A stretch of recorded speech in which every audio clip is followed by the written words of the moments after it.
Hello. Here I am. Here I am. Chat, that's so frustrating. I don't even want to explain. I thought I was on for like the last 10 minutes. And I even unboxed something, right? Somebody sent me a USB.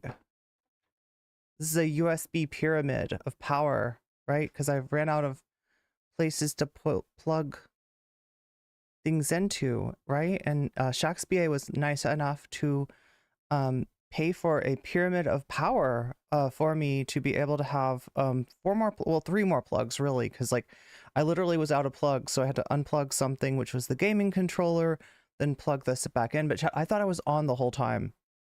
Like I could have sworn I thought I already hit start streaming. I had the music on for, oh my god, chat, I'm so confused. I'm so confused, but it's better not to be confused. It's better to just pretend like everything's totally normal here. Look at this. I didn't even realize this, right? But in addition to a pyramid of power, this thing is also a nightlight. You see? Wait. Oh my gosh, it's too, my lights are too shiny. You almost can't tell. Wait, do we have to hide it behind Waluigi's shadow to... Okay, see, that's blue. Wait, it turns colors. It's a nightlight that turns different colors. It turns blue and it turns green. Yeah, can you see it?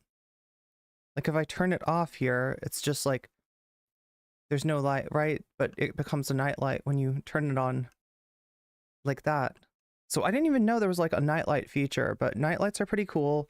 I had one when I was a kid. It was saved my life several times. I made a little birdhouse in my soul for it, and it still lives there, right? Even though I no longer talk to my parents, the nightlight's still there in my soul. Oh my god, chat, I'm just like, so you were just waiting this whole time, right? Were you just waiting? You were just waiting. Chat was waiting on me. I thought chat was ignoring me. And I was going to let you do you because, you know, sometimes chat's doing its own thing and that's okay. I'm just glad you're here. But yeah, no, like, oh my god. Oh my god.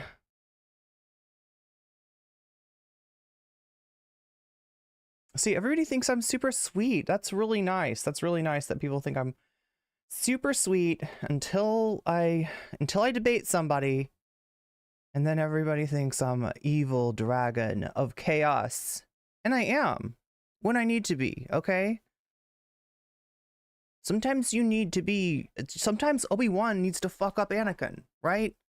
And it's a fucked up thing, and Obi-Wan's not, like, super thrilled about, like, yes, cool, I get to chop motherfucker's lower limbs off because he didn't listen when I said, like, you know, the high ground is important. I don't know, chat. It's like, I don't know, somebody brought up something like for me that was like really super sad, and I'm still dealing with it, and I'm trying to deal with it in a mature way, but oh my god,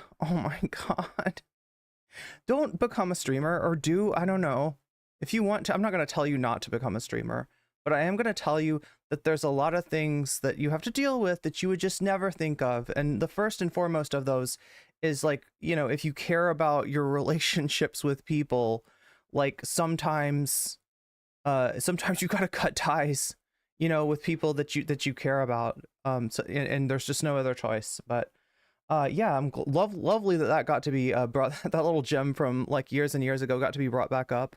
But this is why you should not become a YouTuber. This is why you should not become a streamer, because even when you forget about something, or even when you think you've dealt with something, you know, there's somebody out there watching the video to remind you. So anyway, chat, I'm gonna try to be like positive here, but like I look pretty evil, right? Look, I'm in my witch outfit, okay? Because I'm evil, because that's how all of Twitch saw me for, like, I don't know, 2 years or more. Maybe some of them still do. But what they don't recognize is that from my perspective, you look evil, okay? So anyway, chat, enough Star Wars. I need to rewatch that. I think that was the one I checked out for. Like, my ex was really big on Star Wars, so I saw the Phantom Menace, and I think I saw the Void Wars, the Clone Wars. Yeah, the little dudes, the little clone. Wait, no, the clones were not the little dudes. Those are the robots. Those are the droids, right? I get the clones and the droids mixed up. But like, I think I fell asleep during the Clone Wars when my ex was watching that with me. And then by the time my ex got around to watching the Revenge of the Sith, right? I just was like, Revenge of the, like, so somehow I have this like prejudice against movies that are like Revenge of, Return of, like when it's like that, I just figure it's gonna be some like bullshit, right? You know, Bride of, you know what I'm talking about? The of movies. Like you've made Frankenstein, but you want to make another Frankenstein. So it's going to be like Bride of Frankenstein, Dog of Frankenstein, Uncle of Frankenstein, you know, Frankenstein Attorney at Law. I don't know. It's got to be some other thing. They gotta make another Frankenstein movie, right? And that's what I thought Revenge of the Sith was. I was like, I know about the Sith. It's like Darth Maul, right? But no, there's like a whole new set of Sith. Anyway, the Acolyte was good. Yo, I've been seeing all these like hateful comments about the Acolyte. What the hell am I talking about? I mean, that's good that you don't know, because I don't even know what I'm talking about. Like Star Wars, God. I think I've seen the prequels. Is that what they are? There's the prequels, and then there's the sequels, and then if you go way back, the original movies are like that's how it's all defined, by the original movies, right?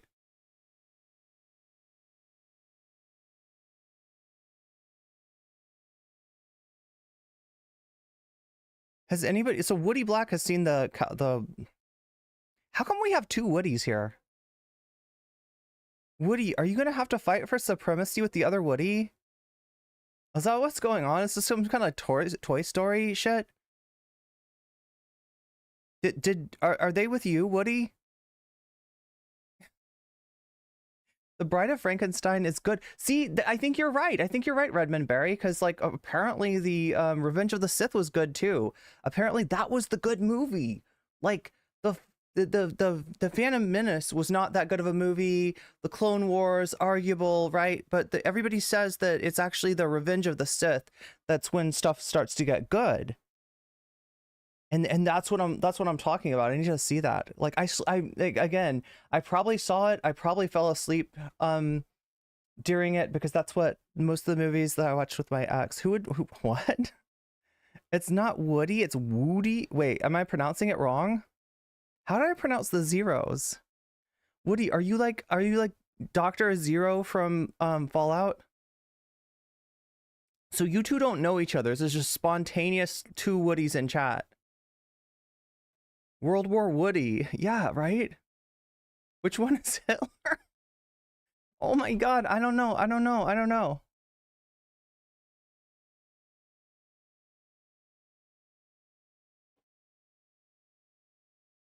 White CGI versus yellow CGI fight.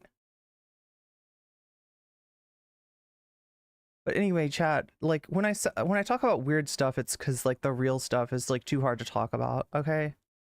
And just consider it like a metaphor. Consider it like the part in Utena where the little shadow figurines come out and you're like, what is going on with the shadow figurines? Like, it's like, it means something. It connects to the rest of the story somehow, but you don't really get it. I think unless you watch Utena like 3 times or something, I think you have to watch it multiple times to really understand. There's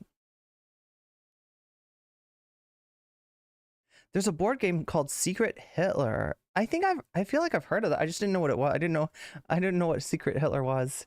Look, we've got enough Hitlers already without them being secret. Oh my god. Yeah, we're here now. That's what's important. So wait, chat, just for the record. All right, let me just ask you some questions. Let me interrogate the chat. I hope you don't mind that, chatters, that I'm going to interrogate you because I'm evil.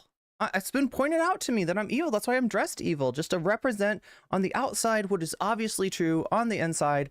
I am evil. I might as well accept it. But so I got to interrogate you, chat. I got to ask you, you didn't hear any music today, right? It was just like waiting. I'm like way past my time, and then all of a sudden, boop! I like pressed to digitize. Onto the struggle session basically. That's what we're doing. We're doing a struggle section. I'm just like, I'm not caught up because I felt like I did the opening of the stream, but then I looked at the then I looked at the OBS and it said start streaming, right? And when the control says start streaming, that means that I haven't started yet, right? If it says stop streaming like it does right now, it means that I'm live. But if it says start streaming, that means I am not live. And I'm just like, what is going on? I thought that maybe the stream had gone down or something, or that I had accidentally pressed a button, like I sometimes do. Sometimes I press a button by accident, like, I don't know, like something like that, you know? It's been known to happen. I can press a button from time to time as a treat, right? And destroy the stream. I thought I had tripped over something. I thought I unplugged something, but apparently the music and the intro to the stream and the unboxing of this really awesome gift that Shakespeare got for me, this it's like, I thought it was just a pyramid of power, right? Which it is a pyramid of power. It's one of these, it's a USB thing because I ran out of USBs, right? And so I put this on Throne, and Shakespeare was nice enough to get this for me. So thank you, Shakespeare, for getting me this. But I didn't realize that in addition to being a pyramid of power, it is also, wait, and I have to bring it back here to show you. It's also a nightlight. Oh my God, it's like, see, it's turning different colors. In case you need a nightlight to, you know, keep from getting scared at night, which I can totally relate to. That was me. That was me for real as a kid. I was the kid that was always like, are you sure there's like not a monster in the closet? Because I'm pretty sure, okay, not just a closet, but there's like under my bed, there was an octopus. It was an octopus. I don't know why I imagined an octopus under my bed. I must have seen something. Like, does a kid really make that up? It was so specific, right? And I didn't just like kind of like, you know, think about an octopus under my bed. Like, I lived my life as if there was an octopus under my bed. Whenever I would go to bed at night, I would get a running start across the room, and I would jump onto my bed because the thought was the octopus is under my bed, and if I step right next to the bed, those tentacles are going to come out, they're going to grab my leg, and they're going to pull me under, right? And the octopus is going to eat me. But I don't know. But if I jump, then the octopus like can't get me, right? Because I get a running start and I jump, and then I jump off the bed. A land octopus, yeah, a land octopus, I guess. If you really want to know, the stream was hijacked by Marjorie Taylor Greene. I saw leprechauns at night when I was a kid. They were really there. Yo, I feel like I saw some really I saw some shit that was there, that I felt like was there as a kid. I don't know if this was a dream or what it was, but like my parents like to play, it's a card game. It's not hearts, it's not spades, it's bridge. My parents were bridge enthusiasts, or that was how they had fun. They had bridge friends to play bridge with. And so they had cards, and they had a whole cabinet for their bridge stuff. And there was some kind of like, I thought it was like a apron. I don't think it was an apron. I think it must have been like a tablecloth, right? There was some kind of tablecloth in there, right? Of like card stuff, like card dudes, just like card, you know, different cards like on there for when they played bridge. And like I opened up the drawer because I was like a curious little kid. I was always opening up drawers. And like I remember that motherfucking tablecloth chased me upstairs. Now in real life, probably I had like Velcro shoes or something, and it got like attached to them and it got caught on them. And so it was like something like that, right? But like I have this vivid memory of being chased by a animated tablecloth, like a living tablecloth.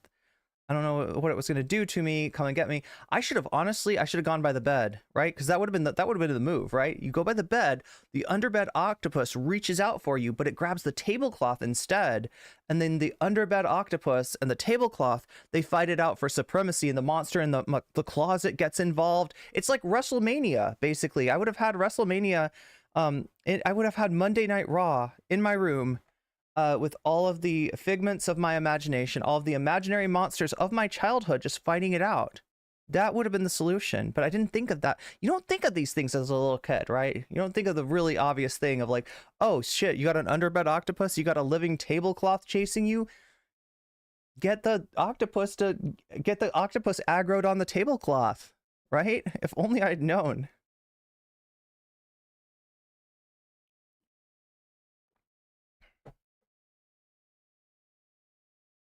In Cece's new podcast where she plays bridge and talks about haunted house, I don't even know how to play bridge. Is it hard? Is bridge hard? Even Destiny couldn't play bridge. Is it hard? What did you just walk into? You walked into my childhood fears. My kid fears, as someone once called them. But wait, what do we got here? Okay, let's... Waluigi. What do you have to say about this? Yeah, I like knocked him down earlier. Wait, so what did you see, chat? Did you see me knock over Waluigi? I don't think you saw any of that stuff. I think I just started streaming with no intro this time.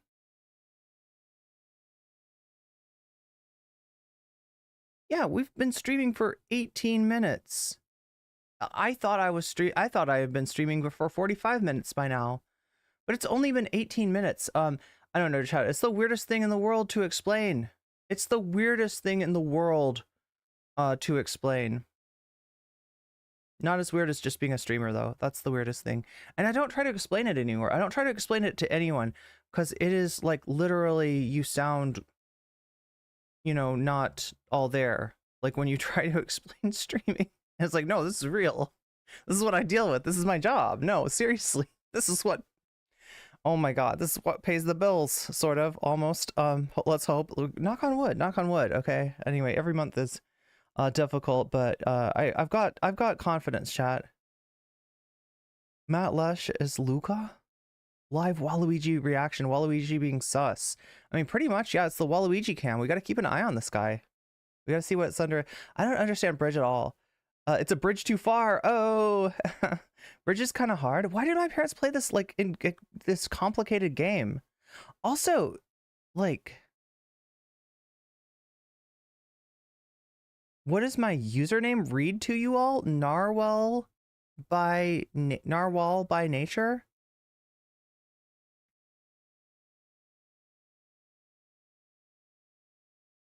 But anyway, we got to get going today. Yeah, like I thought I told you. I don't know, chat. I legitimately, I'm so confused right now. I don't know what I've said to you and what I said prior to stream starting, right? But did I tell you what the subject of today is? We're gonna do some more investigation into Progressive Voice. We're going to watch some Matt Bender. Matt Bender does an interview with Sam from Progressive Voice, the founder of the Jedi Order of Progressive. I gotta stop making these Star Wars references, because honestly, I do not know Star Wars well enough to use that as a point of reference or a thing to meme off of, right? I just haven't, like I said, I thought it was boring. I thought it was boring, but apparently it's not. And apparently I've got to watch. Oh my god, chat. What do I need to? Okay, what do I need to get up on speed? Somebody mentioned The Acolyte, right? I want to watch The Acolyte. That's on Disney, isn't it? That's like that streaming service. Oh my god.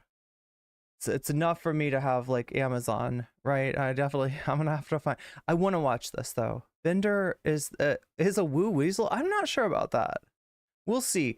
We'll see if Bender can maybe expose a Wu Weasel, because Bender is going to talk to a Wu Weasel, and we're going to talk about, like, you know, who is on the Wu books, right? Because we got a better. He's taking. Is he taking? I don't think he's taking the Wu books.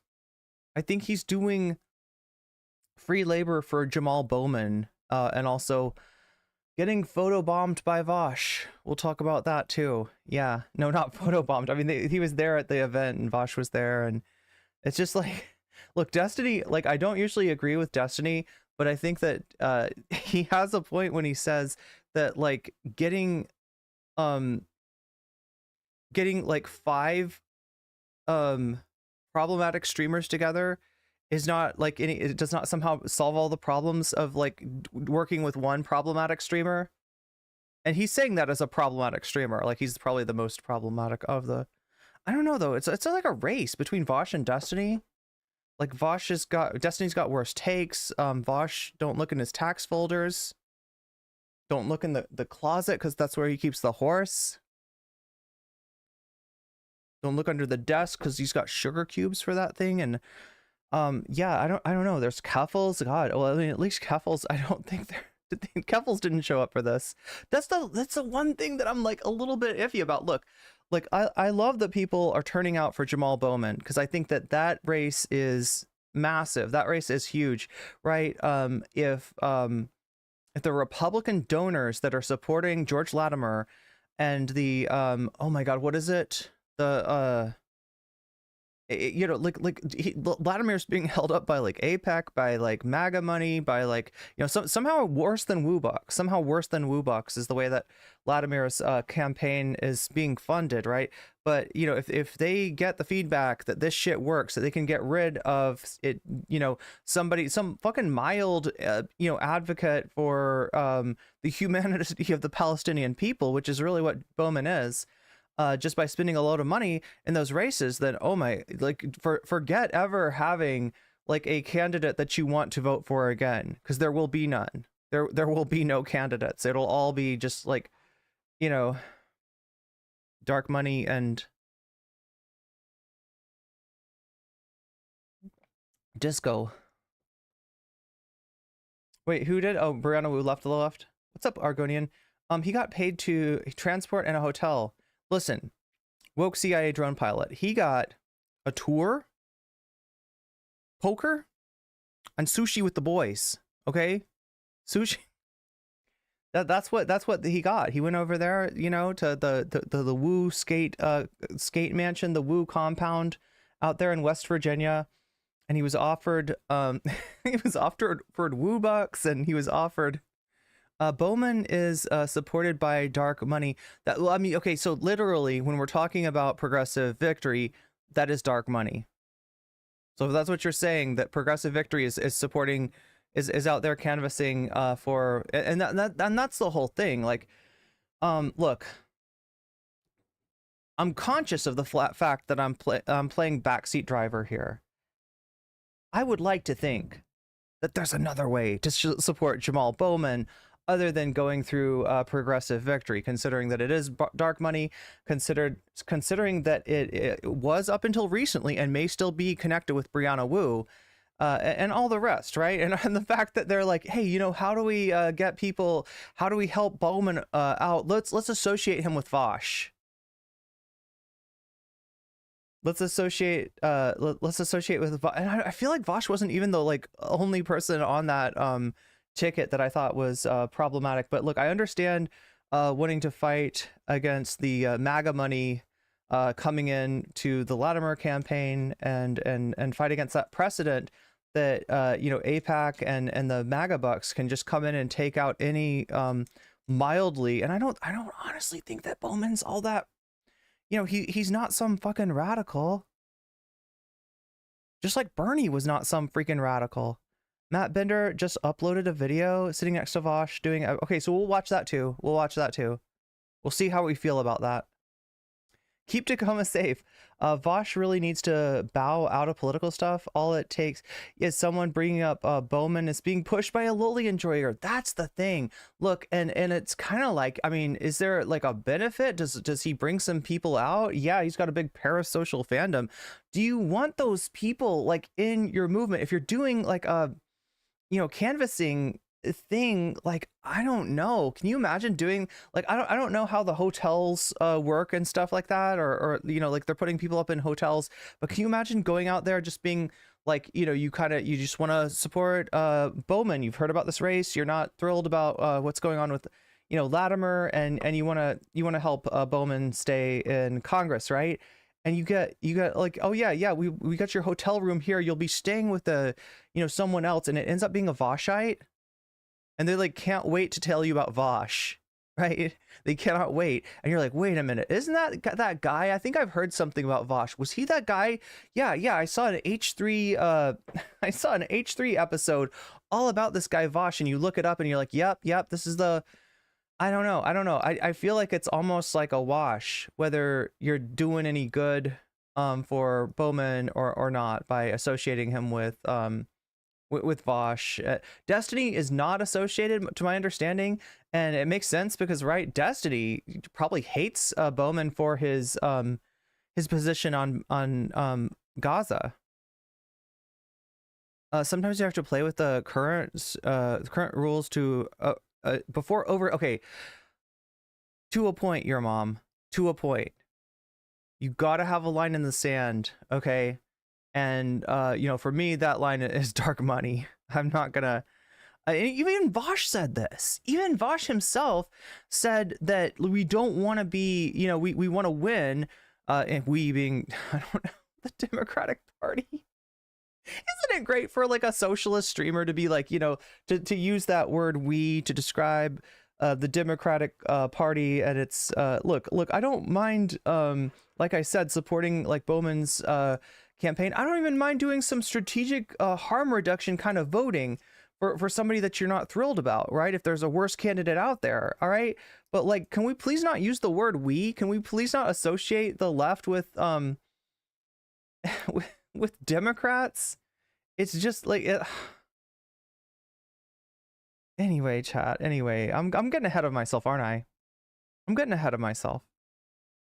Imagine being assigned to a hotel room and your roommate goes full. Wait, a roommate goes full Vaush on you. Yeah, that's right. That's a reference to something that I posted on Twitter, I believe. Oh, there it is. Wait.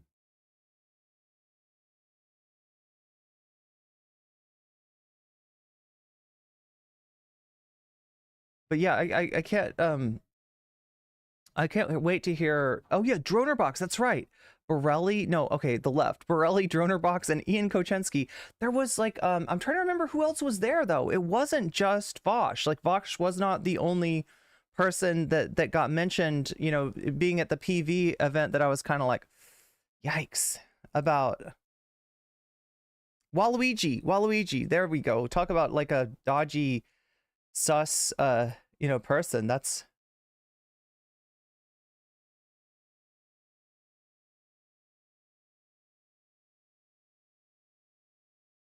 All right, let's see if we can make this work. Oh, there we go. So yeah, I got petitioned last time I was streaming to switch to dark mode. You ready for dark mode? There we go, dark mode. Okay, so somebody posted this. Oh my gosh, should we read this? He's trending again, by the way, partially because of his take on orcs. It wasn't enough for him to talk about goblins. Now he's got to talk about orcs as well. His take on orcs and, well, I think it's this progressive victory thing. I keep on wanting to say progressive voice, but I know that's not. Sorry, Sahil. You're catching strays here. You just understand, if I say progressive voice, I mean progressive victory. Was just listening to Vaush's last stream. Being grumpy at chat for good reasons. Oh, is this that's the orc stream, right? I see, like, I haven't watched that one, but that one I might not have as much of a problem with Vaush as other. If people are literally like referring to any Russian as an orc, I mean, that's, you know, like there's Russian soldiers, right? And then there's there's Putin stands, right? And then there's just people who happen to be Russian. Anyway, grumpy at chat for good reasons, and my coworker knows I'm not a fan of Trump, though we haven't talked much politics, to be honest, and he's a fan of Trump. Oh, coworker is a fan of Trump. Okay. Comes to me with a MAGA hat and dares me to wear it for a picture. Look, I would use, if I had a MAGA hat, I would wear it anytime that I was in like a restaurant that was overcrowded and I was like having trouble getting my order taken because there's so many people there. You just put on the MAGA hat, right? You just pull Larry David. You want to clear people out of a place? Just throw on a MAGA hat. It's really easy. Please, Steve, come on. No, I wouldn't do that because then there would be pictures of me in a MAGA hat, and it's not a good thing. Please, Steve, come on. It'd be funny. Do it for a gag. He's a young Hispanic Trump supporter. I basically went full Vaush mode on his poor ass. I was off the edge into a rant before he even realized. You think this shit is a joke? Dude, Trump just says he wants to use the National Guard and feds to police and deport your family. Oh my God. Are we making assumptions about this Trump supporter just because he's Hispanic? This is a problem with Vaush fans. Like I hope he knew before he says like this, because like this is to somebody that this doesn't apply to. That's wild. That's wild. He wants to forcibly deport 4% of the country. You know what? Like right? You know what that would do to the economy, to your family's financial security? You're like, we're making assumptions, etc., etc. I do think he's just a contrarian and not too into politics, as evidenced by the meme kind of thinking. Also, this is the same guy who listens to Andrew Tate motivational shit in the office next to mine every. Ooh, that's rough. That's rough. In the office next to mine every morning. I'm always so this person puts on Vaush, I guess, to drown out the Andrew Tate. I'm always a lot more careful not to go into full politics mode at work, but yeah, he interrupted me mid Vaush rant in my ear. It just happened. Lol. Wait, what? I don't understand. He interrupted me mid Vaush rant in my ear. What? I don't understand. Damn it. Vaush bad. Vaush bad. Vaush bad. Vaush bad. We need to Vaush bad. Don't we? We need that. We need that. Like, if he's gonna make it a meme, I'm gonna make it a meme, okay? Ooh, sweet. Let's, speaking of memes. How am I not logged into the meme machine just yet?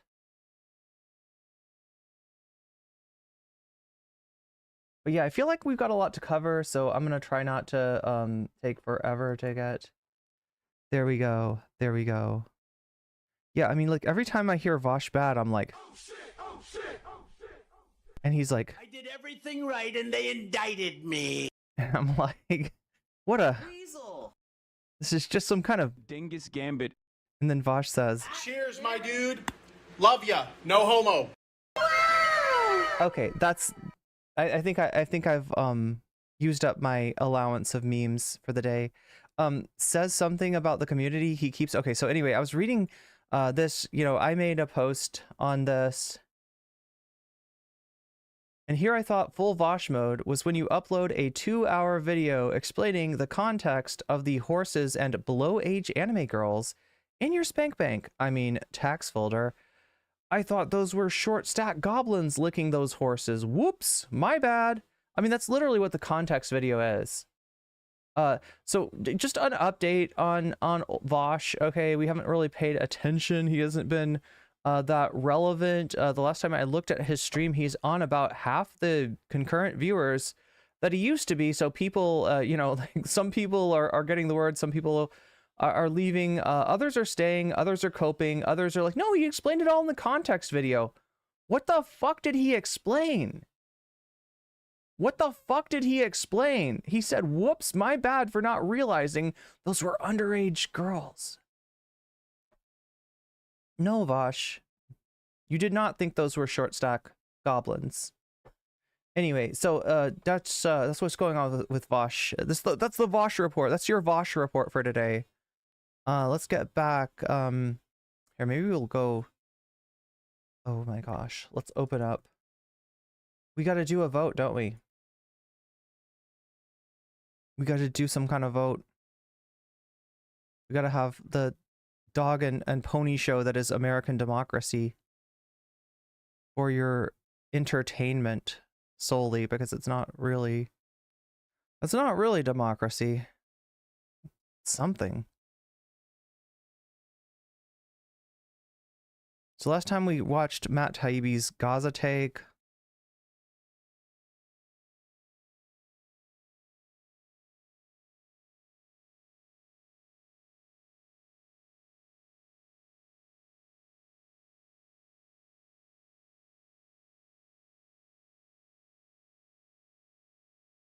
We still haven't gotten to the secret Vargonia tapes yet.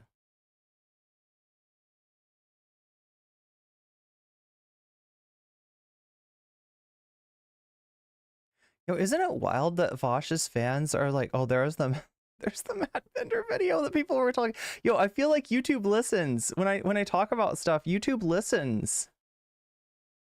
YouTube pays attention.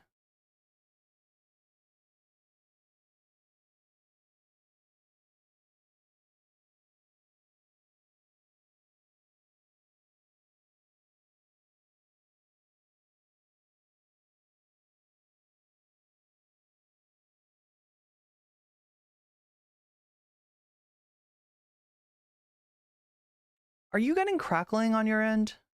Is anybody hearing crackling from my audio?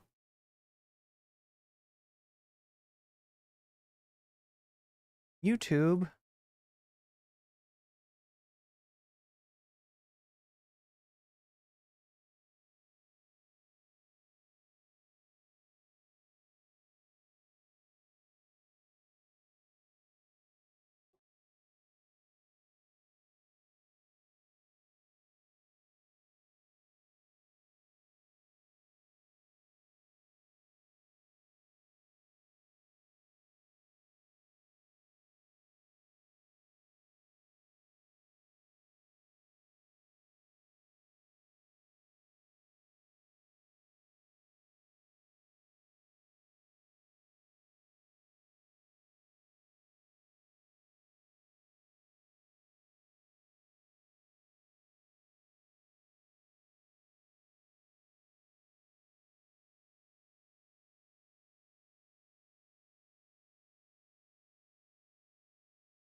What's happening?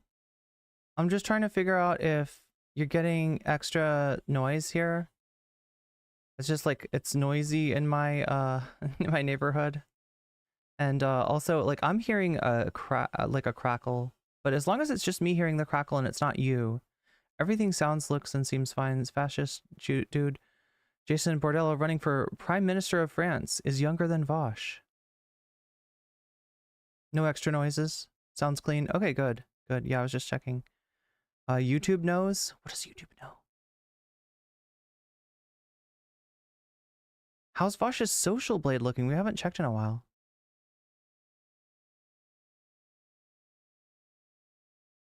The sound of silence. The sound of utter silence.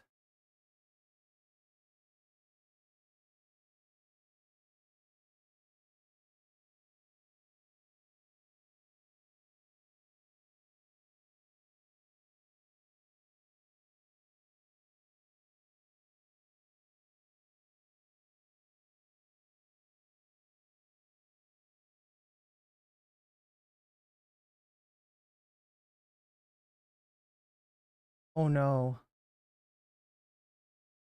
I don't know. This is calling out to me, chat. This is calling out. Yomni Park is back.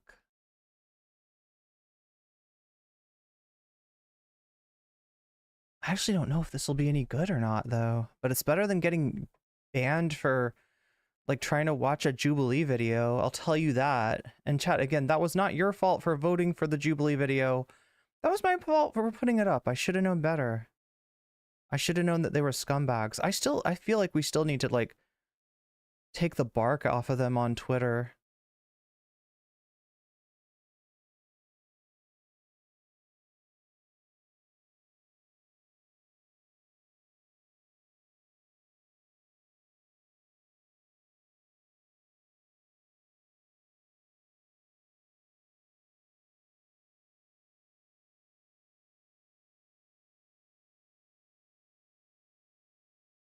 Okay, here's what I think. AOC versus Nick Fuentes.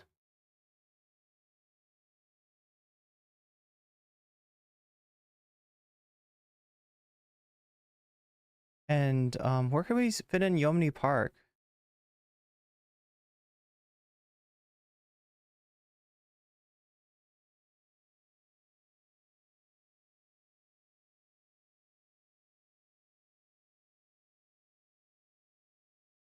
Right there, maybe.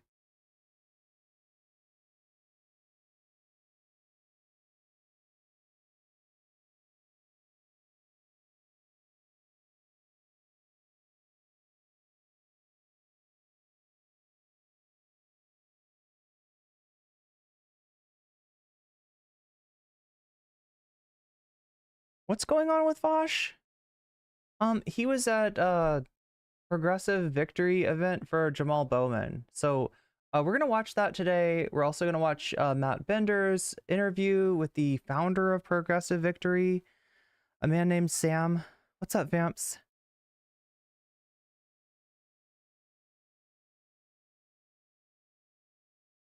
Wait, who signed Israeli bombs?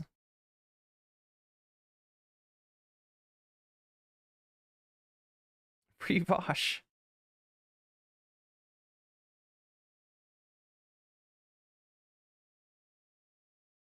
Yeah, I will throw Yomni Park up there for sure. Oh,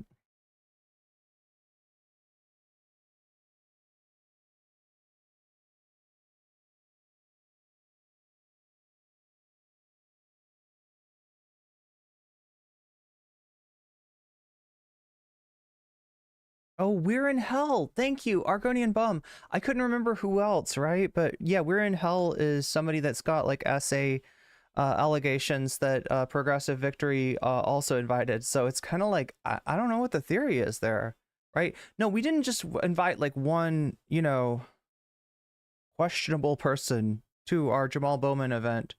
We invited several. And some that I'm like, I don't understand. Like, what is going on with J-Rag? I thought J-Rag's whole thing was that he will never define his political philosophy because he does the compass memes and the like. I thought that was the whole thing about J-Rag, is he likes to like play around with that, like, ooh, I'm a far right, oh no, I'm actually far left, oh no, I'm actually a woke centrist. I don't know. J-Rag's there too. J-Rag was there. Yep.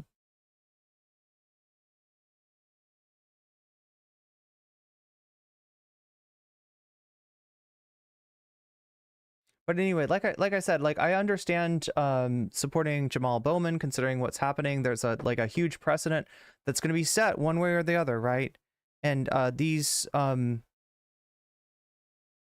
lobbying groups, these PACs, they react to the results of their intervention in elections, right? If it works out, they do more of it.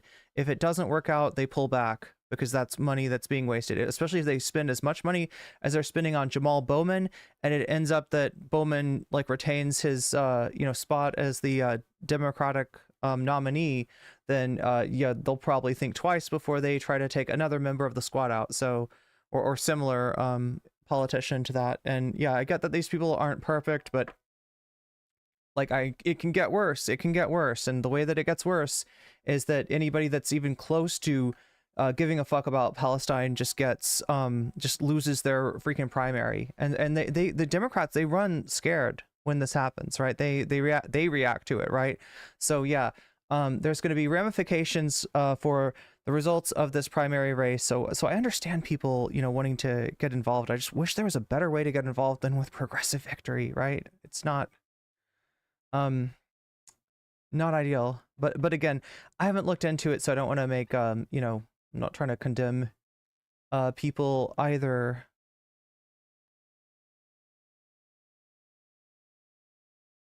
Okay, so let's flip over to here. Take a look at this. These are our poll options for today. Also, just realized that I don't have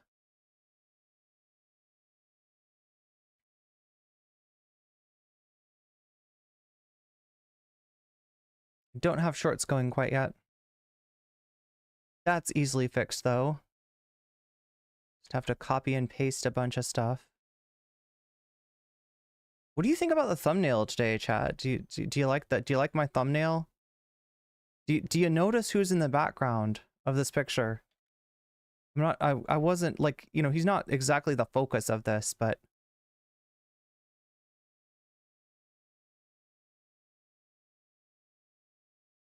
he's there. He's there in the background.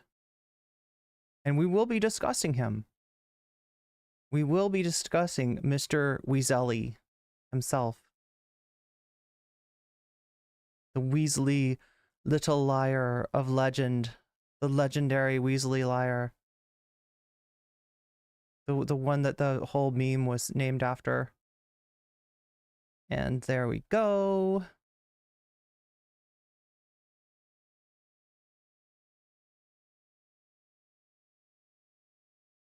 Hit this button.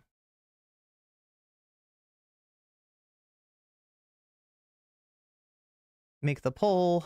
I heard Bender turned down. Yeah, Bender did not take payment. That's correct, Sisyphean. They did offer Bender some money for, I can't remember what. I think it was to bring other people in. They were going to pay Bender to pull other people into the canvassing event, and Bender just was like, no, I don't want to be. So he's at least aware, and he's aware it's dark money, right? And he doesn't want to apparently does not want to take any of that dark money. Starting that poll. Okay, what content do you want next? Do you want next this day? We're gonna emphasize you, because it is all about you, chat. I pick the first subject, and you have the chance to pick the second subject. If we hit our dono goal, then that will happen, right? And you can vote for one of these subjects. Actually, technically one or more of these, one or two of these subjects, right? Because like I always say, there's nothing I can do to stop you from voting in both polls. We're streaming on Shorts and we're streaming on regular YouTube today. So we've got two polls going. And I know that there's some enterprising weasels out there that have already figured out how to vote in both polls. So I might as well tell you all that that's a possibility, just so that it's not like an exclusive thing of those who can figure it out. Yes, you can cross over. If you're on the regular YouTube stream, you can cross over to Shorts and vote. If you're on Shorts, you can cross over to the regular stream and vote. And literally nothing I can do to stop you. So I might as well just let everyone know that's a possibility. All I ask is that you like the stream. If you go over to the other stream, you like that stream too, because that helps me out a lot. Also Twitch, sorry, I put a poll on Twitch, but Twitch only lets me open a poll for 10 minutes. I don't know why they're like that, but they are. But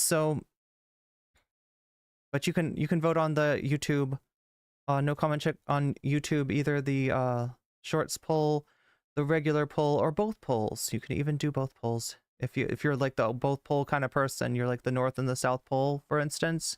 How come there's no East and West Pole? I know that's a silly question, chat, but like if you really think about it, right? If we think about our time cube, right? There's four corners to the world. There's four corners of the world.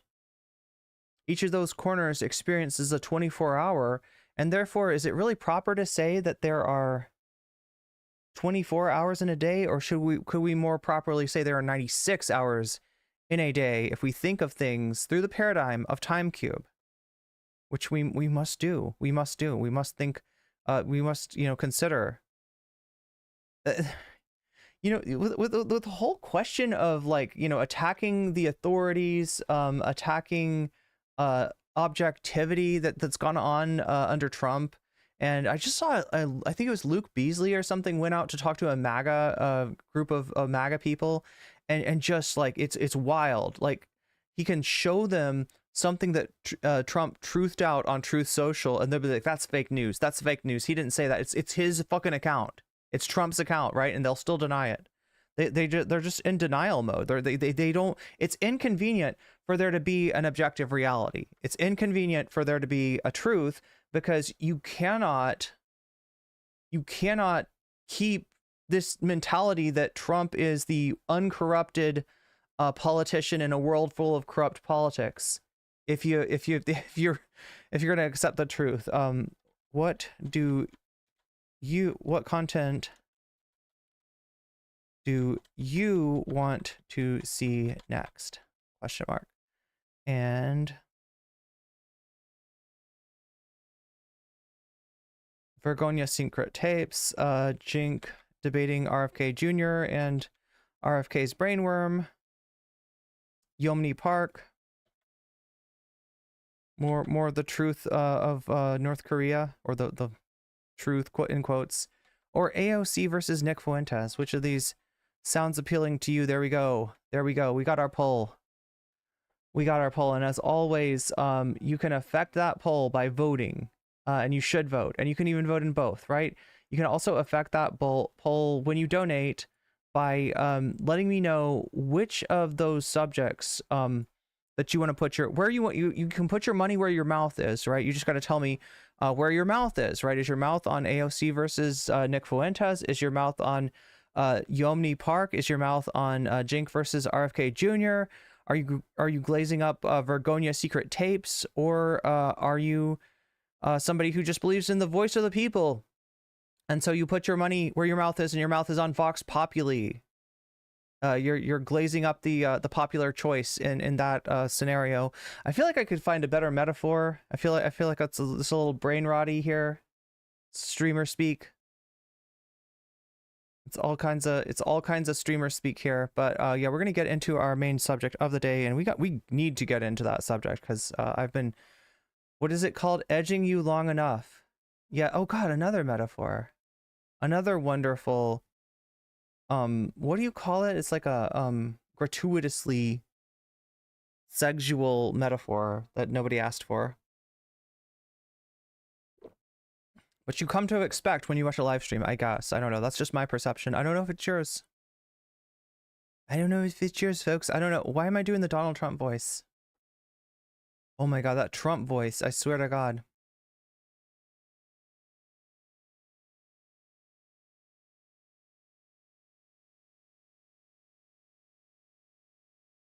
I just realized I'm also not seeing all of chat until I do this.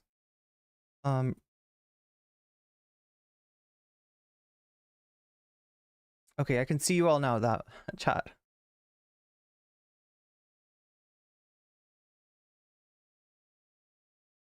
But yeah, we've got the polls up in YouTube, on the shorts chat, and on the not so shorts chat, whatever you want to call them.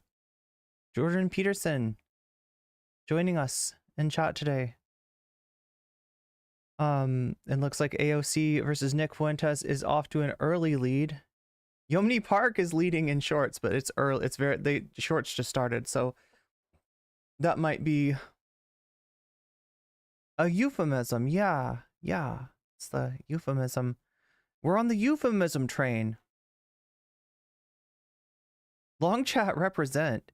It's weird that it's long chat when it's like actually like it's long this way, and the other chat is like long that way. But whatever works for you, honestly. And whatever works for you as far as super chats, super stickers, memberships that you get for yourself, memberships that you donate to other people,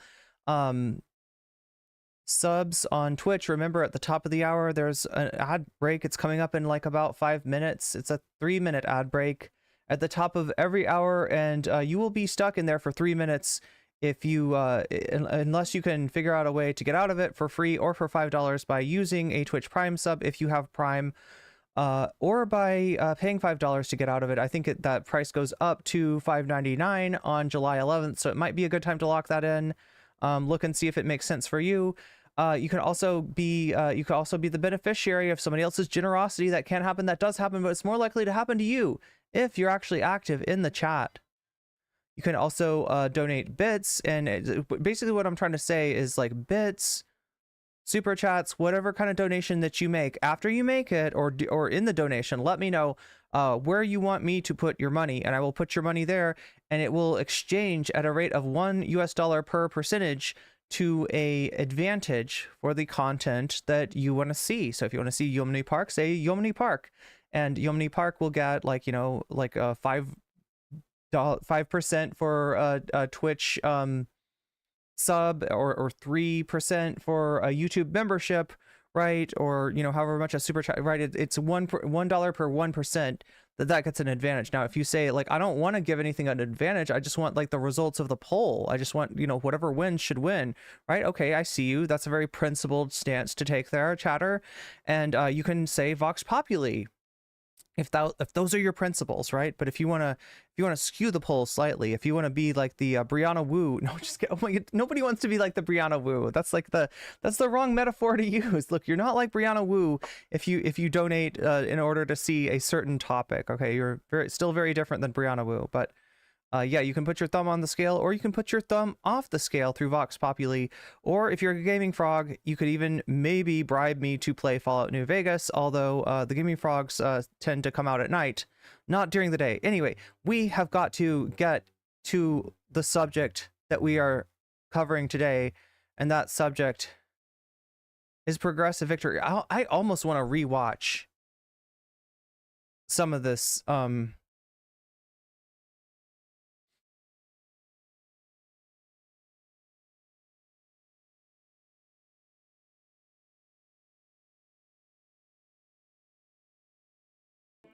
None of that stuff is the problem.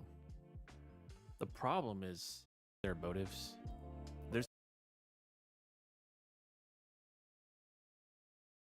So we're not going to rewatch all of this, but I feel like this is important background information to consider when we're watching Matt Bender interview Sam from Progressive Victory, and then later the Progressive Victory panel, I guess it was, a panel with like Vaush and who knows who. There's some really awkward shit on this panel too, chat. There's some really good stuff on here. There's some really funny, like Vaush is not good at like interacting with people. Like, right, it's weird. I kind of forgot about this, that he's awkward. He's really awkward.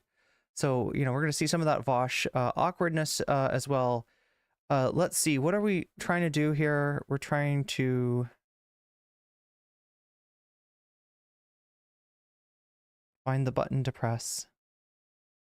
All right, first I'm gonna press the stream marker button.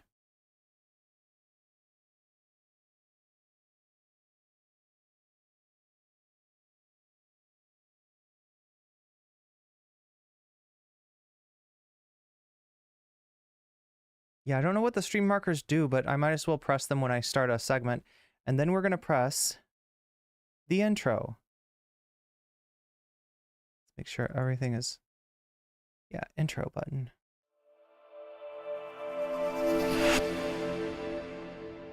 Cool, cool. So here we are in the midst of a Progressive Victory event from, I think, 2022, although this could be 2020. They've been operating for about 4 years. This is not the current one. This is, again, the video essay by Kilo the Giant. Kilo the Giant, thank you for putting this all together. A lot of this information was out there, but it was buried in multiple streams, and you would have had to watch, like, I don't know, like 20 hours of video to get everything that Kilo the Giant has compiled in his video essay. So, yeah, thank you, Kilo. Great video essay. I might as well... Something to be said for being resourceful in our modern political climate, and it's nice that everyone who works for PV seems to enjoy it. PV stands for production value?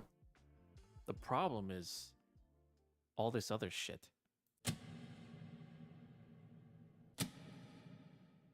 Here's something that's really interesting that happens in like all sorts of drama. It actually happened recently with you guys, I'm sure some of you heard about the Progressive Victory drama where a bunch of people were like worried about like dark money and stuff like that. Dark money influencing the space. Okay, so you're going to see that's going to be It's gonna be a pattern. People being like, dark money, yada yada, whatever, you know, we just want to get our candidate selected. Oh my God, please do not have that blasé attitude, right? Dark money is something that came about through Citizens United. And even Vaush, a lot of these people involved in Progressive Victory have said that they do not think that like creating our own dark money organizations is like the answer to the you know, dominance of money in politics, right? Obviously. in ways that That's a great way to get your movements co-opted. we can't see or measure or So there's Wick again. could be a problem down the line. That is, I think, the best sort of criticism I got. Now, that's not something we want to replicate, right? I'm not Right there. suggesting the solution for the left. This is a progressive. I think this is a Progressive Victory event. This is from last summer. That's Destiny, Vaush, Emma Vigland. I don't know who this is on the end here. This would have been Brianna Wu sitting right in between them, but Brianna Wu had a huge scandal / got COVID, and one of those things took her out of the event. You tell me which, right? It's a mystery. We don't know, but those two things happened at the same time, and it could have been either. Is just set up like dark money packs and start funding it. But I think During the pro That's just super ironic. You got to look at the organization that's bringing you on the panel, and just like check and make sure they're not dark money. Like if it's a PAC, right? You know. So who are the donors? Who set up this PAC? And if the answer is they don't want us to tell you, then you know that that's dark money. It's simple. Matt Bender figured this out. We're gonna get to that in a second. that we were gonna have to come back to. Not that Matt Bender's like, you know, like even Matt Bender knows. No, I mean like Matt Bender asked the right questions is what I'm trying to say in the interview to confirm you know what a lot of people thought, that the Progressive Victory is was started on dark money. Here we go. The Here's the FEC music. is the government body that's responsible for enforcing campaign finance law in the U.S. As we covered earlier, one FEC requirement is that PACs publicly disclose all of their expenditures and their disbursements. And additionally, super and hybrid PACs are required to publicly report their donors to the FEC. So again, chat, super oh my God, I'm trying to remember how it works. Super PACs.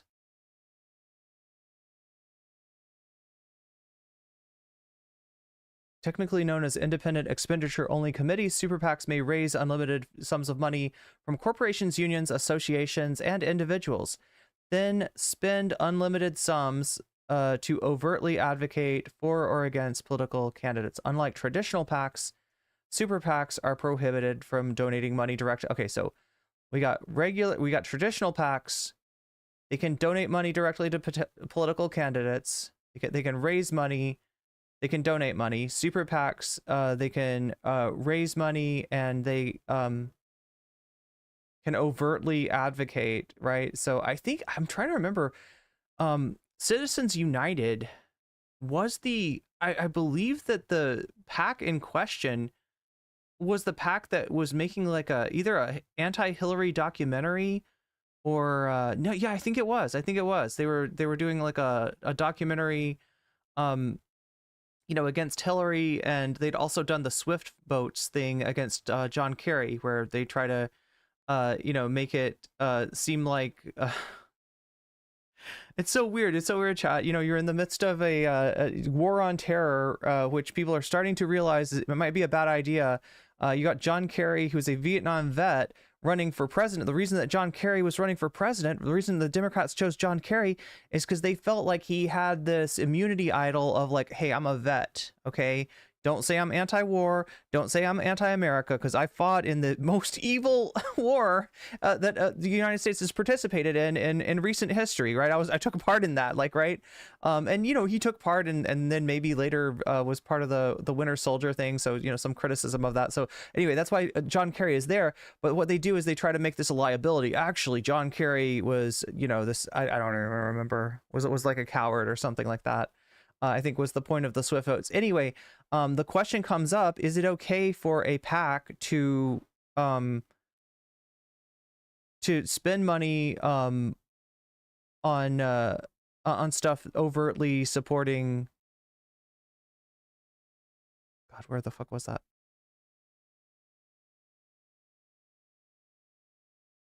spending unlimited sums to overtly advocate for or against a political candidate, right? The Hillary documentary advocates against Hillary Clinton. That's why the case got filed. That's, you know, the background of Citizens United, right? So super PACs are required to report their donors to the Federal Election Commission on a monthly or semi-annual basis. The super PAC's choice in off years and monthly in the year of an election. Okay, so it's their choice between monthly or semi-annual in off years, right? And then during the year of an election, it's got to be monthly, right? So what are we not saying here, right? The claim that I am not making, the claim that's not made by this video essay, very specifically and avoided. And I'm saying this because this became a straw man, right? The people that are with Progressive Victory will say like they didn't do anything illegal. Hey, I'm not saying that. Kilo the Giant's not saying that. As far as I know, nobody's alleging illegality. That would be a subject for the courts to take up, right? That's not the problem. We're talking about unethical use of dark money. That is the antithesis of progressive anything, right? You know, this is literally something that was this is a Pandora's box that was opened by Citizens United, right? So you'd hope that something calling itself Progressive Victory, you know, something that's the least bit progressive is gonna stay far away from something like dark money. Like that's the least that you could possibly expect. When looking over PV's reporting on the FEC website, it does appear that they're in compliance with these laws. And just to be clear, I don't think that PV is doing anything illegal. There's just one problem. Dark money is money that is spent to influence the outcomes of elections, and the source of the money is not publicly known. The term itself comes from an important 2010 Supreme Court decision, which is often referred to as Citizens United. The court essentially decided that the First Amendment protects the rights of individuals or groups to independently spend as much money as they want on political campaigns. So you remember Mitt Romney saying corporations are people, my friend. What he's talking about is that the substance of this decision is the concept of an artificial person. If you may know this, you may not know this, but in the language, in legal language, a corporation is defined as an artificial person. It functions like a person, but it is not a person. It is a construction set up. It is a an artificial person, if you will, right? So somehow, because of the First Amendment guaranteeing the rights of people to have free speech, and the consideration of a corporation as an artificial person, which my understanding is that the legal backing of this is really spotty, right? It's something to do with like an abstract or a summary that was written about a decision that took place in the 1800s. And when it was interpreted through that summary, through that abstract. If you don't know, sometimes, you know, summaries can be misleading. And in this case, it looks like the clerk of the courts was not doing their job. So, you know, really, really dodgy basis of, the precedent that Citizens United sort of rests on in the first place. And as a result, you've got this situation where the artificial person that is a corporation has the right to free speech, and free speech is defined as spending money on a campaign. They interpreted campaign expenditures as free speech. So that's what Mitt Romney's talking about when he says, you know, corporations are people. Citizens United decision can be viewed as the birthplace of super PACs and dark money. It's also important to note that Citizens United remains controversial to this day, and even as look, especially like it might not be as controversial with Republicans, but it is controversial. Like this is the this has been a cause célèbre for the progressive movement. When we're talking about 2008 or so, right? As far as like Citizens United, we're talking about a long time ago. I don't even know if progressive was really a thing back then, but right, the modern, you know, progressive movement, and you know, that's not saying much. Like Destiny considers himself progressive, right? So it's not necessarily like a radical notion, but like this is is to be against stuff like this, is to be against the influence of money in politics in general, and specifically the overreach that is represented by Citizens United. Recently as 2022, a Senate bill was introduced to combat it. That bill failed to pass with a vote of 49 to 49. So what does any of this have to do with progressive victory? Remember the $500,000 investment that Sam used to start PV? I convinced a foundation who will remain nameless in the progressive space to give me a budget of under $500,000 for the 2022 elections to try to mobilize some of these audiences. Do they not want to be known for this? Okay, so it started in 2022. They don't like to be known as of yet. Maybe they'll publicize something in the future. As of the time of this video being published, Sam's investor is still not publicly known. Additionally, one early member of PV shared with me that they negotiated their contract with Sam's partner, but they declined to disclose who the partner was. PV's very foundation is definitionally dark money, but it's not just the foundation. Let's go back to our consultants. These streamers reportedly are paid to attend weekly progressive victory meetings where things... Okay, so here are the two problems. Like, and understand this, right? I'm not alleging anything illegal. And I'm not even saying that this necessarily violates the Twitch terms of service. In fact, it seems to be specifically carved out. Their relationship with streamers, the money, the payola that these streamers get for attending these meetings, right? You can be paid to attend a meeting, right? On Twitch, you can't be paid by a political organization to do content, right? They've specifically outlawed that. So the workaround is, oh, no, we're not paying you for the content. We're paying you for these strategy meetings. And, you know, what's discussed in these strategy meetings? Well, you can't tell anyone because we got an NDA. like viewer interests, analytics, and engagement are discussed. The consultants can't share the exact nature of the meetings because of NDA. I can't talk about what we talk about in the meetings. But it can be gathered that these meetings are intended for streamers to coordinate content with other members of PV. Many of these consultants also openly solicit donations for PV on their platforms, as well as advertise volunteering for PV to support their political efforts. So, just to recap, Progressive Victory has been paying streamers to attend weekly meetings, the nature of the meetings which is under NDA, and those streamers subsequently have been promoting PV's political efforts and soliciting donations from their audiences. Now, none of this by itself is actually a problem. I mean, it has been publicly admitted even by these streamers that they think PV is just circumventing Twitch's TOS by having these meetings. So what you're saying there is what I'm saying is correct, that they're trying to circumvent the rules by doing these backroom meetings and paying people to attend the meetings. I mean, you're saying circumvent. I think that's too strong, but sure, whatever. So, okay, right. But Twitch's TOS is there. It's really sad that when it takes somebody like Chud Logic to call you out on this shit, right? It's really fucking sad. Like, this one of the most black-pilled people out there, right? Problem. That's not my problem. My problem is two very, very big things. I think a lot of us would agree that dark money and money in politics is nasty and plays a bad role. Nasty and plays a bad role. Number one, these consultant streamers do not get paid by Progressive Victory PAC.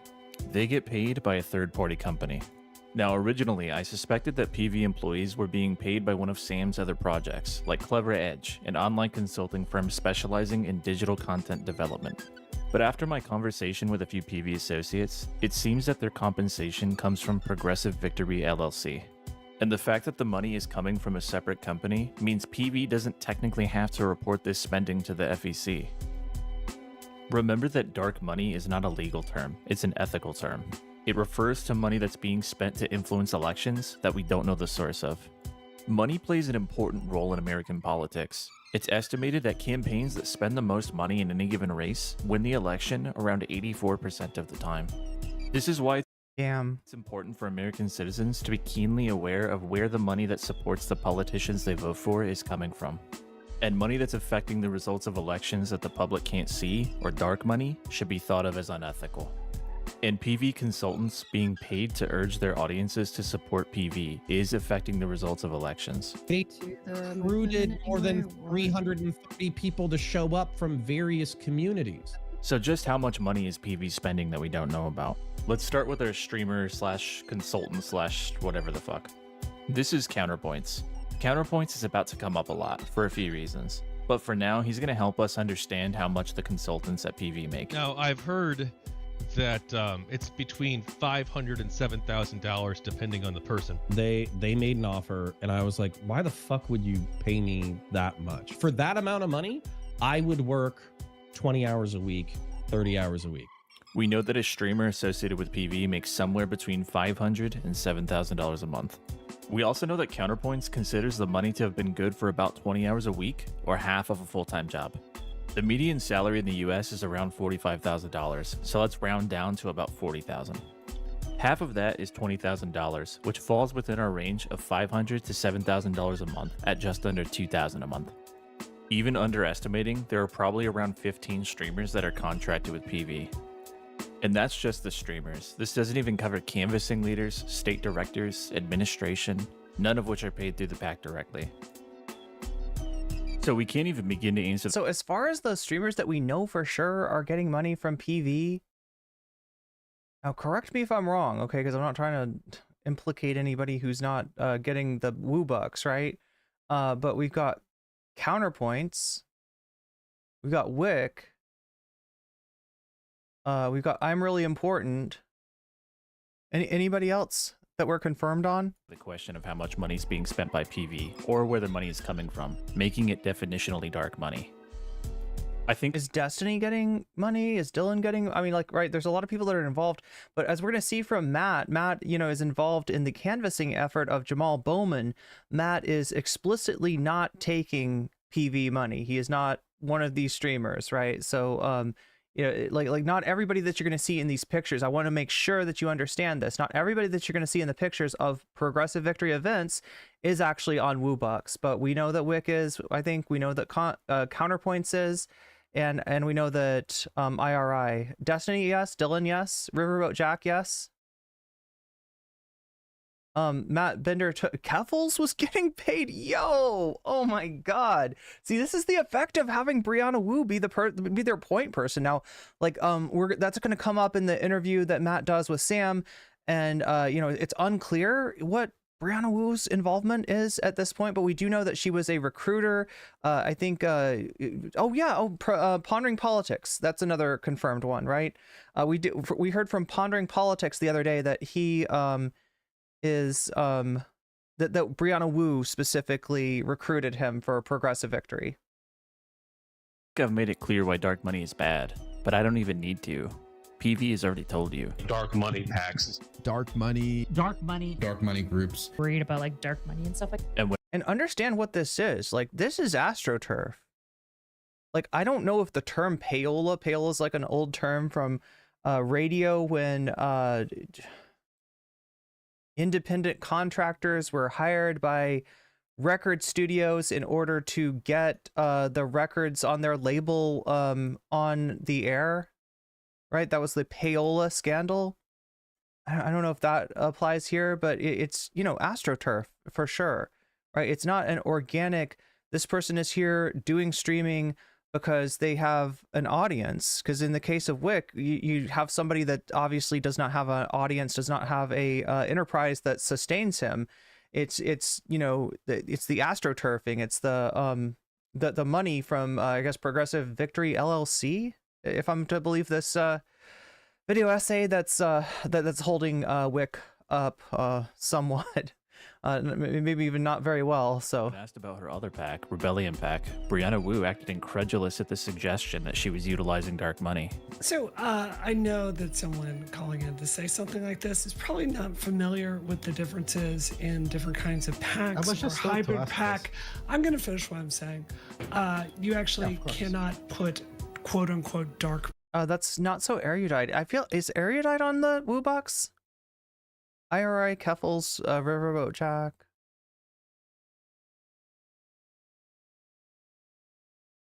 money through the type of PAC that Rebellion PAC is. So this is just bullshit. Fuck off. So that was the first problem. Here's number 2. Okay. Yeah, but is that the only time you've received money that at some point was directed by Wu? So directed by Wu. I don't know. Yeah. That's the only time she's paid me.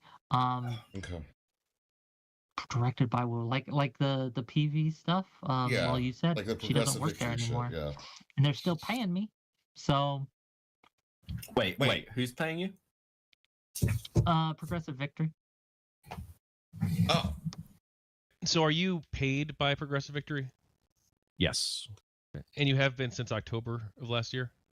Yes. If I'm really. And just to be clear, that's not on a per content basis. That is being paid for attending meetings, strategy and analytics meetings, if I'm to understand this. Really important, wants to go out to the RNC and ask their candidates some questions and go around out there. Yeah, we can just write him a check to go do that content.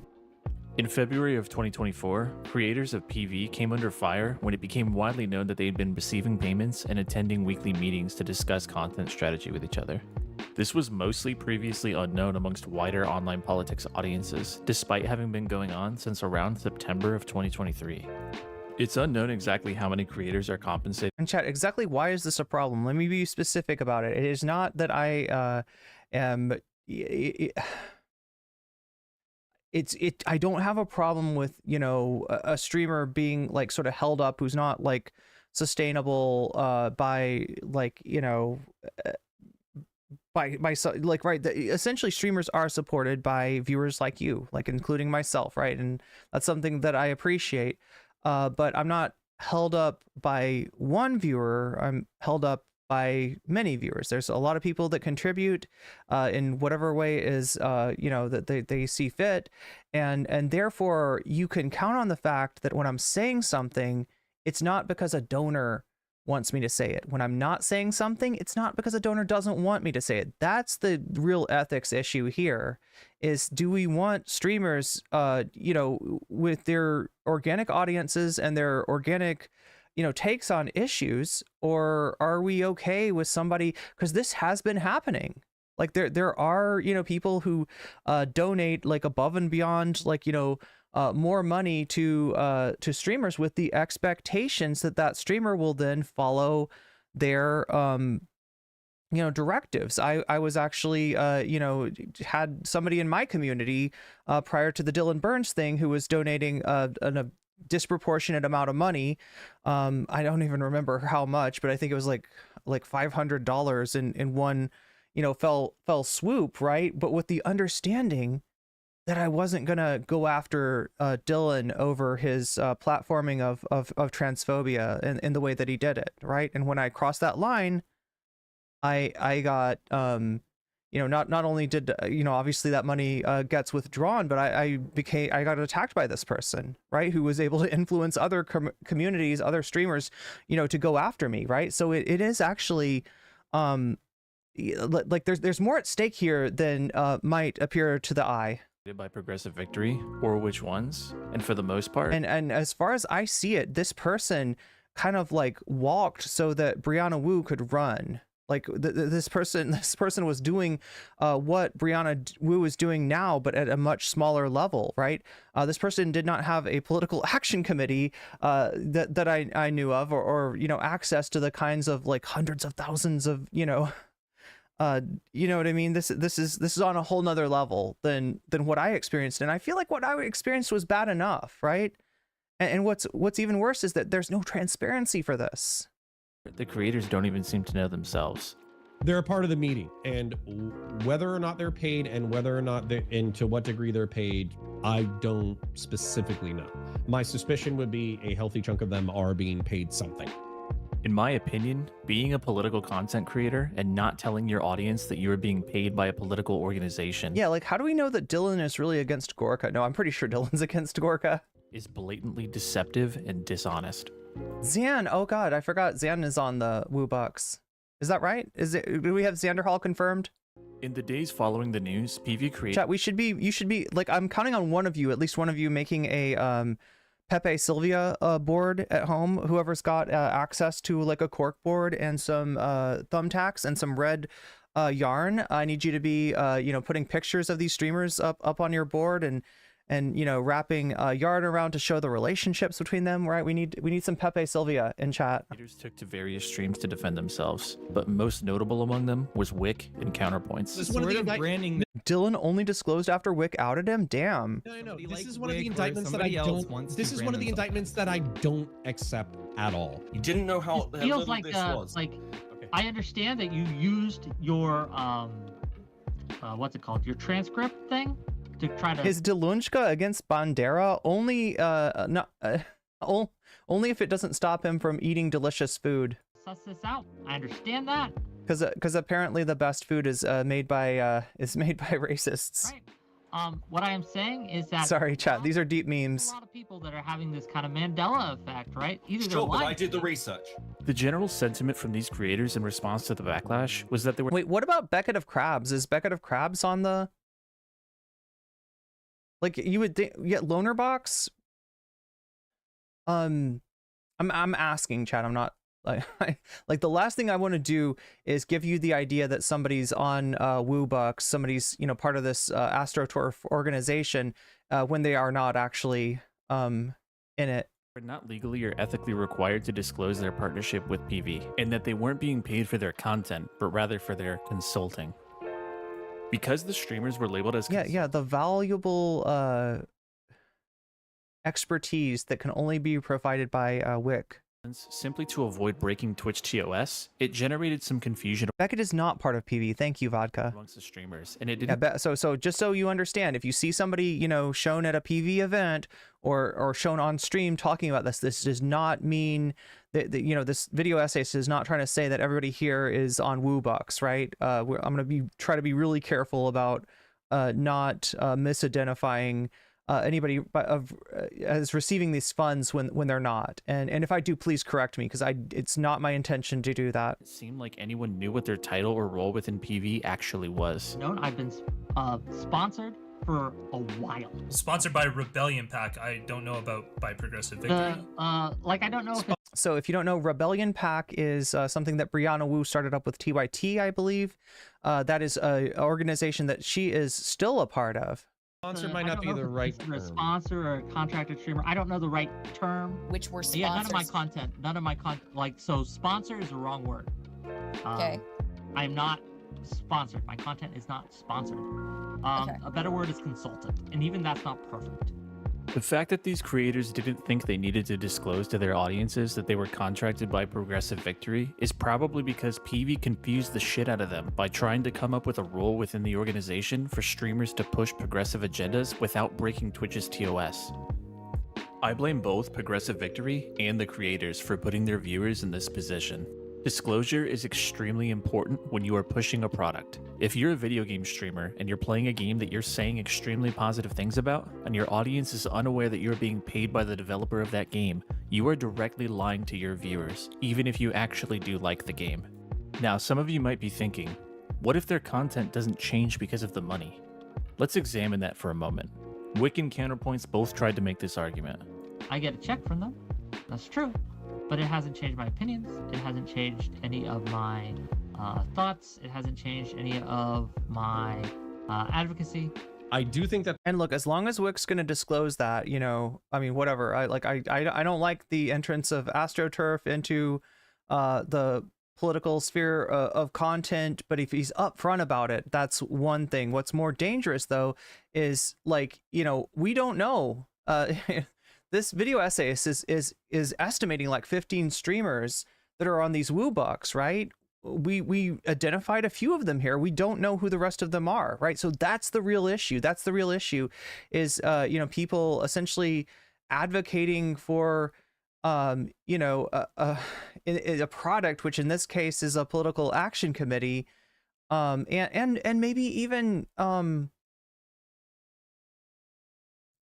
question of what of their takes, right, becomes like, how much of this is your take and how much of this is a line that you're expected to toe to maintain your position within progressive victory, to keep getting those woo bucks, right? That's the conflict of interest here, right? And it's not alleging anything illegal or anything like that. Just you know, a lack of transparency is what we're worried about. There's a difference between money and conflicts of interest versus what I believe is aligned interest. Wick, for one, doesn't seem to be accounting for the profound influence that money has over him, considering the following exchange. Well, I mean, you have a dollar amount like to do nearly anything with like your platform that you've built. Hmm? You have a dollar amount to do whatever. Like that's kind of like, how much would it cost? What about like, would you do a Mein Kampf stream where you read Mein Kampf and you don't disagree with it? How much would that cost? More than you can spend. Okay, well, What are you saying? Are you saying? Does that price I'm asking Yes, if that price obviously. exists. As for counterpoints, he's a conservative. Yeah. Why are you a part of it then? Because how are progressives going to communicate Money. 45%? No, not just money. Money. Okay, I love money, but For him, it's not really a question of whether or not his content would change because of money. It seems to already have changed. Thank you. First, full disclosure, I am not paid by Progressive Victory Pack. I'm one of those weird right-wingers that don't sell out for a couple shekels. So, Thanks. Wow, Rob Noor, you know, like, telling us more than we asked. Wow. He's like, by the way, I'm kind of anti-Semitic too. Let me just throw that in there to let you know that I'm one of those right wingers, right? Oh my God, fucking dog whistle. By the way, this was the guy that was at the center of the issue between Dylan and myself, right? In terms of Dylan allowed this guy to gish gallop transphobic talking points, right? Which in the situation in a like an online debate, you know, puts the other, you know, person in the debate in a situation where they're only able to address some of the talking points, right? The gish gallop is when you know, say like 9 or 10 things, or instead of like 2 or 3 things, right? And so, you know, to effectively combat that, the person on the other side can only like slap down like 2 or 3 of these arguments. The rest of the arguments, it's just sort of left in the audience's mind. You know, is this like a real thing? I mean, I guess it is, because I didn't hear any pushback against it. And so, you know, the effect of that is essentially putting brainworms, like, right, implanting ideas in a naive audience, which, you know, most of the time they're not going to know that much about trans issues unless you yourself are trans, and sometimes even then, right? And to allow somebody like, you know, a bigot to gish gallop, you know, has that consequences. So anyway, it was Rob Noor, kind of a fast talker, kind of a gish galloper. Dylan just completely, you know, failed to as a moderator to prevent that from happening, and that was my issue. that right there was the whole issue between myself and Mr. Burns. Mr. McBurns. Once they were confronted with these things, most PV creators seem to agree to disclose their contractorship more frequently. But they wait, okay, so like I'm a little confused here. Like Lonerbox, like he's talking about PV streamers. Does this mean that Lonerbox is? I know Lonerbox has done, you know, some canvassing and stuff like that, but again, I'm trying to make sure we don't jump into any conclusions as far as you know, did canvassing, like there's examples of people who do canvassing and are not on the a PV payola. Began to make a joke of the criticism, effectively spitting in their audience members' faces. Gets mad at me if I don't tell everyone this every single fucking stream. I do get a check from Progressive Victory. I believe Dylan also gets a check for Progressive Victory. Oh Shocking, my I know. God. Yeah, just like you gotta check a box if you're doing a fucking, like, I'm not gonna play Star Trek. Well, we don't do this anymore because I don't want to give money to Stream Elements, but we're not gonna do like a Star Trek sponsorship where I fail to disclose that that's what that is, right? I'm not gonna like play like a mobile game or something like that, and you know, put in an affiliate link or whatever without telling you that I am sponsored by you know, right? That's what sponsorship, like, right? There's a box you check on Twitch, there's a box you check on YouTube. Sometimes you put a hashtag, like hashtag ad or something like that. You disclose it up front when you're doing something like that. That is the, you know, that's the standard. I'm paid by the I gotta big. go. Oh, I gotta man. go. This is unethical. By the way, notice how Wick just outed Dylan Burns as being paid by PV in this clip. I don't think Dylan ever mentioned being paid before this, and here he is. Oh, here we go. Yeah, that's what somebody in chat said. Later, conveniently mentioning it on Loanerbox was paid to go. So woke CIA, do you mean that Loanerbox is like, because there's a difference between somebody being paid by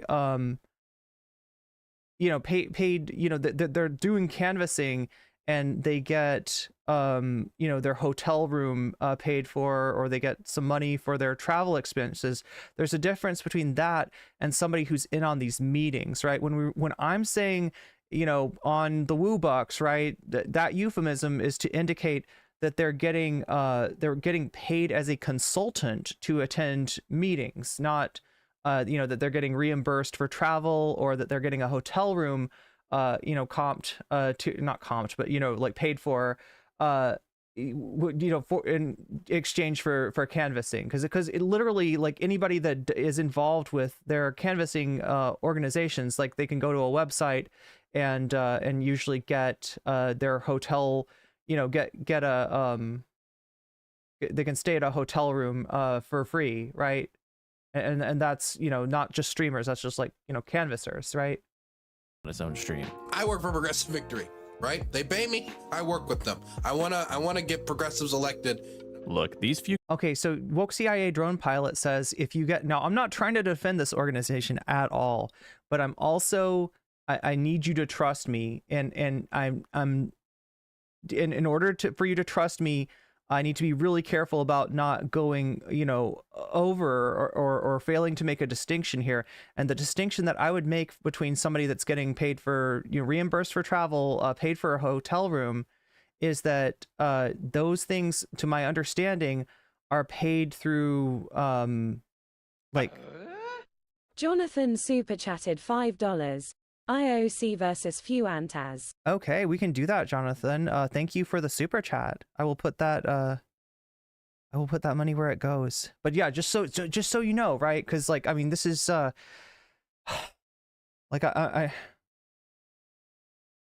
recognize a difference between that, and the difference that I see is mainly that the money for the my understanding is that the money for the reimbursement for travel and the staying in a hotel room is raised by these streamers and these canvassers like separately, right? That's fundraised separately. So that's why I'm not calling that dark money. I get that at the end of the day, it's kind of it's one organization, and they got money from different sources. Loanerbox has content on Progressive Victory TikTok. Oh, I didn't realize they had a TikTok. Yeah, they have a YouTube channel. They have a TikTok, apparently. Turning Twitch politics into real results. A PV video. Wow. Well, we'll see if we have time to watch that. But yeah, thank you, Jonathan, for the super chat. Let me add that where it's going. But yeah, I'm not trying to defend these guys, okay? I obviously have a lot of problems with them. I also am I want to be as good faith as I can, because I do think there's a problem with this, and I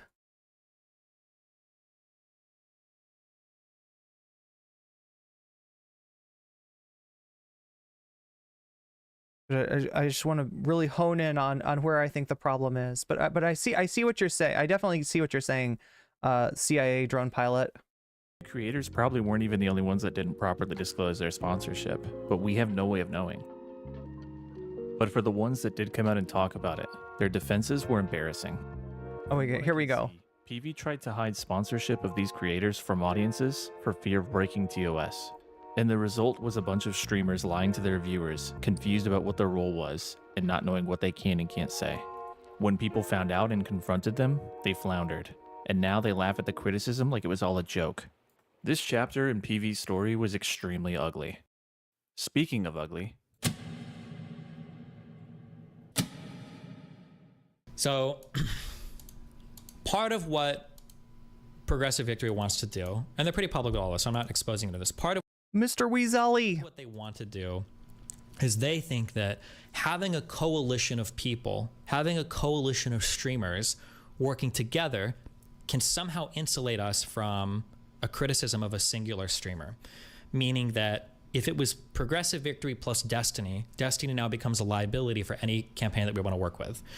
And while I kind of agreed with that initially, I don't know if I agree with that anymore, because I don't know if one problematic streamer is necessarily worse than 5 problematic streamers. Okay, so here's what I think, right? Here's what I think is really going on, right? In terms of the fact that, yeah, they brought out Vaush, they brought out We're in Hell.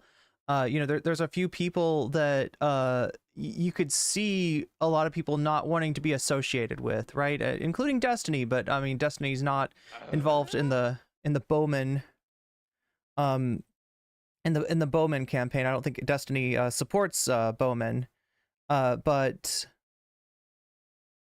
yeah, Thomas, thank you for the super chat. Destiny is worm tongue in this scenario. So yeah, well, they're calling him Mr. Spinelli. I guess he's like spinning it. I don't know. I mean, like he's so what he's saying is like, I don't think that having like, there's any insulation in having 5 problematic streamers versus having 1 problematic streamer. Here's where the installation is though, right? And what makes me kind of, reticent to sort of bring this up is that there are people involved in the canvassing effort that I do not, think badly of. And that's a kind of insulation for the people like Vaush or We're in Hell or whoever, that, there's going to be like maybe less criticism or less open criticism of what's going on with PV because of the non-problematic streamers.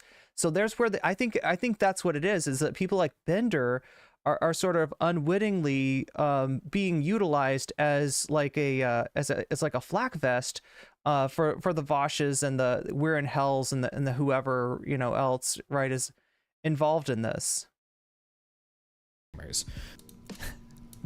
don't want to expose my sneaky tactics, but I think this, I don't know. I think all of us failed the social media checks. I think every YouTuber streamer did.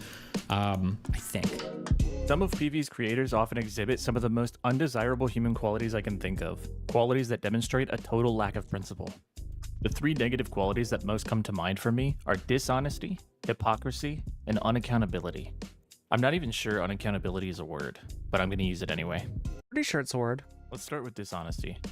Aside from the issue of not disclosing their partnerships with PV, the defenses for this were even more dishonest. For example, when Wick was confronted, he repeatedly claimed that he was transparent and upfront about being contracted by the pack. I did disclose. This whole time you've also kind of been saying, well, I have been very upfront about it. I have done this. I have been upfront. Again. Is this guy involved in Progressive Victory? Chat, do you know who this is? This is Tomfoolery Stream, right? This is a guy that got banned from Twitch for saying that he supports quote unquote PDF corn, right? Now, obviously that got him banned from Twitch. He said this in chat, right? That got him banned from Twitch. When I heard about this, I didn't want to have anything, to do with them, and everything I've seen after the fact. Super chatted $6.01. Not the first person to notice this, but BreadTube feeds on well wishes. BreadTube feeds on well wishers. Good point, Thomas Jerome. Thank you for the super chat. Also, Thomas Jerome, where do you want me to put your money as far as what content you want to see today? Also, on Lonerbox's subreddit, he lists PV sign up for canvassing volunteer events as a Lonerbox event. Interesting.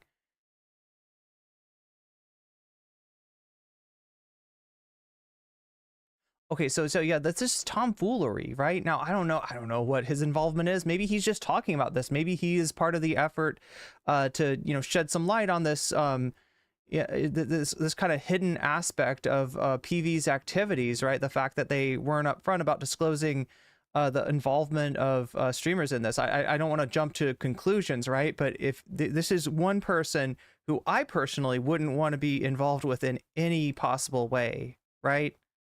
That's hugely problematic. Like I said, banned from Twitch for saying something that he went like I said, what he said was, I support PDF corn, right? And you can use your decoder rings to figure out what I'm really saying that YouTube probably does not want me to say, right? Now his explanation for that, right, is that what he was talking about was a digital approximation of that, not anything made with like real, with actual people, but to serve as a kind of harm reduction. I still think that's gross, right? After hearing his explanation for what he actually meant with that statement, which sounds really, really bad, I still think it's gross. I still want nothing to do with him. So if he's somehow involved in this, I mean, that's even worse, right? You're talking about somebody that's gone even further than Vaush as far as what he's openly endorsing. But it appears that maybe not that much farther than Vaush, actually. I feel like Vaush has said something similar. I may be wrong. First time Wick mentioned his employment with PV was on a stream on September 27th, 2023. Sure. Yes. I am sponsored, right? I am paid by Progressive Victory.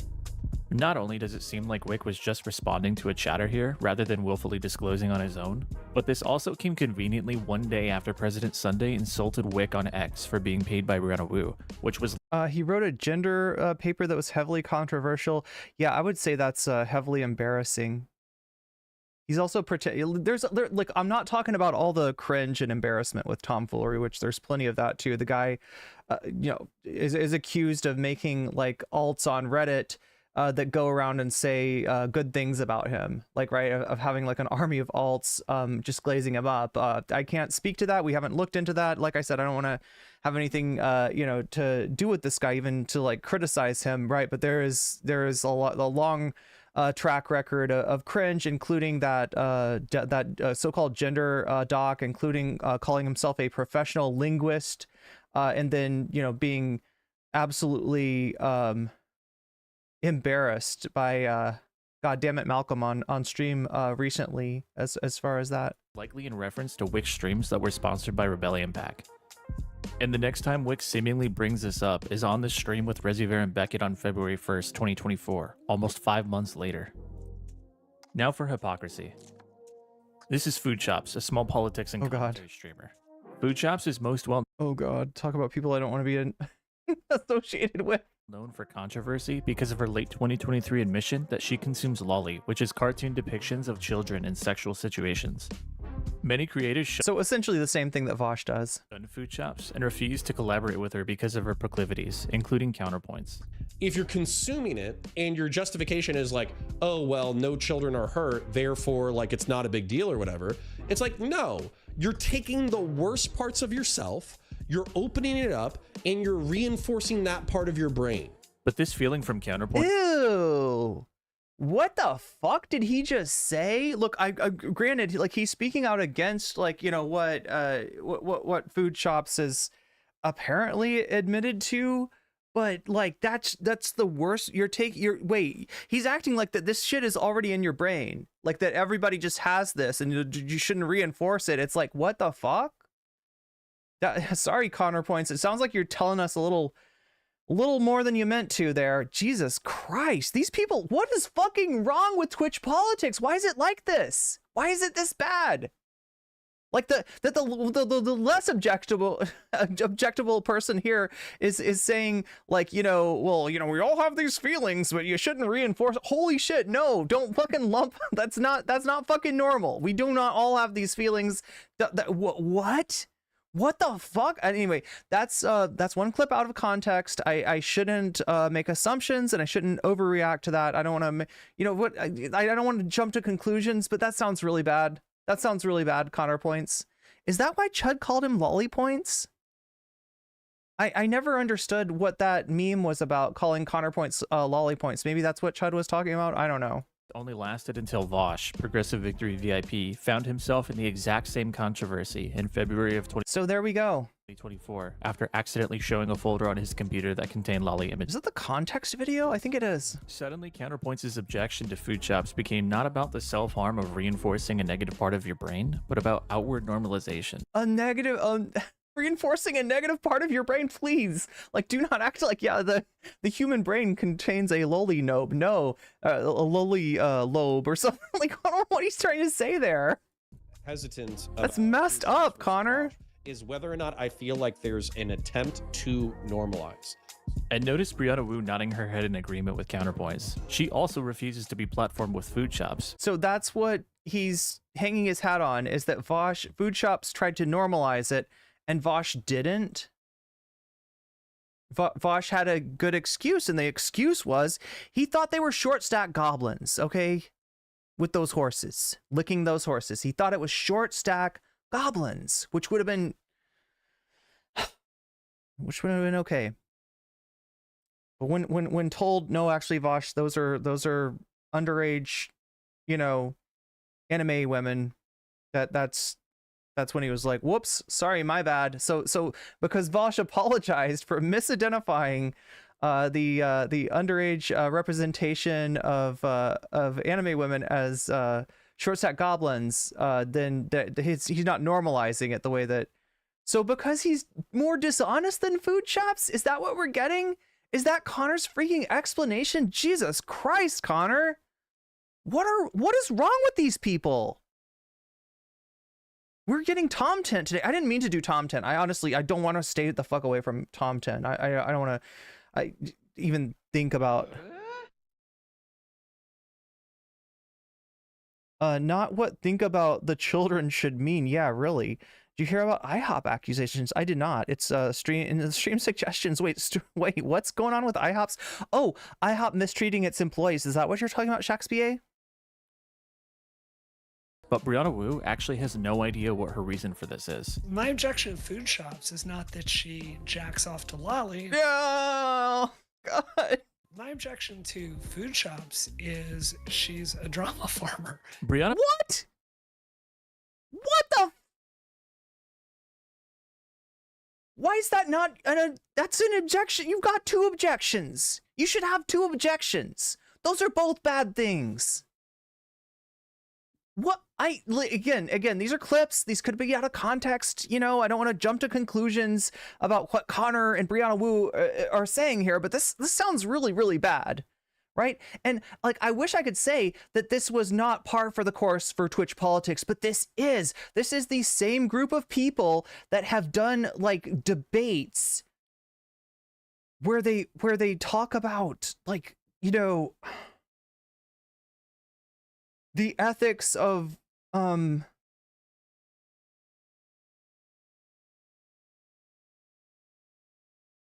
maps and stuff, right? The theory that there's a non-offending version of a PDF, and that for them to have this approximation of the child CSAM or CSA materials is a method of harm reduction, right? They hosted this debate, and it wasn't a debate about is this maps thing cool and shit. It was a debate of it was kind of assumed right, the other side were included a person that was arguing for the relationships between a minor and a non-minor could be okay, and even had somebody on that they were ostensibly in a relationship with who they claimed was underage, right? They've had debates about animal bringing animals into the libidinal mix. I'm trying to say this shit without getting demonetized, but holy shit, is this fucking shit toxic. Must be confused. And also, Thomas, thank you for the super chat. Twitch has out John Waters. Is John Waters? Yikes! I don't know much about John Waters, to be honest. Because at the end of this very stream, she plugs her new show with counterpoints, saying this. Counterfire, Connor and I are starting that this week. My whole theory with this is I love drama content, but I love it shows smart drama content. So Connor and I are going to make a mission of debating the crazies. Food Shops was supposed to be a guest on this exact same panel, but Brianna Wu asked Wick to not be platformed together with her, which he agreed to. And that's interesting, considering what Wick has said in the past. But if the people who paid me, Progressive Victory, if they said, don't have this type of person on, I wouldn't work with them anymore. I'd just wash my hands. But good for Food Shops for standing up for herself. Is that I'm as much of a person as Vaush. I'm as much of a person as... Okay, so I'm definitely not going to go as far as the video essayist is here in it's saying well, look at at least Food Shops is this is like the way that Mr. Girl got treated in the Destiny community. right? People were, grossed out by his takes, by his opinions, but they were somehow impressed by his like moral consistency.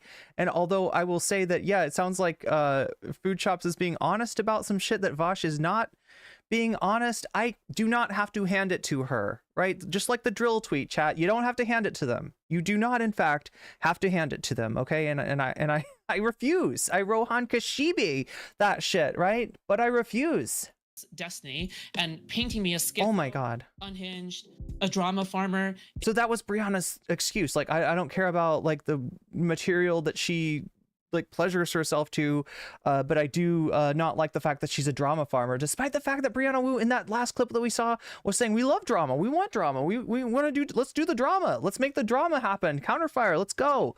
I don't know. Talk about somebody who's not morally consistent. But yeah, I don't know. I'm not one of those people that's gonna hand it to somebody just because they're like morally consistent or they're like honest. I'm like, gross shit is still gross shit to me. Is an easy way to discount my arguments. These three people are clearly very confused, and it's obvious why. It looks bad for them politically to disavow Vaush. But if you decide to burn a bridge with somebody who enjoys lolly, it seems like it should be because. So what that is somebody with clout. Right? People acting funny around, just like people act funny around money, right? Somebody with money that does something is different than somebody with no money that does something. Somebody with influence who does something is different than somebody without influence. Online equivalent of that is somebody with clout like Vaush is going to get treated differently, for doing the same thing that Food Chops did because of the potential benefit that these people can get by continuing to work with this person, or at least not speaking up about them to the same extent. Do you think they might be a danger to children? It's like, as I understand it, she's in therapy for that. Good. I'm really glad. I hope you don't hurt a child. And then if you decide to stay friends with somebody who you think might be a danger to children because of your political goals, you are a hypocrite and a disgustingly unprincipled person. And our last quality is unaccountability, which I think I just made up. This one is simple. None of these creators ever actually really fess up to anything. Wick still hasn't acknowledged that he never adequately disclosed his arrangement with PV. And like, of all the Twitch streamers, I don't want to. Oh my god, I'm gonna sound like I'm doing anti-VTube slander. I'm not. Chat. I've done. I've played around with VTubers. Like not anything that extensive, like not, but just like out of the box VTube stuff. It's kind of fun, right? But this is it seems to me that like when you're talking about like political debates, when you're talking about like Wick panels or Prime Kai panels or whatever, the some of the worst people just happen to be VTubers, right? Maybe because they're their face is not revealed, so people are willing to say more extreme things when they're behind a VTuber compared to when they're behind a when they're showing their face on stream. Just again, since I have to disclose, I don't know about this VTuber. Every 30 minutes. I literally don't know who that is. So yes, I am paid by Progressive Victory. Counterpoints hasn't admitted that he's compromised by money. I would consider myself an anti-Trump Republican. I'm working with Democrats, though, just because I literally think that Biden is better than Trump. And Brianna Wu mutes you and talks over you if you ever try to get her to accept responsibility for one of her many lies. I'm not lying, dude. You did lie to me. You did lie to me. Okay, I've been muted. Queemon with the Persona 4 stream alerts. Again, I've been muted again. She can't hear it. She can't take it. Politics is at its core. I don't know why I always call him Queemon, like he's like a Pokemon or a Digimon or something. He's Queeman, right? About principles. And if the faces of your political organization routinely demonstrate their lack of principles, then they are also demonstrating political incompetence. PV's been rampant with ugliness. I haven't even gone over the petty interpersonal sniping between Destiny and Vaush. Destiny and I are never going to get along. At least, I have no idea what would have to happen to make that possible. That was the reason why I haven't said anything yet, or yesterday and the day before, is because I was waiting for them to go on stream and give their take first, because I know Vaush is waiting to blow me up and say, I'm the one that's unplugging the whole Progressive Victory thing. I'm the reason why the coalition is falling apart. I'm the combative one. I wanted him to give his take first to see if he would try to set me up for it. Or the fact that their Ohio canvassing event was a creepy Ohio atmosphere for women. because I basically like couldn't go anywhere or exist in any way without being like hit on constantly. Wait, is that erudite? Look, not all of PV streamers have engaged in these behaviors, but when the faces of your operation are routinely demonstrating dishonest. That was the other thing that I was going to talk about, right? Is that like, you know, okay, so there's one, on one hand, right, that bringing in a Vaush, although, you know, he's got a big community and I can see the logic behind that, but it's going to make it so that you can't work with other people. That's one aspect of it, but also, you know, these streamers in general, right, whether it's Vaush or Destiny, right, the stuff like what I think it was not so erudite was describing, like, is way too common in these communities, right? That kind of atmosphere, that kind of culture, where, you know, that sort of thing, like, you know, just like unsolicited hitting on you know, a person is normalized to the point where you are considered weird and you are ostracized if you have a problem with it, right? That's going to have an effect, and that's going to mean that the street, that the oh my god, that it's going to mean that the atmosphere is one that maybe not conducive to bringing other people in there, right? Especially if they don't know what's up, because to a normie, that shit is not normal.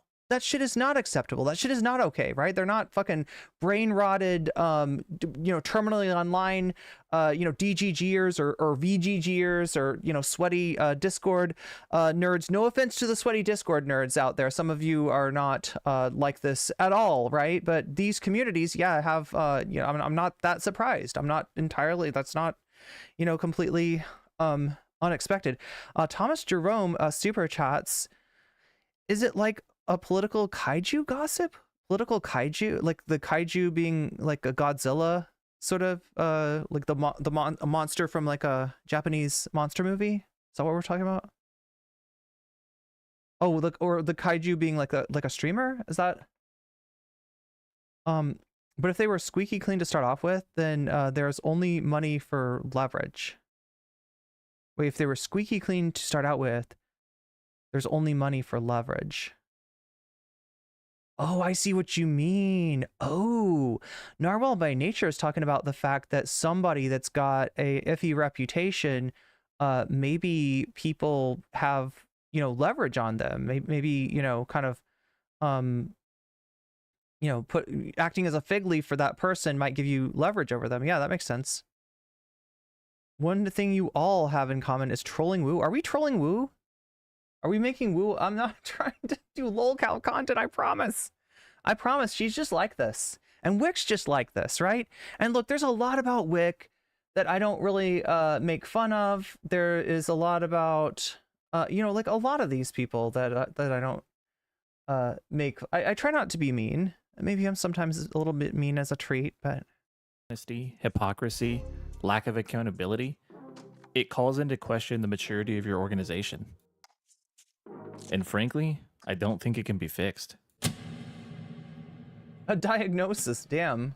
Something. I heard somebody ranting about progressive victory. They're so mad at progressive victory for some reason that they want all of us to be rounded up. Let's recap. This is a classic deflection. What, do you want to put us in a gulag? You want to put us in a gulag just because we're a little dicey, a little sketchy, a little yikes? Progressive. You put yourself in a gulag, IRI. It's a gulag of cringe. But don't worry, you're still pretty fly for a white guy. Victory. Oh, see, I'm being mean now. I'm being mean. Chat. Politics communities in 2020. I'm really not trying to be mean here. I started trying to form connections with a lot of these creators. Took me a while. So that's Sam again. We're about to watch that. That's the next. That's what we got coming up. Is Matt Bender talking to Sam Dursmali. Sorry, let's say his name right.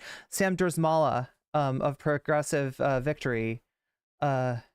Here. So that's coming up. I am gonna check in with the poll and see where we're at there. I feel like I've got some super chats to add up there. I wormed my way in. They had NCC is fair, and they've achieved results. But they've corrupted online politics creation by bringing on Brianna Wu to recruit as many streamers to their cause as possible. They're even paying creators who barely cover politics God. Conservatives? Hey chat, no comment. Oh no, there's another. Okay, I will comment. What the fuck, Keffels? Notorious liars like Notorious liars like Keffels, yeah. Like, where do we start with Keffels? I don't know. I feel like, notorious liar is like underselling how bad Keffels is. They'll bring on just about any commentary or politics creator at this point. And the worst part is, these creators don't feel obligated to tell you they're being paid by a political organization and attending weekly meetings. I mean, how does Stardust, who doesn't even work for PV, have better standards of disclosure than their own consultants? Indeed. Brianna Wu mutually departed from PV last year and reportedly... Stardust, not exactly known as an upstanding person, but yeah, compared to this crew. Because of her narcissistic personality and her wanting to control everything. Her problematic tenure with PV is a microcosm of what's happened with them. They're funded by invisible money. Their streamers hid their sponsorships from their viewers. They embarrassed themselves when they defended themselves. And now they make fun of the people who criticize them. I gotta go. This is unethical. They also repeatedly demonstrate dishonesty, hypocrisy, and take no accountability for themselves, much like children. Okay, I've been muted again. I've been muted again. She can't. Much like children, and then you show Quee Man. Like, much like children. And anyway, chat. Can't hear it. I don't know if PV can... I don't know what Akilo's trying to say there, but... fix what it's done to online politics. Oh God. Oh my God, chat. I know what this is. This is something that was up on PV's website. It was a get-together social between a bunch of PV streamers, and Chud Logic was there. Was Chud Logic paid?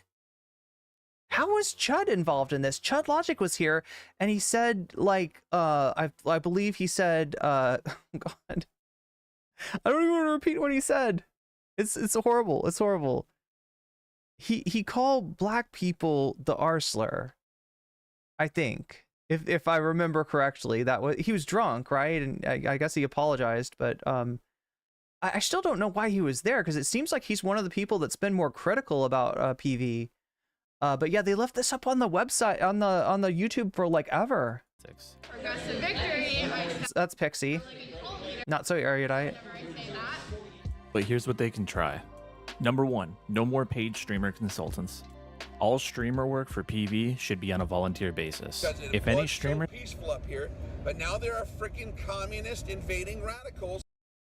And that's the thing, that streamers, especially streamers that have spotty histories, like the ones that we're talking about here, they don't need to be paid to do things that make them look good. Generally, especially ones with spotty history, will need something to launder their image. That's why they do, that's why they do, charity work and charity streams and things like this, right?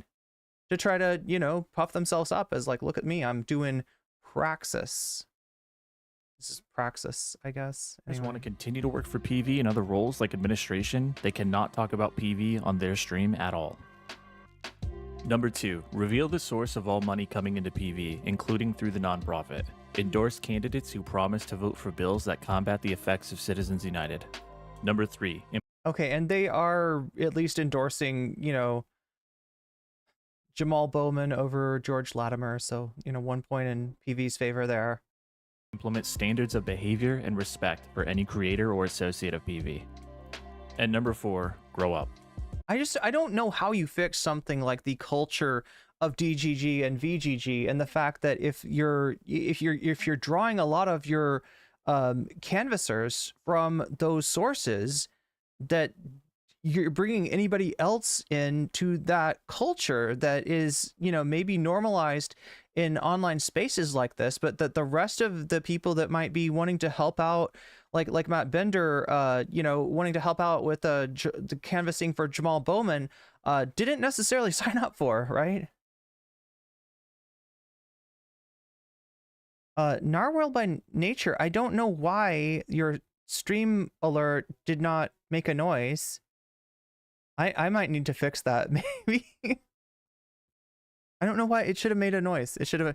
Look, here, I'll emulate what would have happened if my stream alerts were working correctly. Narwhal by nature super chatted $10. Is PV why Destiny went and embarrassed himself talking about cookie bombs? Oh my god, maybe.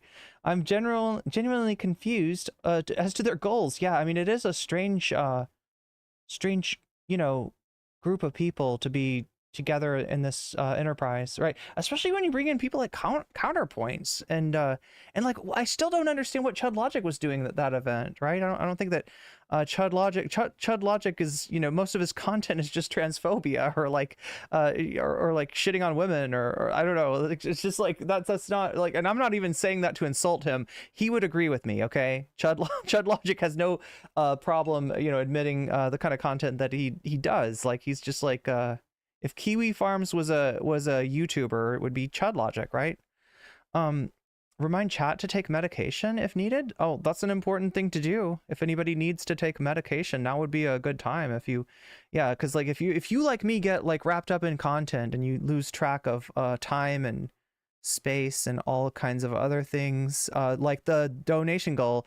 Anyway, let's look at that right now. All right, because I feel like there's a few things that I have not added up. Also, hi, Shorts chat. Imagine having to unironically address Chud Logic, right? Okay, so let's take a look here and see. Okay, so Jonathan, I marked your dono down. That got us to 10% and put 5% behind AOC. Thomas, I didn't hear, Thomas, let me know what you want your donation to count for. It looks like 1, 2, 3. Wait, let's see. 1, 2, 3. Yeah, there's 3 dono, the equivalent of like 3 donos there. So that puts us at 40%, and then we get to 60% with Narwhal by Nature. So yeah, I guess those are the 2. Narwhal by Nature and Thomas Jerome. Let me know what okay, let me explain how this works, right? When you donate, that's awesome and I appreciate that, and it's how the stream runs. It's how I keep coming to you with more content. I wouldn't be able to do it without you, chat, so I appreciate all the contributions, whether it's through super chat, super stickers, through memberships, through gifted memberships over on Twitch, through subs and gifted subs, through bits, through any of the links down in the description that you donate to me on, through Throne, which, yeah, that's the reason that I'm talking to you on good sound equipment now. It's because of donations through Throne. When you sign up on Patreon or anything like that, right? When you do that, let me know where you want me to put your money. What I mean is that for every $1 that you donate, I will add 1% to the topic of your choice. If we hit the dono goal, which we're like 60% there already. We're 60% there already, right? If we hit that dono goal, then whatever wins like the poll will watch, right? Now, here's the caveat on that, right? You can also put your thumb on the scales. By when you donate, you get to add 1% to per dollar, per US dollar, to whatever topic that you want to see. Or maybe you just want to see the will of the people upheld and you just say Vox Populi. Or maybe you're a gaming frog and you want to try to bribe me to play Fallout New Vegas. You want to twist my arm, which you might be able to do with enough donation money. Remember to stay hydrated and stay fed. That's a good idea too. NCC is judicious, a marathon commentary on streams of look, I'm a nice person. I swear to God. Okay. You might not have heard that from other people. People might have said that, you know, I ambushed Dylan or that I was mean to somebody in a debate or whatever. But I swear to God, like I'm trying to do what's right here. And in general, I am, you know, my excess is towards being nice usually. But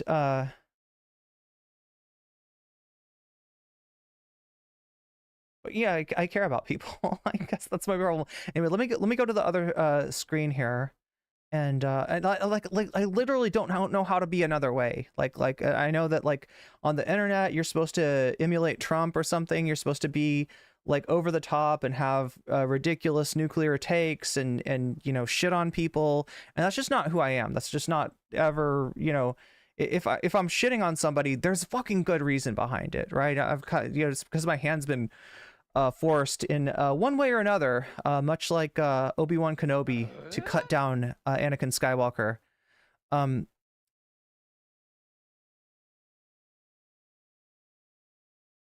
In his prime. Billy Mays? Wait, what's up with Billy Mays? What's up, Leftist Best Politics? Good to see you. I feel like I've seen you on other streams. Luna Rose says, I press money button. Okay, so Thomas and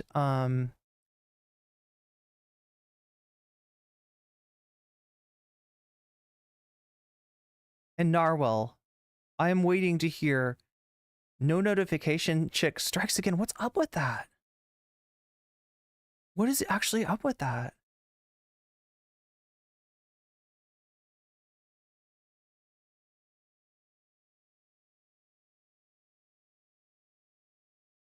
Irene loves to go on tangents. I mean, do I, or do I just get sucked into them?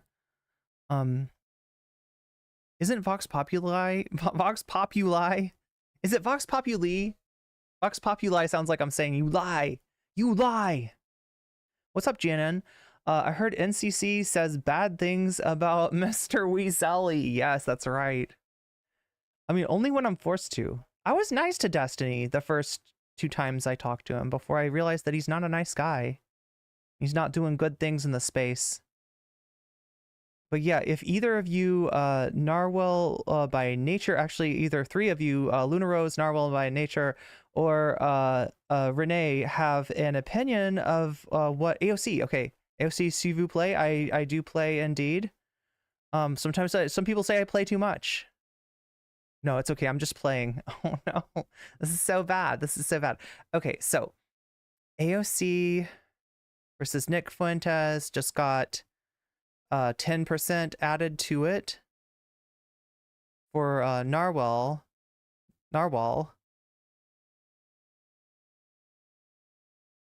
And 2% added.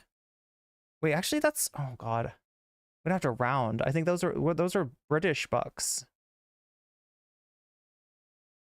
It's at least 2, so it's like 17%. Let's put it 17.5. Oh my god, Chad, I'm gonna make the math super confusing for myself. I just don't want to shortchange somebody just because they're donating pounds instead of dollars, and I know that a pound is worth more than $1, so I don't want to undersell that. And then Renee is the Renee, you've been throwing up those super chats. Let me know what you want to see. Wait, did you already say?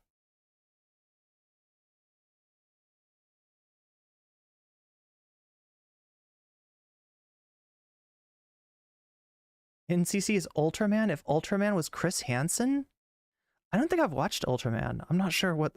Runaway screaming from anyone calling themselves progressive. Yeah. Yeah, indeed.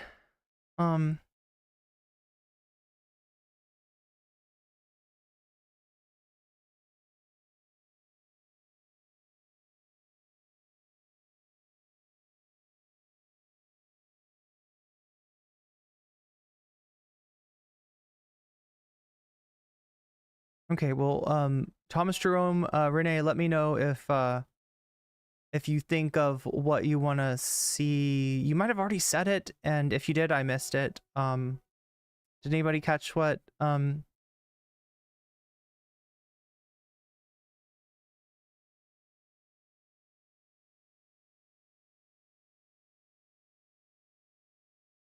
Wix Discord server? Wait, am I in Wixcord? I think I was. I think I was on a panel like a long time ago with Wick. Where the? Oh, I am. I'm in Wixcord. I'm in Wixcord, but I have Wixcord muted. Apparently, it goes hard on mute. Wixcord goes really hard on mute.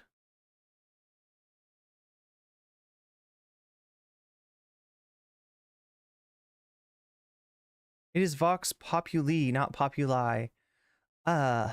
me and my Latin pronunciation, okay? Look, Veni Vidi Vici. You're in that Discord too. I don't know what goes on in there. I really don't. Are you gonna do Fallout? I need to do some Fallout. Yeah, I was actually gonna do it last night, but I got I ended up playing Rocket League instead. Yeah, we should definitely do that. So anyway, that means we got to get through this. Okay, well, so if anybody can find what Renee, what Thomas Jerome wants to put money towards, I will add that. I will add those super chats to the subject of your choice.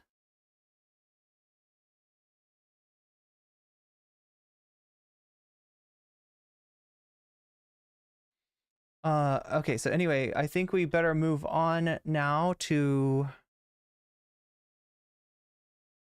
not that. Is it this one?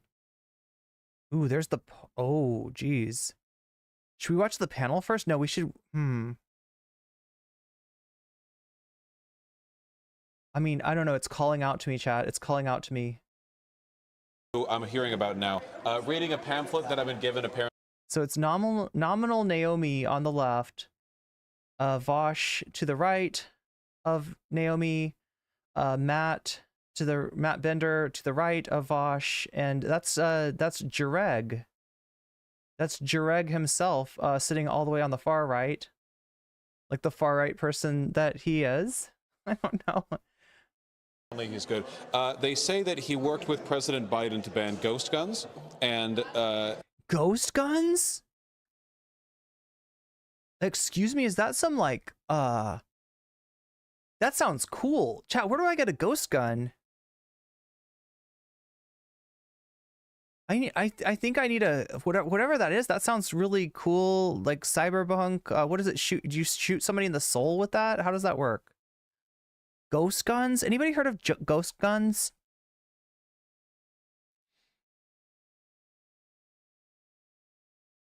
Shorts chat has not heard of ghost guns. Has Long's chat heard of ghost guns? I think guns without a serial number. Okay, so they're not as cool as I thought. Ghost guns are 3D printed, non-traceable. Ghost guns are not cool. Okay, they're not cool. They're not nearly as cool as they sound. You buy parts and put them together yourself. Oh, so it's like like what people do with computers, but with guns. Ghost guns are from Luigi's Mansion, not Waluigi's Mansion. Okay. Thomas said AOC Fuentes. Thank you. Oh wait, I gotta add these up though. I gotta make sure. Okay. So we got 5, 10, 15. 15 going to AOC. Let's make that happen. Apparently I don't know what ghost guns are, or did not know. Now I do. 32.5. It is now 32.5. And are we still 60% of the way there? I think we added like we can say we're 65% of the way there. 3D printed is a rising problem. Ghost guns are out in are out. The contraption is in. Yeah, I gotta get a cooler weapon. I don't want to, you know. I don't think I want a ghost gun. It's not as cool as it sounds. He legit does not recognize that saying the N-word is racist. Wait, who, Dreg or Destiny? I played New Vegas when taking a break. Yeah, it's a cool game. I need to get back. We're in the middle of Old World Blues. Old World Blues is the... Wait, I was supposed to switch over to like this screen. Switch over here. Check up on Waluigi. There's Waluigi. I think Waluigi's okay. Waluigi's kind of taking a little snooze, right? We just gotta always watch. It's kind of like Five Nights at Freddy's, right? Just like you always got to check the security cameras to see, you know, Chica, Freddy, Fox, especially Foxy. Especially, you got to watch Foxy, because Foxy will do like nothing. Okay, Foxy will be doing nothing, and then all of a sudden you're like, why is Foxy's curtain open? And you look at the hall, and here comes Foxy, and you're like, slam the door shut, right? You gotta shut that door. You gotta shut that door on Foxy. Foxy is, I'm watching you, Foxy. But yeah, right now Waluigi's kind of doing a Foxy, kind of lulling us into complacency here. From my understanding, you still have to buy half of the gun online, and then you 3D print the other half, which is where the serial number usually would be. Interesting. Okay, so yeah, let's so what is this? A progressive victory panel? Jamaal Bowman versus George Latimer, featuring J-Reg, Vaush, Nominal Naomi, Matt Bender. It's on Matt Bender's channel. I feel like we can get started on this. Those are some cute gloves. Thank you. I'm in my dark, you know, this is an NCC Dark Enchantress mode, because apparently I'm evil and mean. I'm a super meanie butt sometimes, but only when I debate. That's why I don't debate anymore. Let's see. What are we doing? We are looking for this.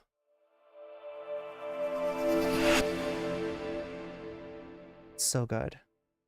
This is an issue to me personally, because in Time Splitters 3, classic, by the way, you should play it, you're hounded by ghosts in one mission, and when you go underground under the haunted lab, and then you can't fight the ghost, but then you circle around and you get the ghost gun, and then you can fight them. Have you considered the ghost? Is this what I would be like talking to people? Is Vaush just good at talking in front of chat and he can't talk to like people? Busters, that would ruin their gun situation. Yeah, the Ghostbuster gun, that would... Exactly, like what are they supposed to do then? You know? Disarm the police? We're gonna have a lot more ghosts. Keep going. I don't think, we can tie this back to illegals or Hamas somehow, I'm sure. It's nice. Anyway, soon we're going to be commenting, I believe, on the Bowman-Latimer debate, the second one. Yeah, the one that just, yeah. I covered the... Wait, there's a second one? Oh shit, chat. I didn't know this happened. Just know, yeah, Bender's there. Bender's kind of like low-key sandwiched in between. I should use a different word. I should use a different word than sandwiched. Bender is between Vaush and J-Rag. First one, and honestly, yeah, that's what he said. Well, I mean, he's quoting, I guess, the right-wing, you know, conception of the... biased going into it. Yeah.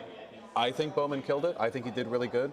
I think that Latimer is pretty rhetorically proficient. Like, he's not an easy setup, right? He's not like a fall guy or anything, but I think that he's kind of hounded by the fact that he's kind of racist. He gives off kind of... Vaush is just, like, I think he's nervous. Racist vibes a little bit. He's worried somebody's going to come up to him and be like, hey, are you the short stack goblin guy? Yeah, he seems like a Democratic candidate from, I don't know, like 60, 70 years ago, honestly. Like, if he feels completely like the way he talks, the words he uses, his rhetoric feels very outdated, to say the least. Yeah, he's... I remember, did you see the first... Okay, well, no, real yikesy aura from the Latimer guy. Yeah. 100%. Real yikesy. Also, not your country. Thank you for respecting the boundaries. You're sitting next to Vaush, but anyway, go on. America's a closed culture. Yeah. There was this really persistent. I remember this so much stronger than anything else. Why does Vaush look like he's like at He's like on a Hawaiian vacation. He looks like he's a tourist somehow. Happened to debate where Bowman would get like a few jabs in.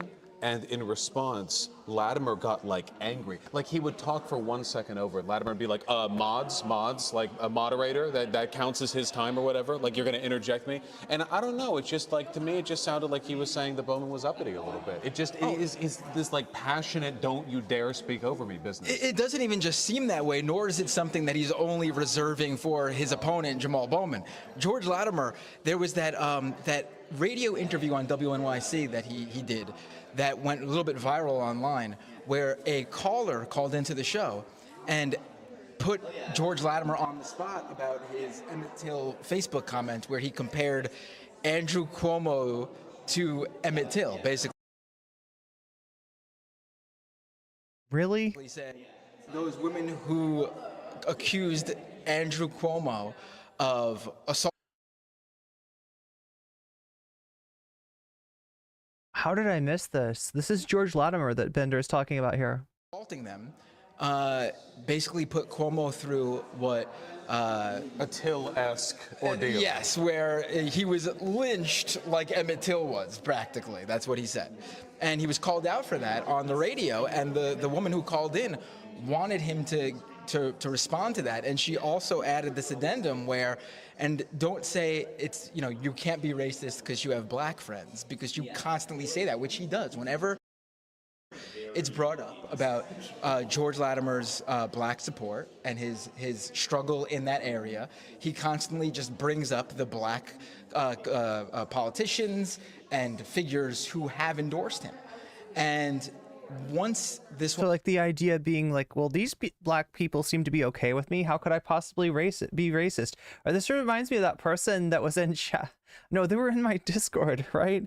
And they were like, excuse me, I just want to bring up that I met Vaush as a minor and he did not try to diddle me, so maybe all the, you know, rumors are untrue. And it's like, okay, no, nobody's saying that he's, you know, doing you know, stuff to kids, right? The problem was that, you know, he showed his spank folder on stream and it was underage anime women licking horses. That's what this guy gets off to, right? And it's like, I mean, should we know what, you know, is in his spank bank? No, but you know, he showed it to us, like, right? It's out there. It's been seen, and it's impossible to unsee. And if you're like me, it changes the way that you think about Vaush. But yeah, like this idea that, well, if somebody's like okay to like one person from a particular group, then they must not be problematic at all, and that's just not true. That's just not true. Was done Imar covered this, and it was Latimer's turn to respond. He basically threw away anything she said and just went to the following rhetoric. He said, oh, you know, you're basically not going to vote for me because I don't fit your demographic. There's nothing I can do that will get you to vote for me because I don't fit your demographic. That's crazy. And the host of the show even said, he even interjected and said, well, the caller didn't say that. The caller's asking you to respond to things, and you're saying something that the caller did not say. And he just went with that. And then he went on to say how he deleted the Emmett Till Andrew Cuomo comparison post, and it was a moment where he was just really upset and angry, and so he wasn't thinking when he wrote it. Even though that Facebook post that compared Andrew Cuomo to Emmett Till, that Facebook post starts with him saying, so many people are just saying things right now about what's going on with Cuomo.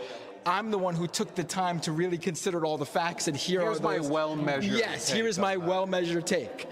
This guy is, and you know what the thing is, like, no one is reporting on this stuff.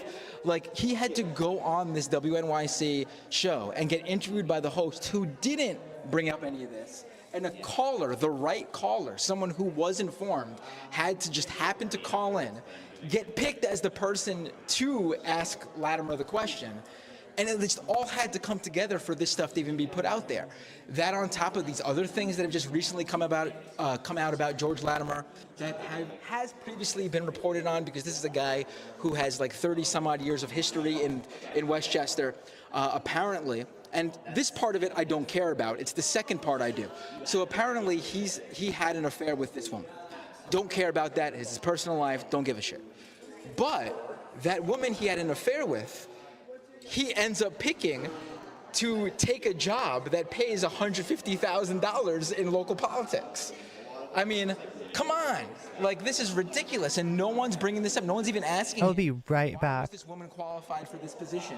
It's a hefty bribe, too. Yes. I mean, that's not a small sum. Yes, like it's just occurring to me, by the way. You know, the content creator brain locking in. Just realized we didn't introduce ourselves. Ah. I don't need to, but. Because it's my stream, I mean, not because I'm self-centered. I'm yeah. Drake. Hi. Where can we find you? Dreg. All right, that covers it. There we go. All right. Hi, I'm Matt Binder. You can find me on my YouTube channel at youtube.com/Matt Binder. I also do a show called Leftist Mafia with Mike Figueredo of The Humanist Report, David Dole of The Rational National, Rebecca Azor, and Lance of the Serfs. And you can catch me every week on The Majority Report with Sam Cedar and Emma Vigland. Hi, I'm Naomi. I go by Nominal Naomi on YouTube, Twitch, TikTok, and it's great to be here with a bunch of other political streamer folks. So what I was getting out of that is Latimer is bad. Latimer is bad. Bad vibes? Bad vibes. Same exact tactic in all his debates, where whenever somebody tries to hold him accountable for any of the heinous things he said throughout his career, immediate deflection, no accountability, moving on, and yet, like, at the same time, he's gonna try to crucify Bowman for any kind of like honest mistake, like the fire alarm incident. Oh my God, the fire! That was a question. They made that a question in the first debate. What is there to even say? First of all, if it was on purpose, it's good because it was funny. And if it was an accident, then who cares? Like genuinely, trying to make an issue out of this. I mean, the thing that Bowman is being indicted for here, really, of course, is he's the blade of grass that grew too tall, right? Him being pro-Palestinian made him like vulnerable for AIPAC money being dumped into his opposition. They clearly wanted to just cut down like a Justice Dem. This would be the first time that a Justice Dem would be ousted in a primary, if that happens. So. And to have it over something like this too, it's just given how like significant the stakes are. The fact that like this obviously arranged first debate, hey, here's 50 questions in Israel-Palestine, extremely like heavily framed ones. Here's the moderator not giving you the same amount of time in the final statement as Latimer was given. And the fucking fire alarm question, man. I can't. It was so stupid. I thought I was entering a fugue state. It didn't feel real. Yeah, I also hope it was intentional, because it would be fine. No, exactly. I agree completely. It's, Democrats say we got to stop rising fascism in Trump's Republican Party by any means necessary, but apparently it doesn't include pulling a fire alarm. Pulling the fire alarm on fascism. Here I am telling you to stay hydrated, and I needed to get water for myself, so.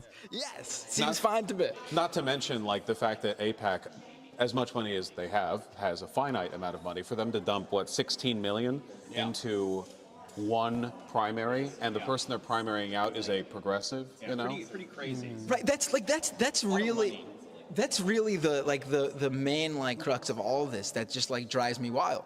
Like, we are in a time frame where the Democratic base, the establishment Dems, the resistance, the anti-Trump resistance is gung-ho about the only thing that matters is defeating Donald Trump and furthering Joe Biden and his administration's agenda. Fine. Here you have a candidate that's coming in who is backed by Trump's billionaire supporters via AIPAC, who has funded Republican after Republican, January 6th insurrectionist Republicans. And even on top of all of that, George Latimer's come out and said he is not going to back main tenets of Joe Biden's agenda. He already said he's not going to tax billionaires. He's not going to do these major... What's up? I'm sharing your mic. Oh, sharing my mic? All right, cool. So he's not gonna back main policy goals of Joe Biden, which Jamaal Bowman does. I mean, listen, just because Jamaal Bowman criticizes some aspects of the Biden administration and Joe Biden, that doesn't make him less in line with Biden than Latimer. It's quite the opposite. Jamaal Bowman criticizes Biden in hopes that Biden and the administration is moved on these policy positions. But all the other areas that they align, Jamaal Bowman is completely with. On the other side, you have a Latimer literally coming out straight up and not even saying, like, I'm going to critique that position and find some middle ground so we can work together. No, he's saying, I'm not going to support it. He already said there'll be no George Latimer-backed climate change or any policy or anything like that. Like, this is Joe Biden. So yeah, here's another pattern for progressive victory, and like not a huge criticism, but I think the audio was the problem with the Ro Khanna. Like Like they love to do these they love to do these panels, and it seems like every time they do, the audio's like Jireg doesn't even have a lavalier. It looks like Matt is holding his, and it's just, anyway. Apologies, chat, for the audio. Core things that he's campaigned on, and Latimer's out there saying, "I'm not for this stuff." I mean, if the goal is to get Republicans, Trump-supporting Republicans, out of office, and deny Donald Trump winning the election in November 2024, then the guy you want in office right now is Jamaal Bowman, not a guy who's backed by Republican donors, who back Donald Trump, who back Republican candidates, who back January 6th supporters. I mean, it's crystal clear. And like the idea that like anyone who's like an establishment Democrat wouldn't be behind Bowman, it just shows that when they say like the goal is to defeat Trump, I question that. Because if the goal is to defeat Trump, Latimer's not your guy. Someone like Jamaal Bowman needs to be in there to back the Biden administration on those policies where they do align, and then push the Biden administration on policies where they don't align. This guy's read the pamphlet. I try. So Latimer, I was under the impression he was a centrist. Center right? Let me know if this, oh wow, here's Jireg coming in here. Let me know if this is too fast. I mean, when we're talking about where the Republican Party is now, I guess George Latimer is presenting himself as what we would call like a centrist, like a center-right establishment Democrat. But you have to question, like, listen, even if George Latimer himself does not support Donald Trump and does not support Republicans, and he's not some Okay, and no, here's the real question, right? What is Jireg doing there? This is Jireg, known for his political compass memes, known for his like discussions of like meme ideologies, discussions of mental illness. I think he also did a mental illness compass in addition to the political compass.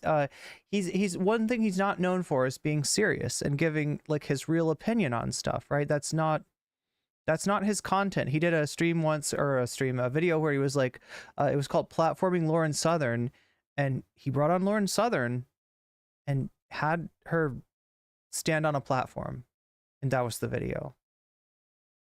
That was I mean, he has contributed, I guess, to the noosphere, he would probably call it that, right, the body of human knowledge out there, in terms of his discussions of irony and the concepts of, I don't know if he came up with the concept of like meta irony, post irony, etc., but he sort of put it together into like an irony continuum to explain different levels of irony, and also different generations and how the kinds of irony that are more common in generationally, right? So but it's just for this, right, for a serious political event of like canvas for Bowman, let's get Bowman reelected, let's stop like this MAGA money from coming in here, let's stop AIPAC and MAGA money from taking out one of the few people with decent takes on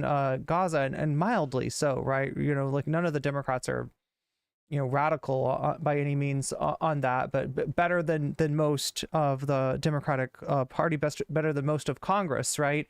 When we're talking about Jamaal Bowman, I'm not trying to throw shade or anything. I just do not understand that I'm not Jireg's presence here. Wolf in sheep's clothing coming in, even though he said he's not going to support Biden's. Ooh, they're up. Okay. Biden's agenda. You do have to question. Yeah, that you're right. That camera angle is less than ideal. They changed the camera angle. Maybe that's maybe they'll stick to this. Republican donors are putting so much money behind him. What do they see in George Latimer? They see a do-nothing candidate. Like, wow, Videngale, thank you for re-upping your membership. Also, if you're donating, make sure to let me know which of these. Here, we'll switch back for a second here. Yeah, so we are. I'm keeping track of your donos, and I'm also. We're gonna do content after the content. So after we're done with the Matt Bender Progressive Victory, Brianna Wu Destiny sort of content, we are gonna go to a second subject, right? And the I mean, if you're on YouTube, you can see the poll options, right? Those are our subjects. We've got AOC versus Nick Fuentes. Apparently something happened on Twitter.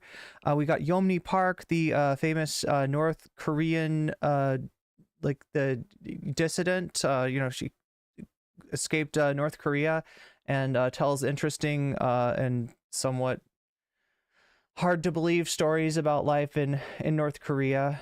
She's kind of, you know, grifting on like the people that want to just hear the like wildest shit, and you know, fuck knows if anything that she says is actually true, right?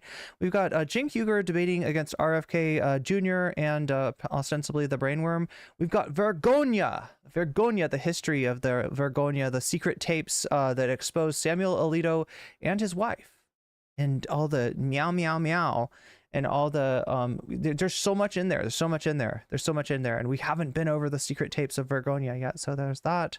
And as always, Vox Populi. You can say Vox Populi if you just want to endorse whatever people are picking in the poll. If you believe in that poll, the right of the Vox Populi. Am I saying it right now?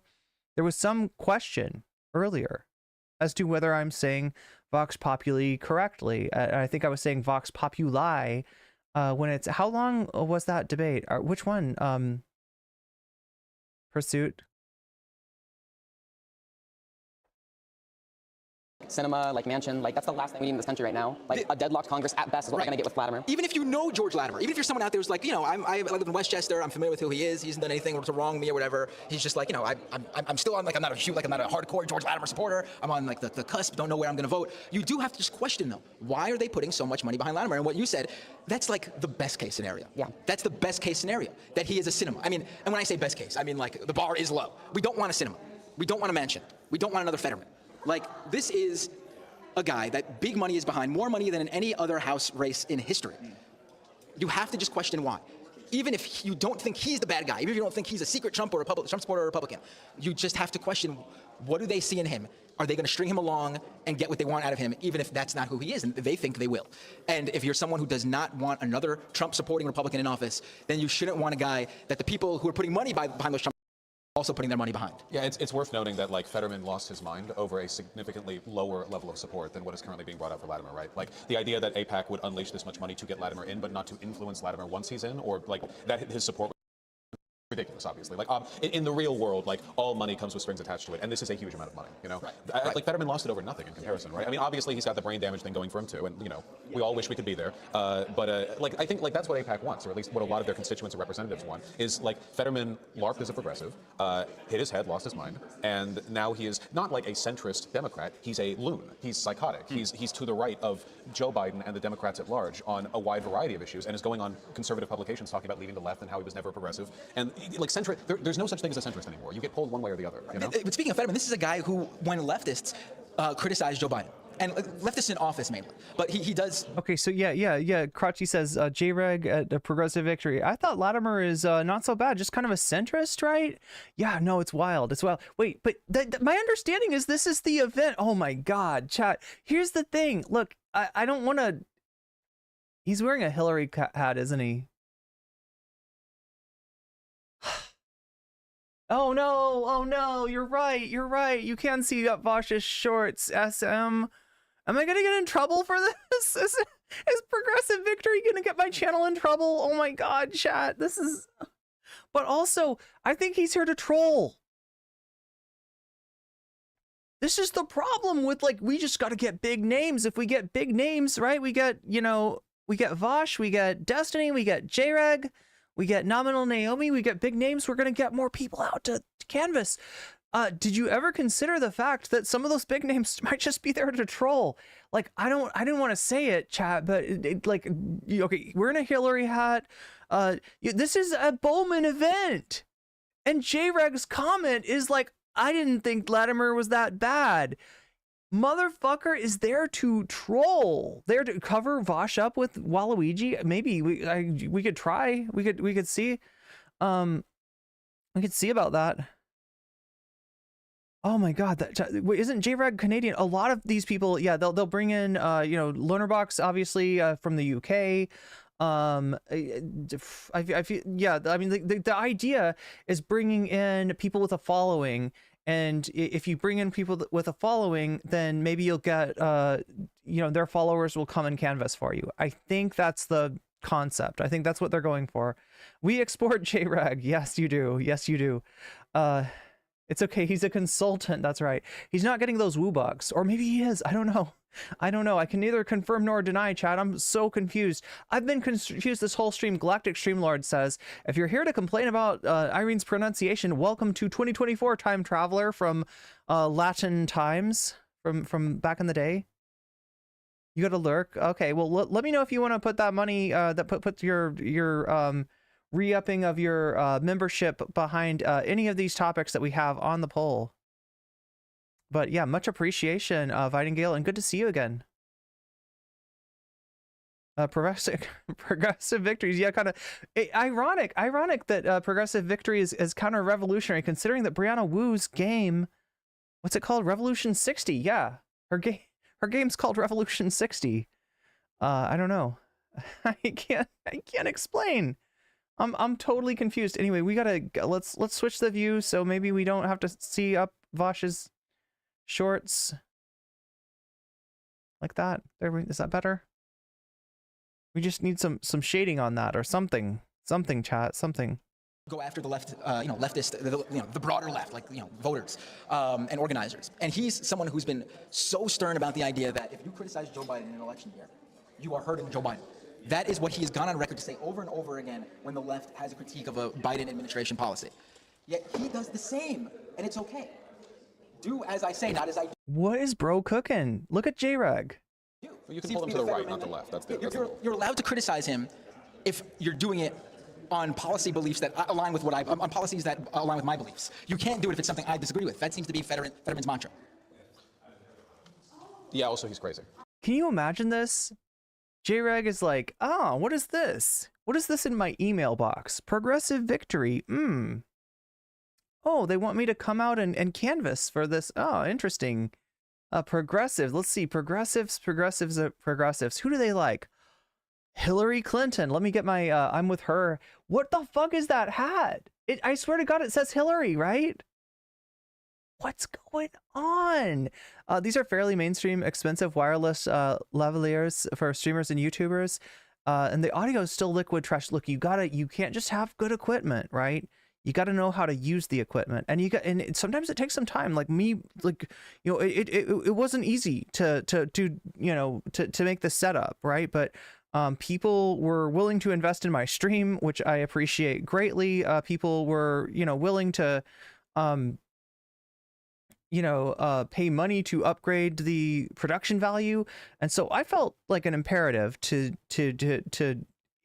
make sure that your equipment is working correctly, right? Because how silly would it be if people donated for this equipment, I didn't even use it right, and I think I'm using it right. I think I'm I'm audio maxing right now, chat. We're audio maxing here, but also to raise the production value as much as I can. Apart from that, so that's where all the new digs. That's why I stole David Pakman's background, basically. Not exactly. Obviously, this isn't exactly David Pakman's background, but it's the format that everybody who the algorithm is favoring seems to be using, so I thought I might use it myself. Maybe it only works for white dudes, but we'll see. We'll find out.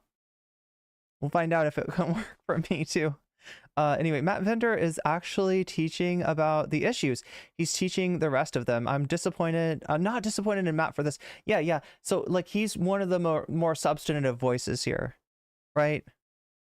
As far as because he does look, Vaush does a lot of stuff. Vaush obviously covers politics, but maybe not the same way that the Majority Report covers politics. And then like I said, JREG's here to troll. I don't know about nominal Naomi. I've never really watched her content other than her debate with Kelly Cadogan. It's Kelly Cadogan. This has to be a troll. He knows that she and her campaign screwed over the actual progress. That's what I'm saying. Is he's here for the memes. JREG is here for the memes. Hillary was never progressive, true. Yeah, he's apparently he was. Hillary hates progressives. Let's be real. It wasn't like a fender bender. It was like this dude crashed into his car. He's found a fault. Yeah. I mean, I don't know. I don't like like listen, like even if you're someone who's like maybe like a more like, you know, you haven't been paying too much attention to this race, or to, you know, you're sort of maybe apolitical, but you do go out and vote. You haven't been paying too much attention to what's going on in Gaza, Israel, Palestine. The idea that like Jamaal Bowman could lose because, I mean, all I see is Hillary. There's other. I wish we could zoom in. Maybe we can for a second. Can we zoom in for just a second? Like, maybe I'll be able to read what's on his hat. I don't know if you'll be able to see it. It doesn't really help you, does it? Oh my God, I can't tell. There is more writing, but I can't tell what it is. Anyway, sorry. I thought that might help. It didn't help. he decided that Palestinian lives mattered too. Like, if you need a candidate who supports Israel, no questions asked. Seems like this crew is gonna drag down Bender. Is he just unaware of the behind the scenes PV stuff? Well, we'll see in a second. He's aware of some of the stuff. You know, he interviewed, I probably watched this out of order, right? I probably should have watched his interview with Sam Dursmala who's the founder, I think, of Progressive Victory. I probably should have watched that before this, right? Because you know that's the order that these pieces of content were created, so to speak. And it's a little confusing. I saw this and I was like, ooh, what's this shiny new video in my recommended? So we went to this first. It was probably a mistake. You have 99.9% of Congress. Like, Jamaal Bowman is one of a handful of what's up, geese? People who've come out and said, I abhor the killing of innocent people, whether it is in Israel or Palestine. Oh yeah, sure. Sorry. Yeah. Yeah. Sorry about that. Yeah. Is that good? Wait, Luna Rose says my phone has a handy pinch zoom on YouTube. I can zoom in it. Yeah. See if you can tell what's on that hat. It says Hillary. I just can't tell what the rest of it is. All right. And he can lose his seat for just basically saying that we should look at probably down to here. So this might be pinned there we go. Cool. It picks up pretty wide range, honestly. Even if it was held right there, it could probably get both of you pretty well. Yeah, all right, cool. I wasn't sure how close I had to put it. Maybe after I'm done talking, I'll finally clip it to my shirt. But yeah, I mean, it's amazing that, like, basically Palestinian people with all this money being sent all these weapons. Yo, low key, it's probably good that Jirag doesn't have a mic. Sent to support Israel. Just basically vocally advocating that innocent Palestinian civilians should be considered in this equation too. That's enough to potentially. It's the Hillary 2016 campaign cat. Does it just say like I'm with her or something?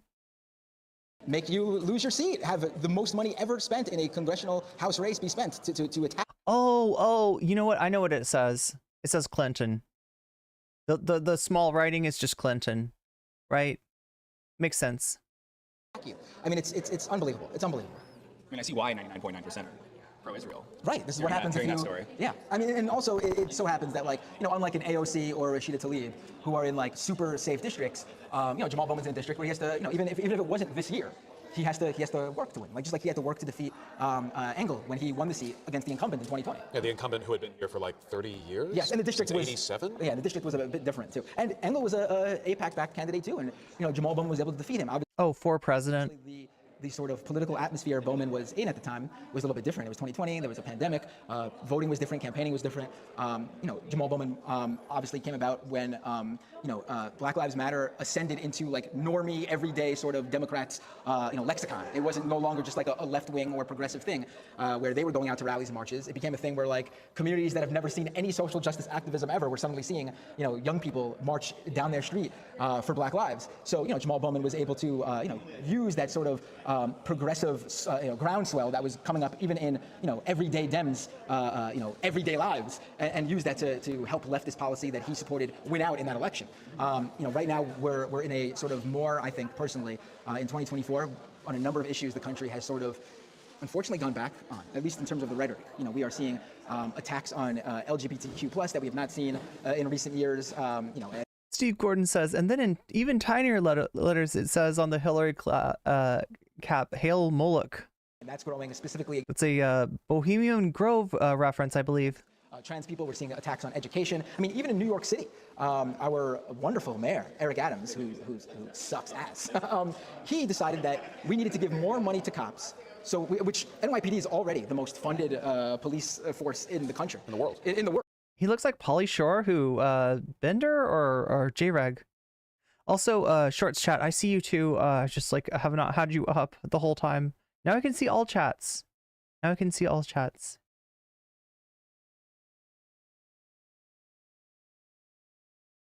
Yes. On top of that, they are, if they were a military, they'd be considered like, I think it's like the 9th or 10th biggest military in the world. That's how billions and billions of dollars go into the NYPD. And he decided that we need more cops in the subways to stop people from fare evasion. And in order to fund this, this new sort of position of how Adams wants to use the NYPD, they took funds from other necessities, really. And one of those funds they took from is the New York City Public Libraries, which are now closed on Sunday, because they can't afford to stay open on Sundays anymore, because Eric Adams cut their budget to send their money to the NYPD. And look, my understanding of the whole fare evasion thing is that the reason that that wasn't being funded, the reason that that wasn't being paid attention to, the reason that you know, you could kind of, you know, evade paying the fare on a New York subway, is that it's more expensive for them to enforce that than it is like than the money that they're going to get from enforcing it, right? So it's literally just a, like, you know, punitive sort of measure. Like, that is absurd that in New York City, which includes part of Jamaal Bowman's district in the northern Bronx, in New York City, we've decided via our mayor, you know, people think of New York City, oh, super progressive. There's got to be, unfortunately, when it comes to New York politics, it's a lot less progressive than you think. They do not fit their constituency a lot of the times.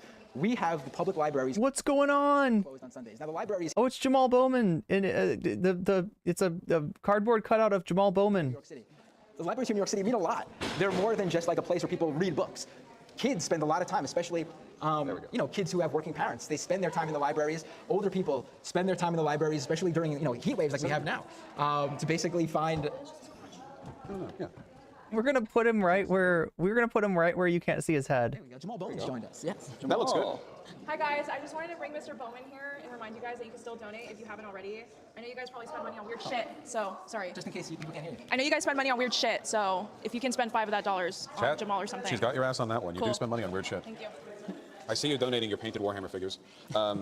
Oh, I wanted to broaden the session because you and I both talked a lot. Do you want to give a 15-minute seminal on the importance of progressive political action? I don't know if I can do a full 15 minutes, but yeah, just like reiterating what everybody else has been going on. I mean, seeing these changes where like we're stripping away community resources, like access to libraries, and instead investing it into police, like you're just going to be fueling the cycle of keeping people in prisons and not giving them the opportunity to get better. And like it's just terrible to see that kind of change. And having voices like Jamaal Bowman, who brought $1 billion into this district, like specifically to target this kind of pipeline, has been like amazing in Congress, and he's done amazing work in this community. Like he was a middle school principal for decades, and like he was known for like walking students home, like being really involved, and just an all-around great guy who knows the area, who truly believes in what he speaks for, and yeah, really motivated me to come out here. I mean, that's the thing. Like Jamaal Bowman is someone who isn't a career politician. Like I think that's so important for people to realize. Like it is extremely hard to get into politics and get elected to office. For people who haven't decided early on that they're going to make a career out of this. Like George Latimer has decided that he's going to spend 30+ years in office. Fine. I mean, being a public servant is obviously a respectable thing too, but it also makes it a lot easier for you to campaign because part of your job is to meet the people in your district. So you basically double dip while you're doing your job. You are essentially campaigning as well. Jamaal Bowman is someone who wasn't a career politician and actually had to leave behind what he decided to do with his life in order to become a public servant. And he took the time and the effort to put his own, you know, family in potential harm's way in terms of he's received death threats, and also the idea of like you having to leave that like a position of having a source of income come in and actually run for office seriously, because you really can't, like campaigning is a full-time job, even more so than that.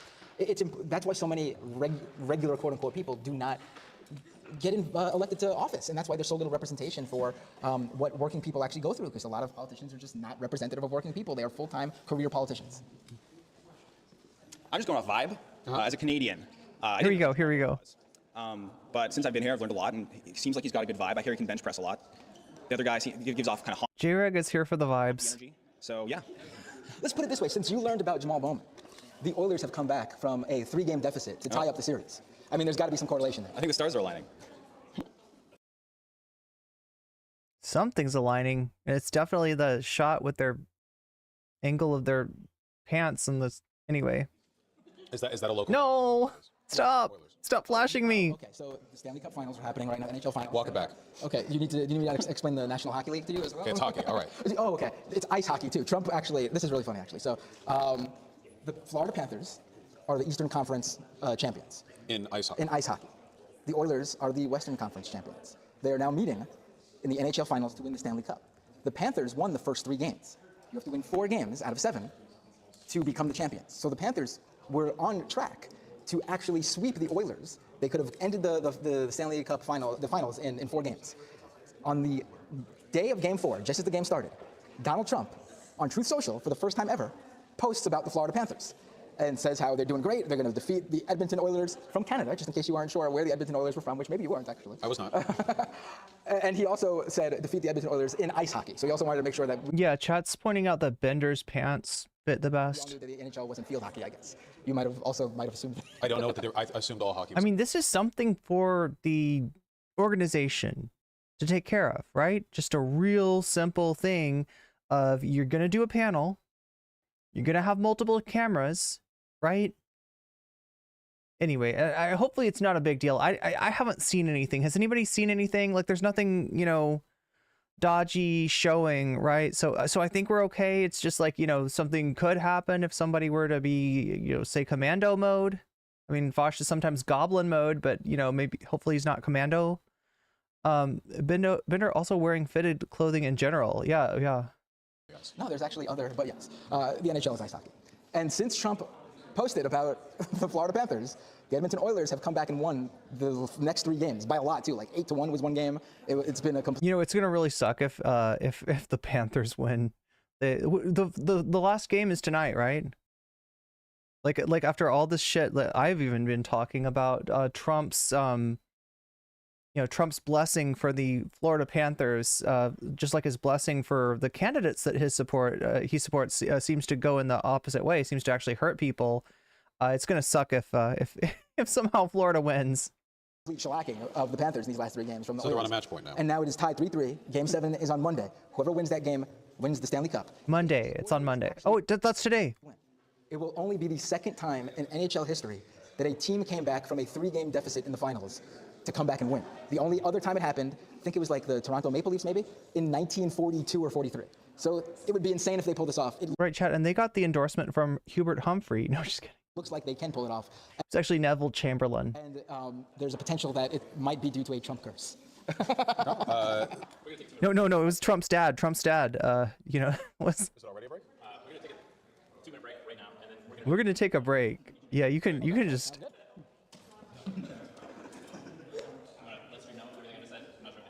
Oh, I thought the mics were cut. I haven't had my coffee yet. So what I was told that I'm relaying to you guys. Give this man his coffee at least. There's going to be a brief break, but after it, I'll be here, and I'll be talking to everyone individually. So they'll be here too, just partition. But I'll always be here. And then they cut the mic. DGG plus PV canvassing. Yeah, we got the DG. We got the Destiny. The Destiny. I don't know what to say, chat. I don't know what to say. How are you doing? So yeah, that is what Bender has up as far as the progressive victory panel. Look, I don't blame Bender. I don't blame anybody on the panel. I feel like progressive victory just like they need to get their shit together on so many levels. On so many levels, right? And if like we're about to see you're about to see another level in which they need to get their shit together. Now, granted, we got it confirmed that they worked on the 2022 campaign in terms of the midterms. So they've been around for at least 2 years. I feel like if they were going to disclose the source of their funding, they should have done it by now. Let's take a look. Let's see what Matt Bender can find out. This is finally the content that you tuned in for. Matt Bender tries to pin down a Wu Weasel. Let's go.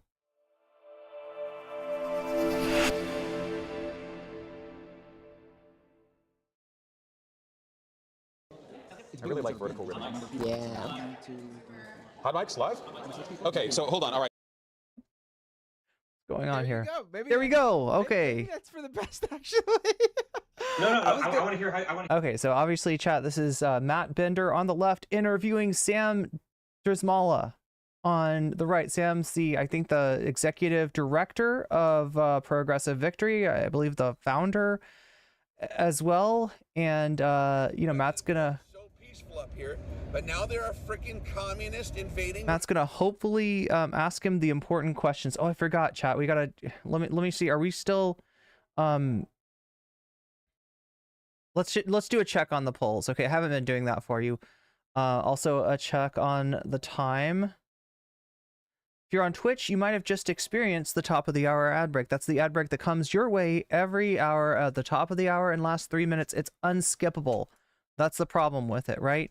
So you know how YouTube memberships are cheaper than Twitch subs. There's a benefit with Twitch subs, and one of those benefits is that you get out of the top of the hour ad break. You no longer have to see those ads for a whole month. If you get a sub, you can also get a sub for free, potentially, if you have Amazon Prime. You can get out of it that way. You could also potentially be gifted a sub. That can happen. That does happen, but it's more likely to happen to you if you're active in the chat. So make sure to humble flex that lack of a sub, and maybe somebody will give you a gift sub. It could happen. So another reason to be active in the chat. Natalie Marie says, I sent you visual confirmation that JREG's hat says Clinton in small text. Yeah. I figured. It's Clinton, and then it says for president in even smaller text, and then in even smaller text, it's like sponsored by the Comet Ping Pong and Pizza. No, just kidding. I'm making that part up, chat. Just to be clear, I'm making that part up. So, polls. How are we doing? We have got AOC versus Nick Fuentes in a commanding lead on shorts. 53% to 22% for Jink versus RFK the Brainworm. 14% for Yomni Park. 11% for Vergonia, since nobody knows what the fuck Vergonia is. Maybe I should do a better job of explaining that. On the regular channel, on the non-shorts, on the longs channel, we got AOC versus Nick Fuentes at 57%, Yomni Park at 17%. So we got some Yomni Park fans in chat, apparently. Vergonia coming in third place at 14% because the regular stream does know what Vergonia is, and they know about the secret tapes. And then Jink versus RFK Jr. and the Brainworm not doing so well, 11%. So yeah, just dominance from AOC versus Nick Fuentes. And if we wheel over to the Dono poll, look at this. Dominance again, 32.5% for AOC versus Nick Fuentes. So yeah, keep voting. Remember, you can vote in both polls. There's nothing I can do to stop you from voting in both polls. If you do, all I ask is that you make sure to like the stream on the other, stream, because that helps me out a lot. If you're watching me on Twitch, you can cross over to YouTube and you can vote there. I'm sorry, I don't have a Twitch poll, but apparently Twitch is just does not do polls right. It only leaves it open for 10 minutes, and 10 minutes is not long enough because I want to give everybody a chance to vote. So come over to YouTube. You can vote on the shorts. You can vote on the regular stream. We got 81 votes on the regular stream, 77 votes on the short stream, and AOC just crushing it. Like I hope she's about to be crushing Nick Fuentes here. As far as the 75% towards the Dono goal, so we're making pretty decent progress here. We got a pretty good chance of actually realizing this content. So just remember, when you donate, whether it's through Super Chat, Super Sticker, if you're getting yourself a membership, if you're donating memberships to other people, giving the gift of Weasels, if you are getting yourself a sub on YouTube using a Prime sub or gifting subs or donating bits, right? Or if you're donating through Throne, which I think will come out as a sound alert. If you do that, joining the Patreon, which gives you access to the Patreon only area of the new Discord, right? That we've integrated Patreon into the new Discord so far, or got a million other things that you can check down in the description to find other ways to donate, maybe more directly. You have the ability to put your money where your mouth is. That is, if you're donating, you can direct 1% or $1. You can raise the topic that you want to see 1% per dollar donated, and you just have to let me know, when you donate, like, what is it? What do you want? AOC? Do you want Yeomni Park? Do you want Jink? Do you want Vergonia? Or do you want Vox Populi? Not Vox Populi, Vox Populi, which means you're just reinforcing what people are voting for already. You're just like, I want the votes to count. I want the votes to win the day. So just say Vox Populi if that's the case. Otherwise, say one of these 4 subjects, and I will put your money where your mouth is. And that is on the topic of your choice. That is Shakespeare adding 2%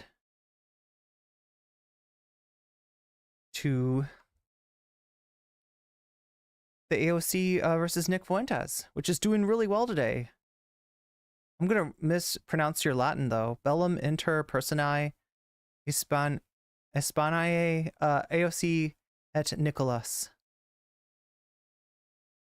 I gotcha. I don't know enough Latin to really know it, but I can sometimes tell what people are saying in Latin nonetheless.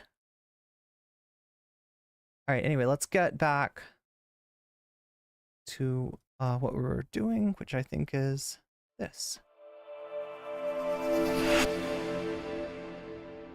All right, here we go. Ready? Sam. That's $2 more going towards AOC versus Nick Fuentes. Izzy Sanchez, thank you for the super chat, and thank you, Shakespeare, for the super chat as well. Drizzy no, definitely not that. Drizzy Mala. Am I wrong? Am I right? It's if you just act like the Y and the Z or reverse, it's a lot easier. I pronounce it Drizmala. Drizmala. Ah. Yeah. It's I like the Z that. and the Y that give people. So yeah, There my you name go. is Sam Drizmala. I'm the executive director of Progressive Victory, which is an organization that works to connect media influencers and their audiences with really effective political engagement. Wow, this is a first. The guest forced to introduce themselves because of a derelict host on this show. Unbelievable. It's my pleasure. It's my pleasure. No problem at all. Unbelievable. What a sad moment for me. This will go down in history as. It's great to be with you, Matt. I'm really excited to be here. I've been watching your content for a while, and it's exciting to be here with your audience and you. I appreciate it. And I appreciate you cutting my self-deprecation short, because I could go on forever doing that. But Sam, thank you so much for joining me. Seriously. And so again, this is Sam Drizmala, the executive director at Progressive Victory. And I should say, and I haven't mentioned it yet on this show, but I will be, and you'll learn more about this event during the this broadcast, but I will be. What is this? This is the Clinton Foundation paying me off. Oh my God, I'm bought by the Clinton Foundation. They don't want me to talk about the pizza anymore, apparently. I'm sorry. Sorry about that, Hillary. Is it? Did you pay? They probably paid J-Reg too to wear that hat. In upstate, is it really considered upstate New York? I guess it is for me, as a Queens resident. But I will be in New York 16, House District, the weekend of June 22nd. As part of this Progressive Victory event, to try to do our best in supporting Jamaal Bowman and help re-electing him in a race that is looking like it's going to be a very hard battle. But before we get into the race specifically, and we'll have more details for everybody, tell me a little bit about Progressive Victory. Yeah, sure. So I'll just tell you a little bit about my background and how I got into this space, and that'll naturally flow from there. So my background is as a political professional. I've been working in politics for about 20 years. I grew up in Missouri, ended up working for a bunch of Missouri politicians. Oh wait, Hillary said not to read the message. I guess we'll fix it in post. I basically just went back and forth between working on electoral campaigns, and then I would go to Congress, working for members of Congress, and then I'd go back on electoral campaigns. And I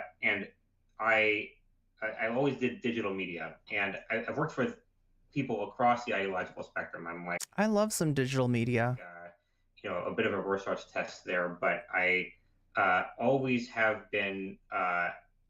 My goal has always been to see people represented and much more accurately by the people who they're elected to who are elected to represent them.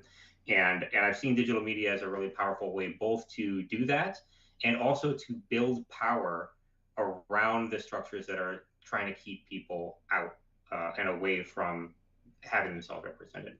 So that's been my focus the entire time. It's a little bit ironic that this is coming from a dark money PAC. I've been working in politics, and the way that I got into founding Progressive Victory is actually just by watching. It's just by watching the live streaming space. I could just see so much happening. Look, as somebody who watches the live streaming space for my vocation as well, I gotta say, like, that's not giving me a lot of confidence.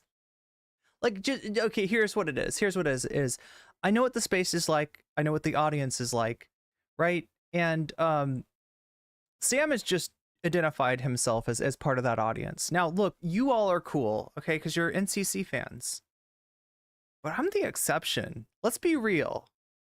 Let's be real. I'm not trying to toot my own horn. I don't even think I have a horn to toot. I have a guitar I could play, but I don't have a horn. I'm not trying to toot a horn or anything like that. And I'm not trying to say like I'm so great. I'm just saying that like, this space is kind of fucked. This space is highly fucked. Twitch politics is what we're talking about, right? And whether it's Destiny or Vaush, DGG or VGG, like there's a lot of not so great out there. I don't know. I'm trying not to be too negative, right? Because look, I'm glad. Look, I'm happy that they're supporting Jamaal Bowman. Okay, that's good. That's a relief, especially considering that they're tied to Brianna Wu, and we're gonna get into that in a second. We're gonna get. I think Matt does, because Matt's chat is like Brianna Wu, dark money. So Matt does ask these questions, right? The chat knows. Matt knows. People like F-bombs for you are maybe even in the chat talking about this stuff. And so, this was the same night that I went over the video essay about Progressive Victory for the first time. So, Matt's aware of this stuff. It's just, so I'm like, look, I'm glad, like, considering that it's Brianna Wu's involved, I'm kind of surprised, and that Destiny's involved. I'm pleasantly surprised that they're putting their support behind Bowman. That being said, does associating Bowman with Vaush help overall? Right? Even in terms of getting, I know the idea is that, like, look, VGG's huge. If you hook up with VGG, you can get more people out there canvassing. Yeah, you can. But how many people are you turning off? That becomes the question, right? You can bring DGG. Actually, DGG is probably not helping with this, right? Considering that Destiny is ostensibly no fan of Jamaal Bowman. So at least like the DGG toxicity is not going to be there. But like I said, the culture of these groups is going to put off people. The presence of people like Vaush and We're in Hell with like credible allegations against them is going to put people off. So like, are you doing, is it a net positive? Are you net helping Jamaal Bowman? Probably, hopefully, I guess. But should that even be a question? Probably not. Probably not. And if you're savvy with digital media, I mean, like, this is the first fucking lesson. Is know who you're working with, right?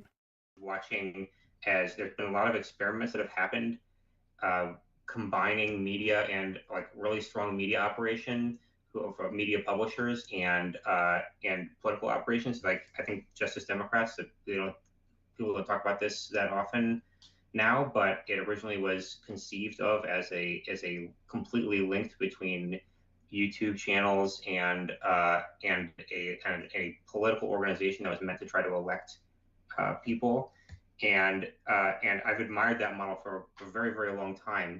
And as live streaming specifically has exploded in popularity, I've been super, super interested, and I got the opportunity to do some experiments around working with live streamers for electoral to help work on electoral outcomes in the 2022 midterms. And we founded this organization that is an effort we called PV22, Progressive Victory 2022. And we worked with a few live streamers. The largest one we were working with at the time, his name is Vaush. Your audience may be familiar with him, but he brands himself as a democratic socialist, and he drove a ton of. Okay, but that's not true. He's a libertarian socialist. All right, now that's not to say that he's an actual libertarian. A lot of people misunderstand that. Libertarian socialist is kind of like a old-timey way of saying anarchist, right? Or maybe a way of saying anarchist without putting people off who think an anarchist means you really like bombs and stuff, right? That's not what Vaush is saying there, right? I want to see Matt's reaction. Your audience may be familiar with him, but we worked with a few live streamers. The largest one we were working with at the time, his name is Vaush. Your audience may be familiar with him, but he brands himself as a democratic socialist, and yeah, no real reaction there. He drove a ton of young people into a Discord community that we started, where we were starting to provide people with the resources and the training to contact voters directly and make an impact on electoral outcomes. So we did a bunch of events in the primary and in the general for Summer Lee, and then in the general election we did this massive canvassing and phone banking operation where in about 2 months through this Discord community we got 5,100 volunteer shift signups and contacted 290,000 voters. And that's really, really impressive for such a short amount of time. And it clued me in that this was something that was not just a flash in the pan, it needed it to continue. And so we're trying to scale this up for 2024 and see how big we can get, both being active both in the primaries and the general election. And so far it's been super, super successful and really, really exciting. We see incredible response rates when people are in a live audience because they can interact directly with Wait, somebody in chat saying it's nice to see Asmongold and Destiny again. I am assuming that's a joke, Nick Oscar. Like the joke being that Bender kind of looks like Destiny and Sam looks like Asmongold. You gotta. Well, we'll have to ask. Look, if like Sam, I get that you and your organization are taking a lot of heat on my stream. Of course, if you want to come on, I'll extend that invitation to you. I don't want to talk about somebody without giving them a chance to respond. But I will assume that Sam does not have a dead rat for an alarm clock like Asmongold. People who are making the media, and they can form a really tight bond, and then those calls to action are super, super powerful when delivered live. And so that's why I'm doing what I'm doing. Now, can you let's expand a little bit on how you think online. People are telling me that libertarian socialism is more of a spectrum, so it's a less specific way of describing yourself. Other people are saying it's being an ANCOM.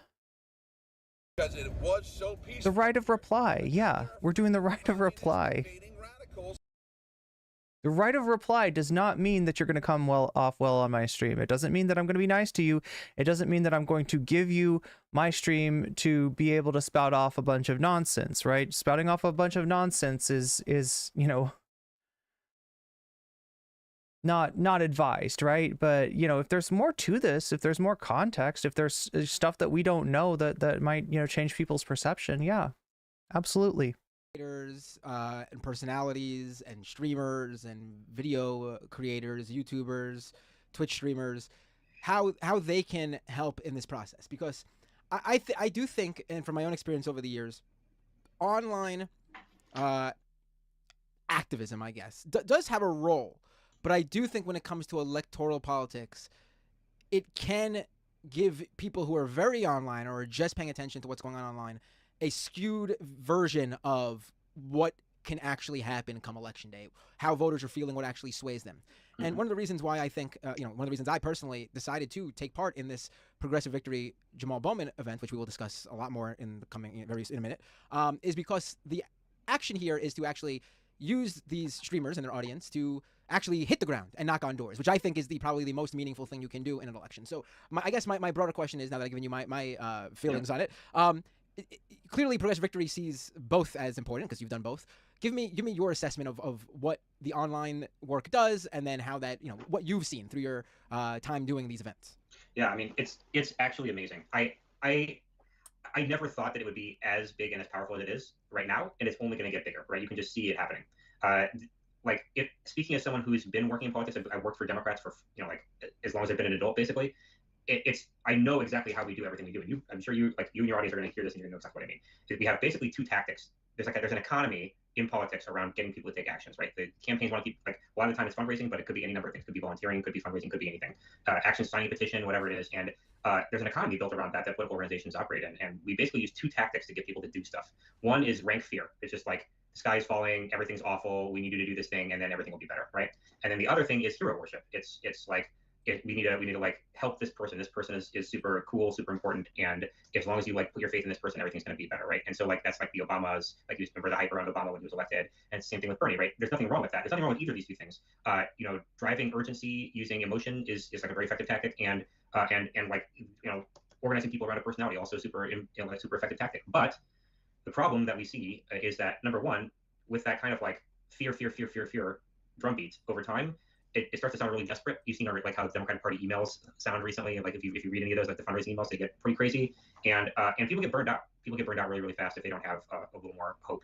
And then with the personality worship, it sucks it sucks to be in the political party when everything seems exciting, when there's a great candidate that that people are excited about, and then when that magic falls away, either that person, the bloom comes off the rose, or that person retires. Obama's gone. All of the people who came with Obama are now gone, and it's sad to say it's somewhat the same with Bernie, right? Bernie's not going to run for president again, probably. I don't know. I haven't talked to his people, but I assume it's probably not the case. He'll run again, and so that means a lot of the people who came with him are also they're going their own separate ways. A lot of those people have also aged out. They're millennials. They're settling down, having families, having kids, and so that activism phase is over for them. Right now, we have this whole new group of young people in Gen Z who are native online, who are constantly in this media stream, where they've experienced nothing but online discourse their entire lives, and that discourse can be pretty spicy and toxic, but it's also really engaging. And all the same elements that I just mentioned, that the urgency of trying to get people to click on your videos, that are built into the content creators. You have to be good at that. You have to be good at getting that clickbait in order to get people to show up and watch you on stream compared to all the other videos out there. So we've got that built into the media. And then the personality. Why do you think people watch you, Matt? It's because you're charismatic. It's because why do people watch any of these people who are putting their faces on camera? It's because the charisma's there, the personality's there, and people identify with them. And so the beautiful. Okay, so what do we think about what Sam is saying so far? Right, this is so he's saying that he's recognizing the digital space, the digital real estate, the digital landscape of political streaming as being valuable, and he's I think looking at content creators as influencers. And maybe anticipating a day in which that influence is valuable. God, this is it's really worrying me, right? So when we think about what, Brianna Wu and Progressive Voice have done in trying to co-opt that value, I don't know. I mean, when we think about how sponsorships work, and granted, what Progressive Voice is doing is not a sponsorship, but it is a financial support. It's similar enough to a sponsorship, I guess is what I'm saying, although not obviously not violating the terms of service of a platform like Twitch, which doesn't allow political sponsorships. I think he's got a point in terms of this space being valuable. As far as digital creators, maybe the influence of digital creators, which is marginal. Matt acknowledges that, I think, in this interview. I've acknowledged that before. I think most people that have the least amount of humility, Hassan, the biggest political streamer out there, has acknowledged that there is a, it's not a huge amount of influence. It's not some giant, thing that It's not like, you know, you get Hassan on your side and you're golden, right? That's not how it works. But going forward, you know, maybe it will be more and more influential. And the fact that he, as like a political mover and shaker, somebody that you know knows where to get funding for even if it's funding that doesn't want to put its name on the organization that he builds with it, right? And you know, knows enough about the digital space to try to make some, you know, to reach out to streamers, to reach out to YouTubers, to reach out to content creators and get them on board, right? I don't know. I get what he's saying. I think he's right about that, you know, that influence is going to become more important. I'm really worried about what stuff like PV, which, you know, like, yeah, if the influence is greater going forward, then so is the outreach going to be from more and more organizations like PV, maybe even some organizations that are much darker, you know, than PV. Because granted, like I've said, they're supporting Jamaal Bowman. All right, the kind of, you know, democratic, you know, like pack that I'd be more worried about is a pack that's gonna, you know, try to take down members of the squad rather than lifting them up. So while it is a countervailing force against, you know, a small countervailing force against, you know, the Republican money and the AIPAC money and all the other money that's coming in to unseat Bowman, it's kind of a harbinger of like worse things to come. That's my concern. What do you think, chat?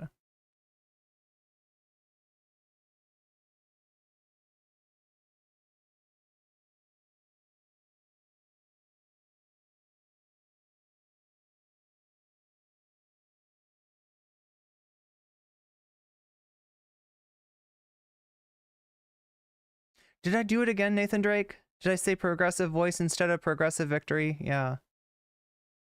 Progressive Vergonia. Well, that's my regret. Or wait, no, Vergonia is not regret. Vergonia's shame. That's my shame. That I'm accidentally shooting like that Sahil's catching strays here.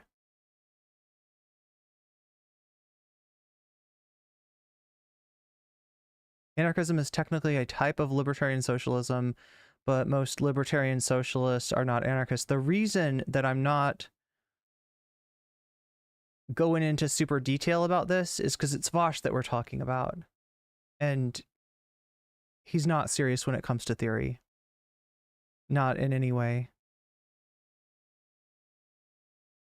Part about content creators is that we get to have both of those things, both of the things that drive intensity, drive attention, and drive action that we need in order to make political programs work, without the the toxicity of like creating political fear on purpose with like as an elected official, right? And also that like the personalities never go away. Like we're not going to have, you know, the people retire and in the massive groups of content creators, we're not going to have huge retirements, and if we do, there's always more to replace them, right? So building a group of dedicated people who care about politics, want to talk about it on camera, have a personality where they can drive attention around politics and then drive action is the way that we build a actual sustainable movement around political action. And it's already happening right in front of our eyes. And all that we need to do as political professionals, here I'll speak to my fellow political professionals, is tap into that, right? Right now, you see the way that people in politics are making use of influencers. You know, like social media influencers are enormous now, such a big deal. And the way that we're making use of them is just like, you know, like, hey, talk about this issue, link in the bio. No.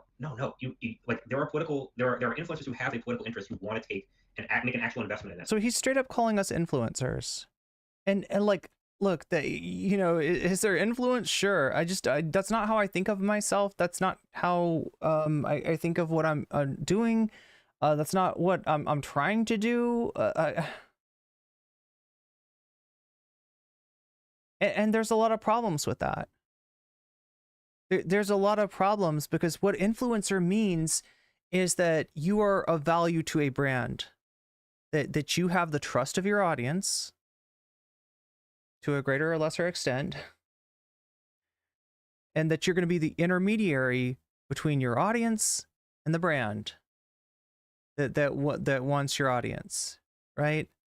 And look, can there be good sponsorships? Absolutely, right? Absolutely. and I try to only do good sponsorships. And when there's a sponsorship that I end up doing that seems innocuous at first, and that then I find out more about, you know, the other intermediary, that being, you know, Streamlabs, like, you know, running my sponsorship through Streamlabs, I don't exactly want to make them money. So then, you know, like I pull back on that. But yeah, there's, you know, like I don't mind endorsing like products and services that I actually find useful and valuable. But again, I don't know. I don't think I'm the rule out here. And there's a lot of perverse incentive. There's a lot of incentives to just kind of like let that slip and be like, well, you know, it's kind of, I mean, gamer subs, you know, you get your caffeine, you get your I shouldn't talk about any specific products or chat, but like you can see that it's a slippery slope in terms of, you know, thinking of yourself as an influencer, and you kind of being, you know, doing this, like this political content, you want to hold yourself up to a better standard than an influencer. Like, I'm not just out here, oh, hey, Bud Light just, you know, sent me this this can with my picture on it. Like, you know, try Bud Light, even though it's a boomer ass brand. Here I am, non-boomer influencer, saying that it's pretty cool, right? I'm not trying to do that sort of, especially for like a pack, right? In fact, I would say that any sort of sponsorship of a product and service, as opposed to, you know, political organization, it's maybe less problematic even. Anyway, it's just concerning. It's concerning. It's a sign of things to come. And I think that they're not good things. It needs to be modeled for. It needs to be modeled for the vast majority, the broad swath of influencers out there, that they need to understand that they're the ones who actually have the power, and the politicians are going to have to fall into line behind them, because they're the ones with the audiences. And the more that, if you just get a dedicated group of people who make content for a living, who are interested in building a political movement, it's over. Once that happens, it's all done. It's going to absolutely revolutionize politics, and we're on our way there right now. I do think there is something to that. Maybe, you know, and I'm usually an optimistic person, but I guess maybe it's because I've been doing it so long. Over the years, I've seen the ebbs and flows, and let me tell you right now, it feels like we are on probably the worst downward spiral in all of my. Really, I think this is the most bleak things have looked for any progressive movement in a while. And I'm not saying that any specific race. I mean, in general, you see a rising right wing, a Democratic Party that's tacking to the right and even selling out on a number of progressive issues. You have a Supreme Court that's just, you know, gone for a generation. Then we have races where progressives have won, looking like they very well might be in a fight for their life to hold on to that seat. You know, and I think in some ways, yeah, Bad Lefty. When I think about Bud Light, like I see how, like, that's just like, you know, I don't know. I think with a beer or something like that, or a like a energy drink, whatever, right? You know, it's just kind of like you sort of know that, like, okay, the streamer's saying that they like this stuff, but it's not like they're saying, like, this is really good for you, it's going to make your life better, it is the best thing out there. Like, you kind of take that with a grain of salt, right? Especially if it's cheap beer, you take it with a little extra pinch of salt just to make it palatable. But this is it's different with an organization like PV. The way online has been, especially in places that are maybe not so much for do better than Bud Light. Yeah, I don't think I think based on taste, like I'm saying, massive grain of salt there. This is like the kind of beer my dad drinks. Streamers, because this is not really a place for streamers, but it is a huge political platform. The way Twitter, aka X, has gone, it does feel like you know, I go on there and it's literally like, you know, your replies get filled up with literal straight up neo-Nazis in a way that's never been the case before. And again, like I said, sometimes. Well, here's what it is. Just really quickly, as far as the Nazis on Twitter, I just watched a Vice video about 8chan last night from years and years ago, talking to the founder of 8chan, and the whole point, and this goes for Kick too, which we're going to talk about coming up, right? When Nazis know that they can be on your platform without getting banned, you're going to get all the Nazis, because there's a lot of platforms that most platforms do not want Nazis, right? And it's a very easy thing if somebody says some fucking, you know, blatant mask off Nazi shit to just like ban that person, because there's just like no point in it, right? But if you brand yourself as like, you know, 8chan, the home of free speech, yeah, the Nazis are gonna come, right? And especially if like if 4chan starts to, you know, limit how much of that expression, I don't know if that ever happened with 4chan. I think that what was the whole 8chan 4chan thing was about Gamergate. 4chan didn't want Gamergate like congregating on it, but 8chan was like, aha, it's our chance to get huge, and they did, and then they later became the host to you know, some pretty blatant far right stuff, little further to the far right compared to you know, 4chan or Reddit or anything like that. Skew the real world. I don't think like in real life all of a sudden there's this uptick in neo-Nazis in the world, but I do think the ones that are out there are sort of winning over people and convincing them, like, you know, on the border and things like that. So I do maybe that's just my general feeling about things. It's you know, any other time I think if we were having a discussion I'd be like, yeah, but right now I'm feeling pretty well, I mean, I don't want to oversell and overhype. Things are really tough right now, and I think that there are very few people out there who would contest that. I mean, even people who you might consider your ideological opponents probably would agree, right? It's like we're at this moment of generational changeover in leadership, where it's like we're not quite there, but it's like, you know, it's like the pregnant pause before that generational changeover, right? And we're at a moment where all of the institutions that we have seen basically since Roosevelt, since the New Deal, all these like New Deal institutions that we consider to be part of our fabric are being challenged in a really, really big way, both in terms of like how they've become corrupted over time. And I think the left would, you know, correct me if I'm mischaracterizing, the left would like to see them renewed and changed to fit the current needs that we have.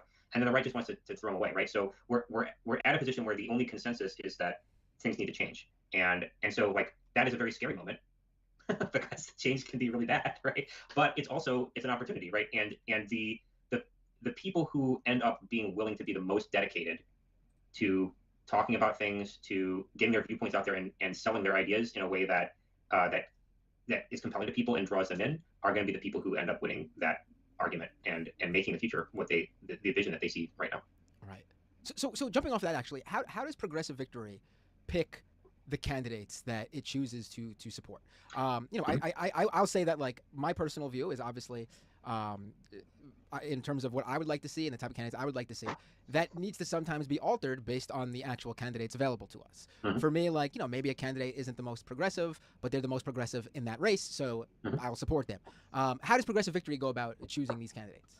Well, so there are a couple ways that we do it. So first of all, we have a whole community. I mentioned the Discord community before. There's like thousands of young people that are all, I mean, they're involved to varying degrees, but you know, there's like a really core dedicated group that in each state. God damn it. Okay. Here's my question, Sam, if you're listening.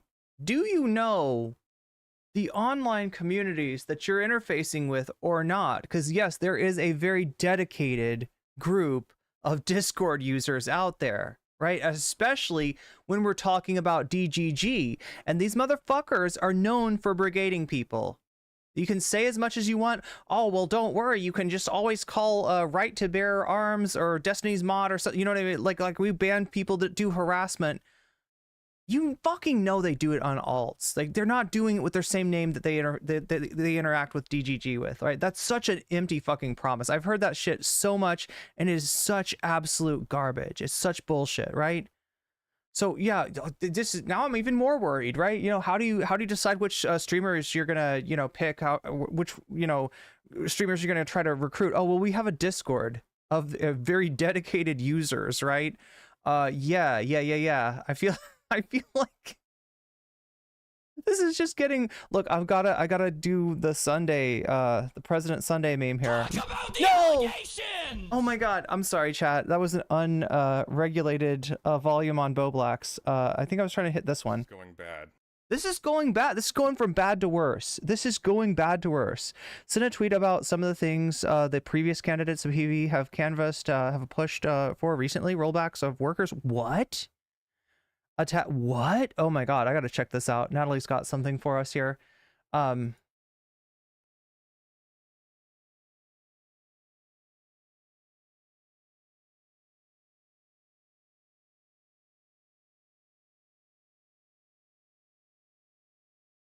Oh, okay. So just Natalie's found that the JREG had the small text just says Clinton. All right, let's take a look at what's going on here.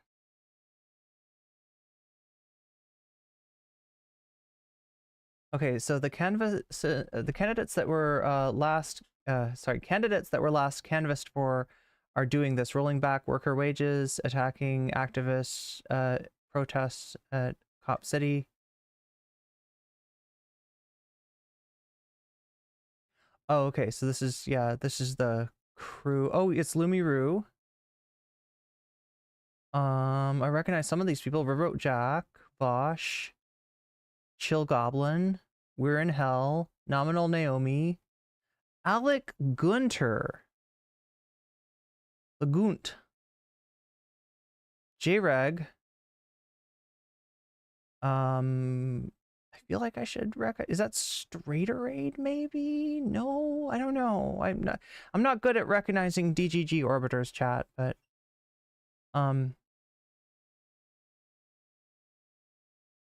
if you don't remember Alec Gunter was the one who said the weird stuff about lyrics looking like a 14-year-old and then couldn't stop talking about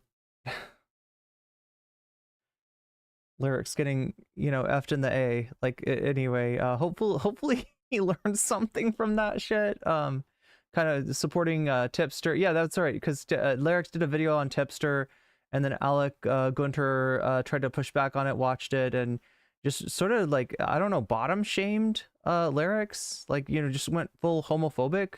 So yeah, I mean, like, that's kind of the problem with these communities, right? Vaush, leftist streamer, but kind of reactionary too, and I mean, like, generally not like homophobic. It's more like misogyny and racism that we notice with people like Vaush or RBJ. But it's Alec Gunter, the apple does not fall far from the tree. Anyway, so here's the response. The candidates they canvass for are doing this, rolling back. Okay, so what are we seeing here? Senators seek to, here, let me switch the Twitter one so we can read this. Might be hard to read otherwise. Whoop. Senators seek to roll back a rollback of H-2A wages to 2022 rates. Farm groups are urging Congress to pass the Farm Operations Support Act, which would decrease the adverse effect wage rate to pay to H-2A temporary visa farm workers to 2022 levels. That would drop the current national average AEWR of 1613 to 1556. When you're talking about farm work, this is like some of the most physically demanding, physically punishing work there is, right? Currently, AEWR ranges from 1865 in California to 1376 in Alabama, Arkansas, Georgia, Louisiana, Mississippi, and South Carolina. Senators John Ossoff, Democrat from Georgia, and Tom Tillis, Republican from North Carolina, introduced the Farm Operations Support Act, which would freeze the AEWR to 2022 levels until the end of this year.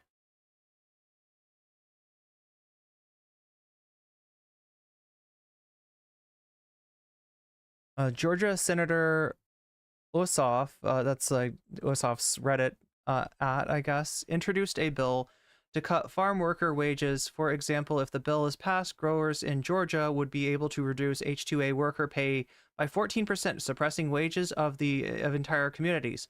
Hundreds of millions of dollars would be withheld from farm workers. The Ossoff-Tillis bill, S-874, reduces the adverse effect wages rate. The minimum a grower can pay a foreign guest worker. Any lower, and the wage would has an adverse effect on Georgia's local workers. So yeah, it's a rate of for farm workers, often foreign guest workers, but it's also essentially the lower these get, the more they can potentially produce. They can potentially like lower the wages of local workers that are citizens. The bill makes it cheaper to hire workers who have fewer rights. Trump tried this too. Senator Ossoff, why do you think that farm workers across the country deserve a pay cut? Read the bill. It's very simple. The fight over... okay, so this is about Cop City. The fight over an Atlanta police training site is putting Georgia Democrats, including 2 U.S. senators, in the hot seat. So Warnock and Ossoff are who we're talking about. And yeah, do you remember Progressive Victory canvassing, I think, for them? Was it Progressive Victory or was it DGG? I don't remember. Hot seat overcomplicated, maybe both. Hot seat overcomplicated mix of policing and land use issues. Why it matters. At a time when Democrats are being tested by climate and equity trade-offs, they're finding fresh conflict. How law enforcement handles environmental activists. Georgia's 2 Democratic senators, Jon Ossoff and Raphael Warnock, had said little publicly about the situation until Axios approached them in the Senate basement. What they're saying, Georgia's 2 Democratic senators, Jon Ossoff and Raphael Warnock, had, okay, we already read that part, but both stopped short of taking a side over the training facility itself while splitting the difference on the activists. Peaceful protest and the expansion of opposition or support to land use, to a land use plan, or the citing of a specific facility somewhere is a sacred constitutional right, Ossoff said.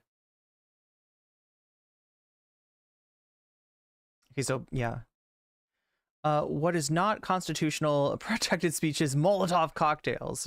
Warnock said that don't act like it's the protesters that brought violence to that situation, right? The police killed somebody there. Warnock said that protesting in the best way of the American democratic tradition needs to be nonviolent. I mean, what are you gonna do when they're fucking killing you out there?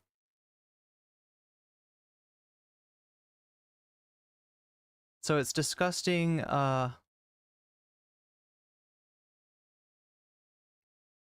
Honestly, to suggest they are working to connect the working class, or that canvassing for Democrats will bring in any actual change for workers. And then we got the clip. Example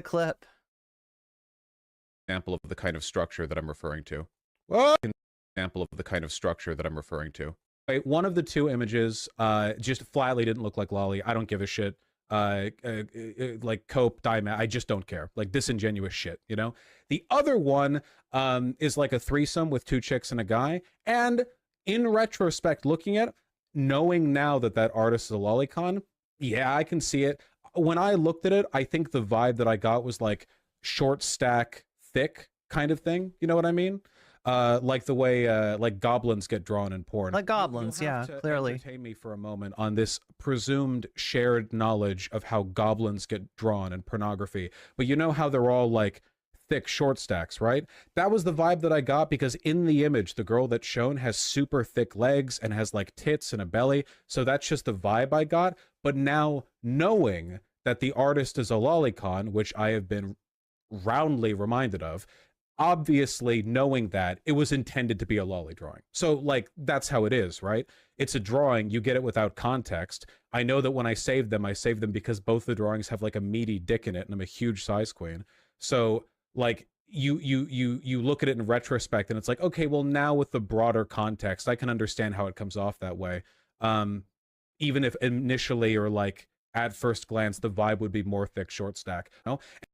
You can write this down. I want to fuck a woman. No, God. Okay, we're done with this. I don't want to hear the rest of what Vaush has to say. Anyway. we have a lead, and we have members who That's all I can take. That's all I can take.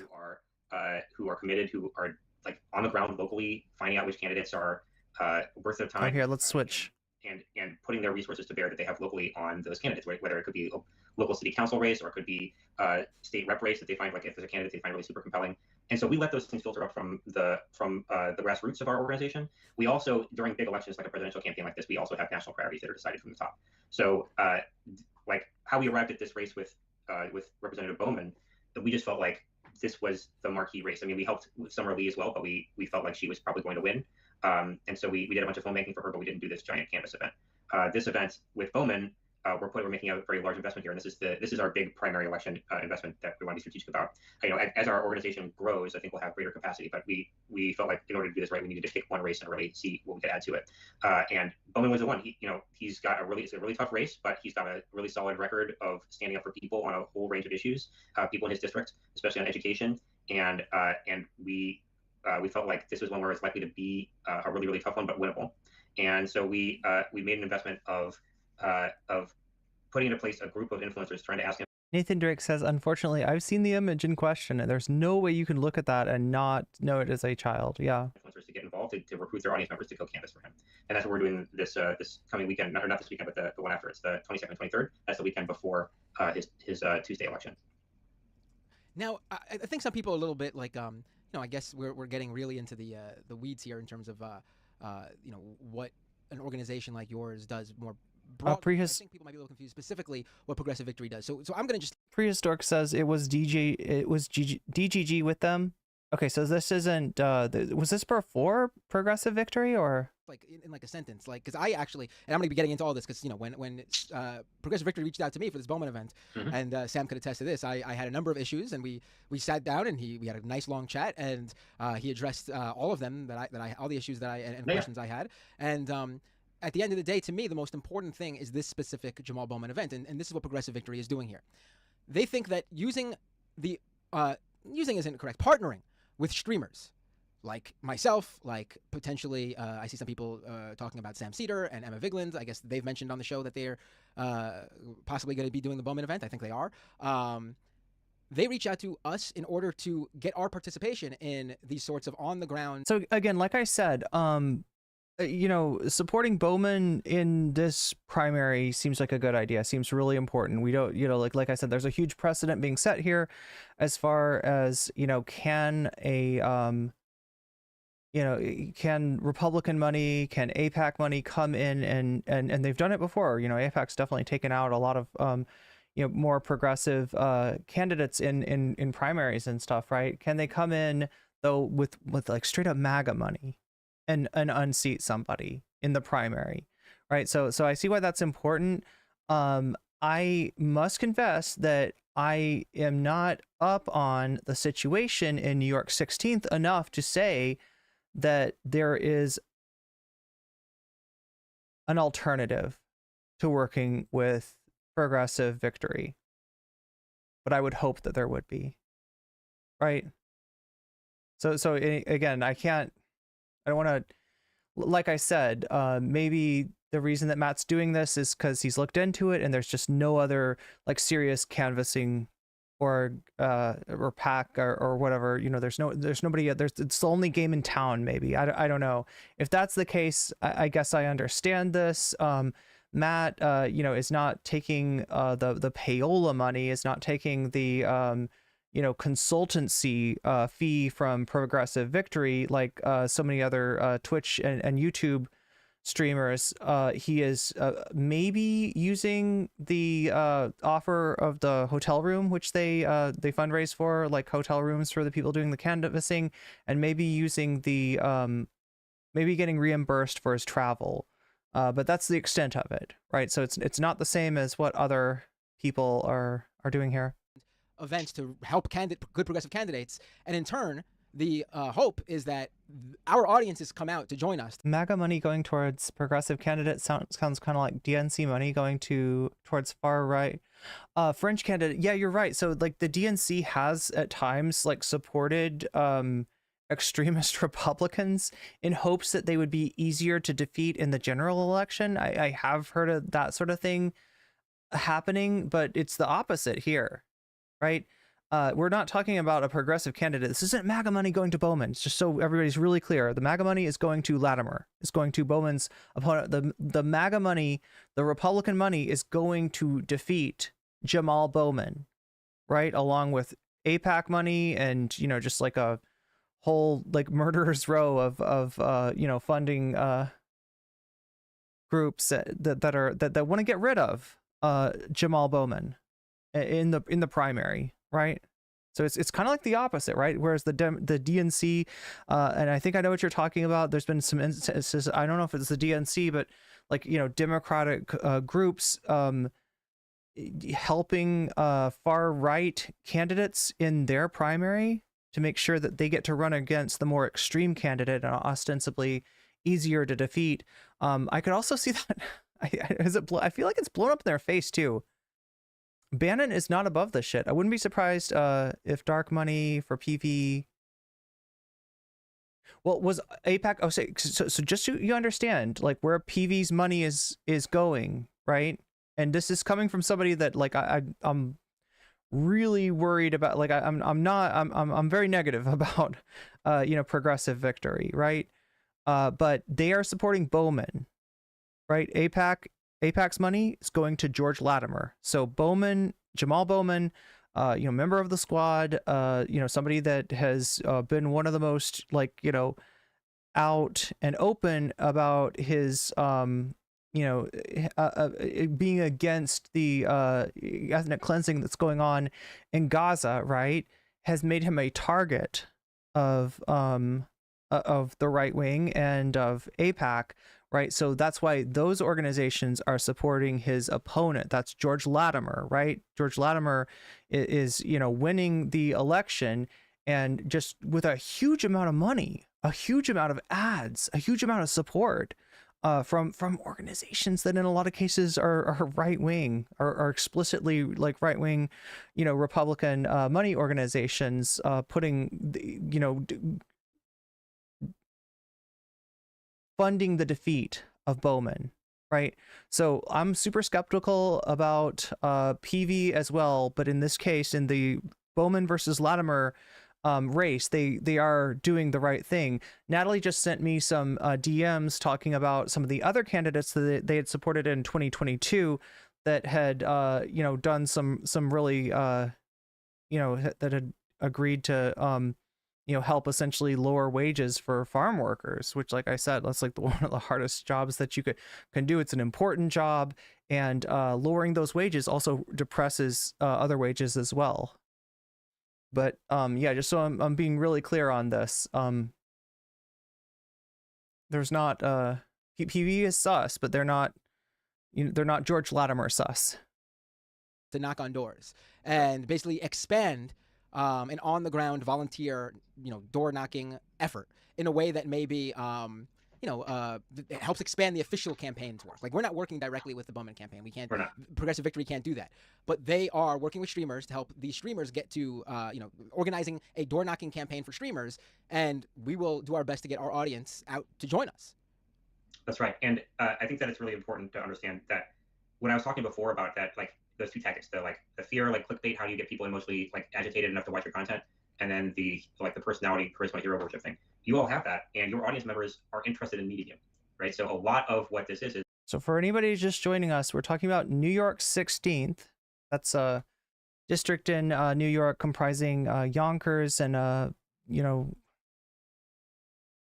I'm not sure where all, but like, right, this is a primary. The two main candidates are Jamaal Bowman and George Latimer. Jamaal Bowman, you might know his name. He's a member of the squad. He's one of the better, you know, Democrats in the better Democratic representatives.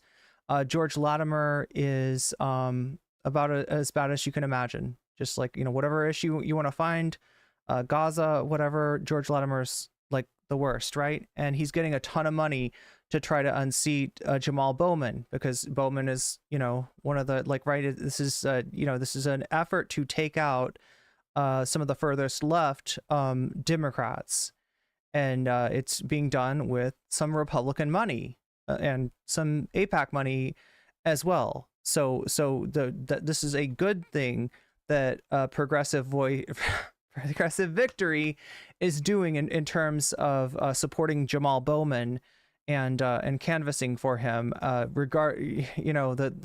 other stuff is the fact that they are a dark money organization. They have not released, I think, the name of some of their the people that are funding them, including the person that gave them the initial seed money, right? And this is going to come up again. I think Matt's going to ask Sam, if he wants to divulge the identity of their funders, and spoiler, they're not going to divulge it, right?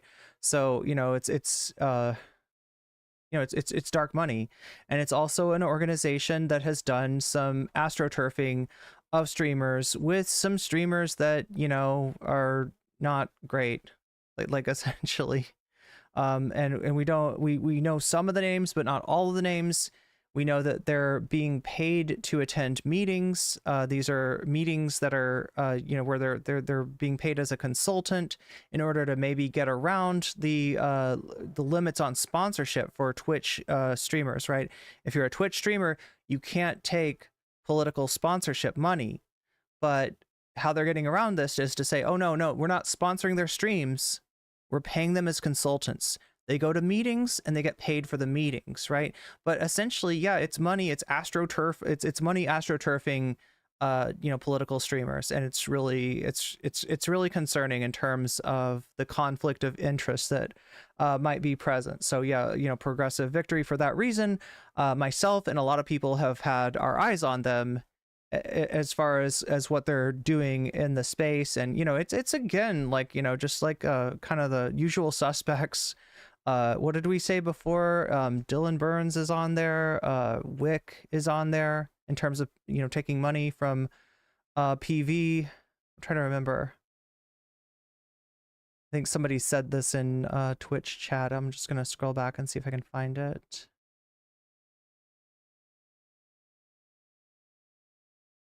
Loanerbox. So I mean, you know what you know the type of Xander Hall, Erudite. This is what chat is saying.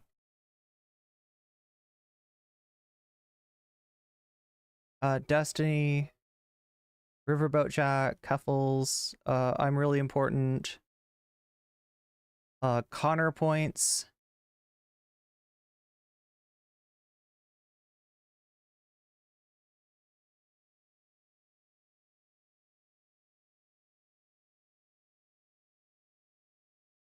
But yeah, so just so like I'm trying to be nuanced here and let you know what PV is doing wrong, but also make sure that nobody's taking away the wrong impression of that. And some people seem to have gotten the impression that PV is somehow with APAC or supporting Latimer. That's the opposite of what's going on. They're supporting Jamaal Bowman, right? So this is a good thing that they're doing that. However, yeah, they're a dark, they haven't disclosed their funding, and which makes them dark money PAC. That's legal. They're not doing anything illegal. I'm not accusing them of doing anything illegal, but I think we can all agree that it's unethical, and it's just really wildly ironic that an organization calling itself Progressive Victory is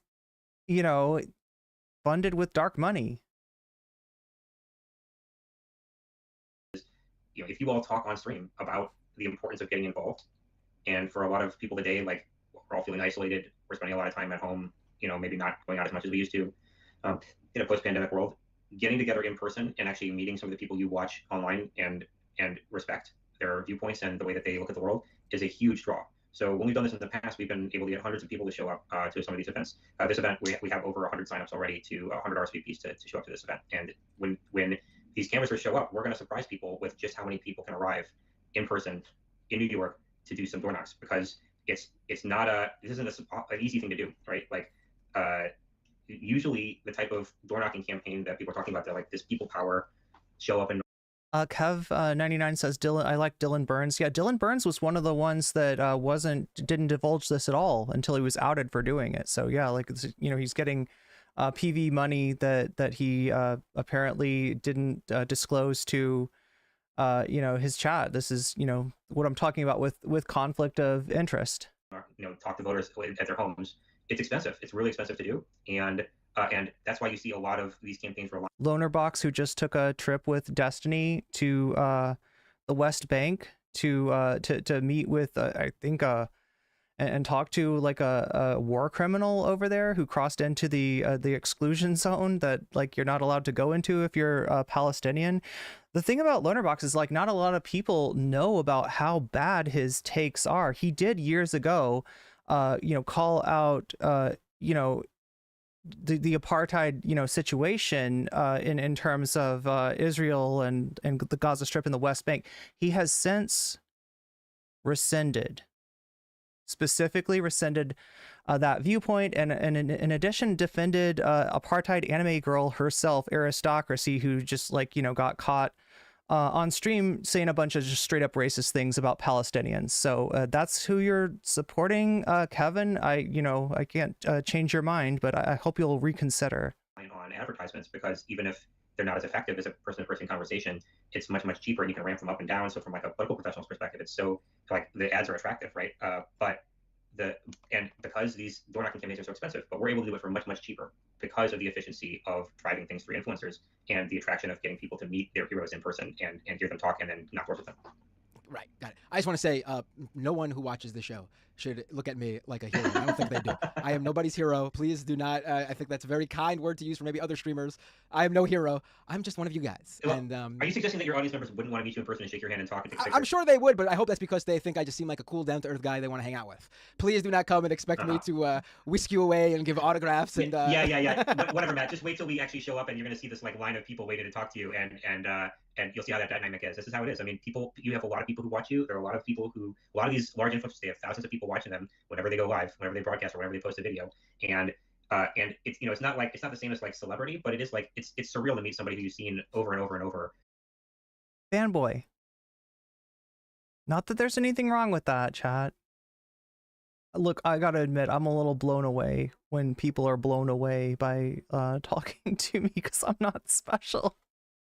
I'm just a random small streamer chick with an opinion. But like, I don't know, the way he's talking about when you meet some of these people, you're just blown away. It's like, no, I've talked to Destiny. I wasn't blown away. Destiny's a person. Steven is a person. Dylan is a person. We're all people. Okay, it's not nobody's a magical dragon over here. On a stream or on a video, just on a video screen, and see them in person and actually get to talk with them. It's a really cool opportunity, and you all have audience. Wow, this is why Brianna Wu got involved, right? She was apparently just sitting at home watching hours and hours of stream, wanted to be involved some way, and for most people, the best they're gonna get is to, like, I don't know, you can call in, talk to Discord and talk to some of these people, or whatever, sign up for their Patreon or something like that. But Brianna Wu's got the amount of money to be able to sort of pay somebody like Wick to platform her, and then to be like, oh, could you bring on Destiny? Could you bring on this person? Could you bring on that person? And she can kind of grease those wheels and make that happen. So yeah, in a lot of ways, Brianna Wu is just like kind of I guess I would call Brianna like a fangirl on steroids, and a fangirl of some of the worst people out there, honestly. But yeah, it's like Sam, Sam's sort of the same, cut from the same cloth, it sounds like.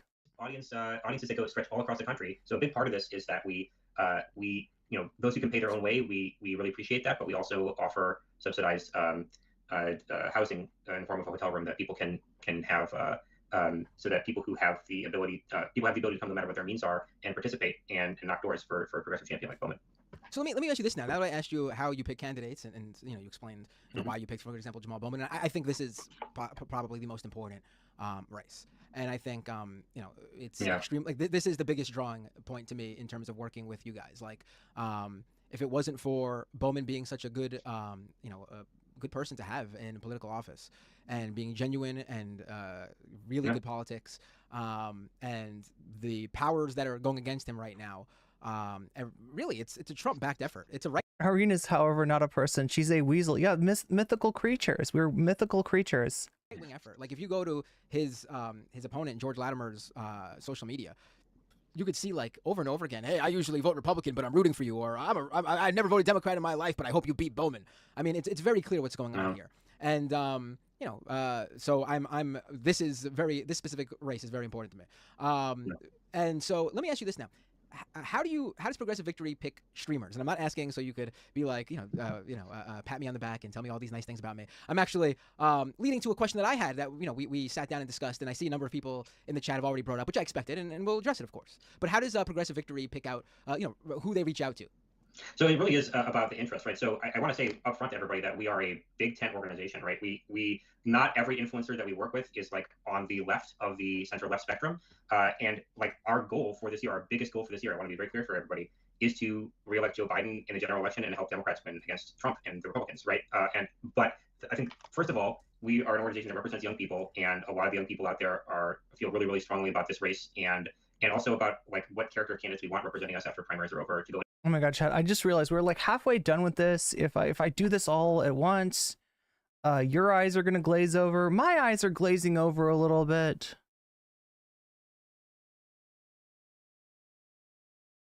Let's check in with Waluigi, shall we?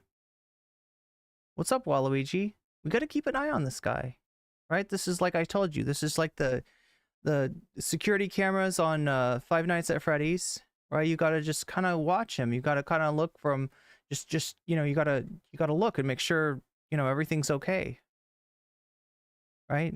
Make sure that he's not planning anything. I don't know, chat. I don't know. He looks like he's okay. He's okay right now. Yeah. I should. I gotta remember not to watch like uninterrupted reaction for too long, or else my eyes glaze over. So like, what's going on right now in the main chat? 94 votes. AOC versus Nick Fuentes has 53% of the votes. That's pretty dominant. That's pretty dominant. Oh, sorry, that was the short stream. That was the short stream. Jink versus RFK at 19%, Yomini Park at 17%. Over on the not so shorts, AOC versus Nick Fuentes just absolutely dominating that poll as well, with Yomini Park coming in second, Vergonia in third, and Jink Uger versus RFK Jr. in distant fourth place here. So yeah, and then as far as on the donos, we are 85% of our way to unlocking a second piece of content from that list, which strongly looks like it's going to AOC versus Nick. 36.5% added to that 58%. I wonder what would happen if we ever got so much that like something was like over 100%. I don't know, chat. Maybe something special. I'll have to think of something special. But yeah, that's where we're at right now. We are 15%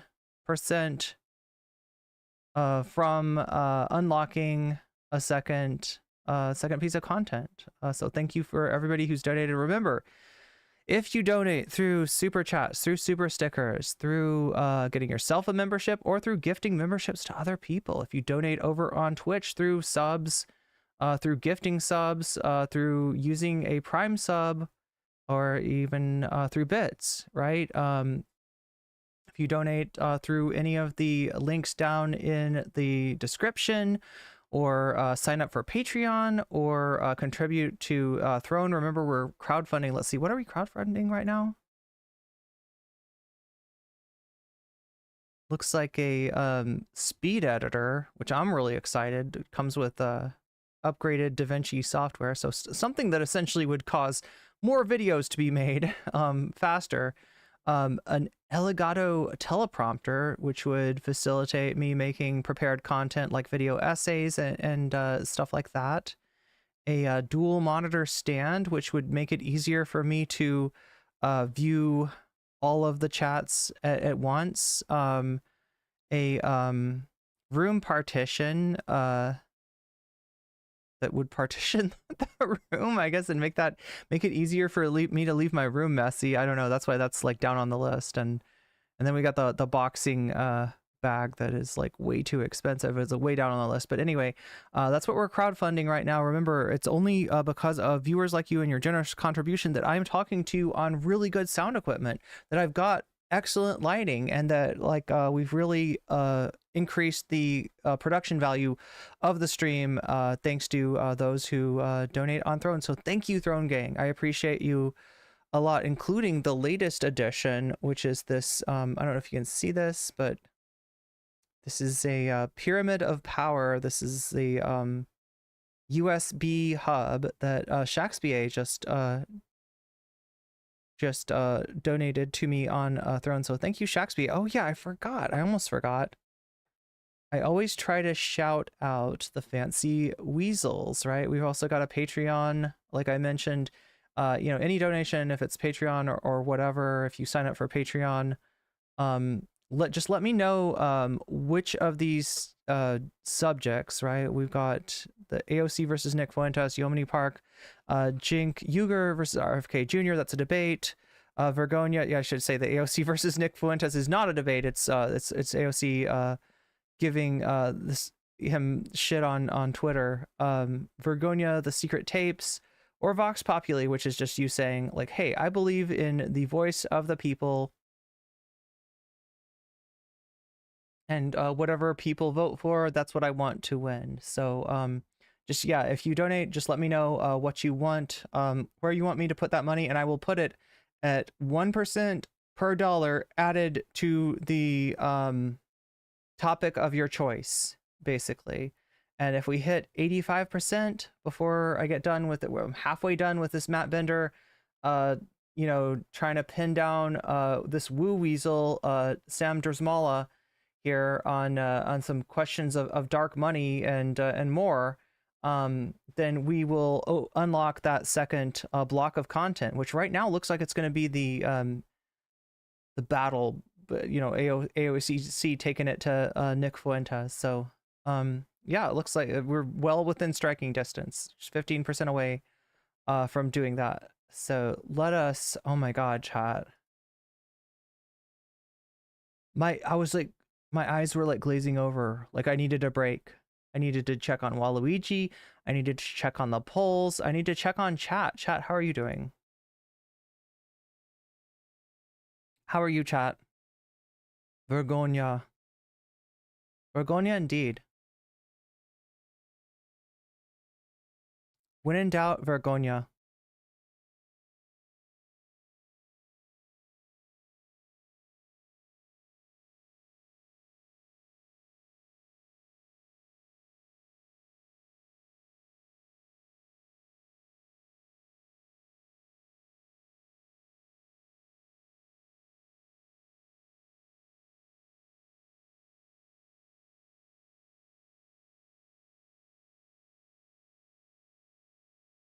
Wait, what is Netanyahu's submarine affair?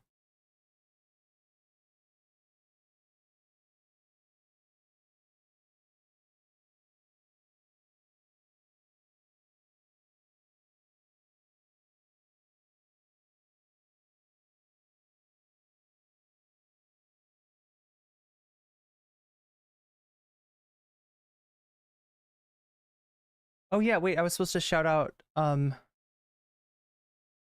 Fancy Weasel. So yeah, if you if you're on Patreon at the Fancy Weasel level or above, you get a fancy shout out for being a Fancy Weasel. Those are people that are contributing $5 or more per month. And I try to read out your names.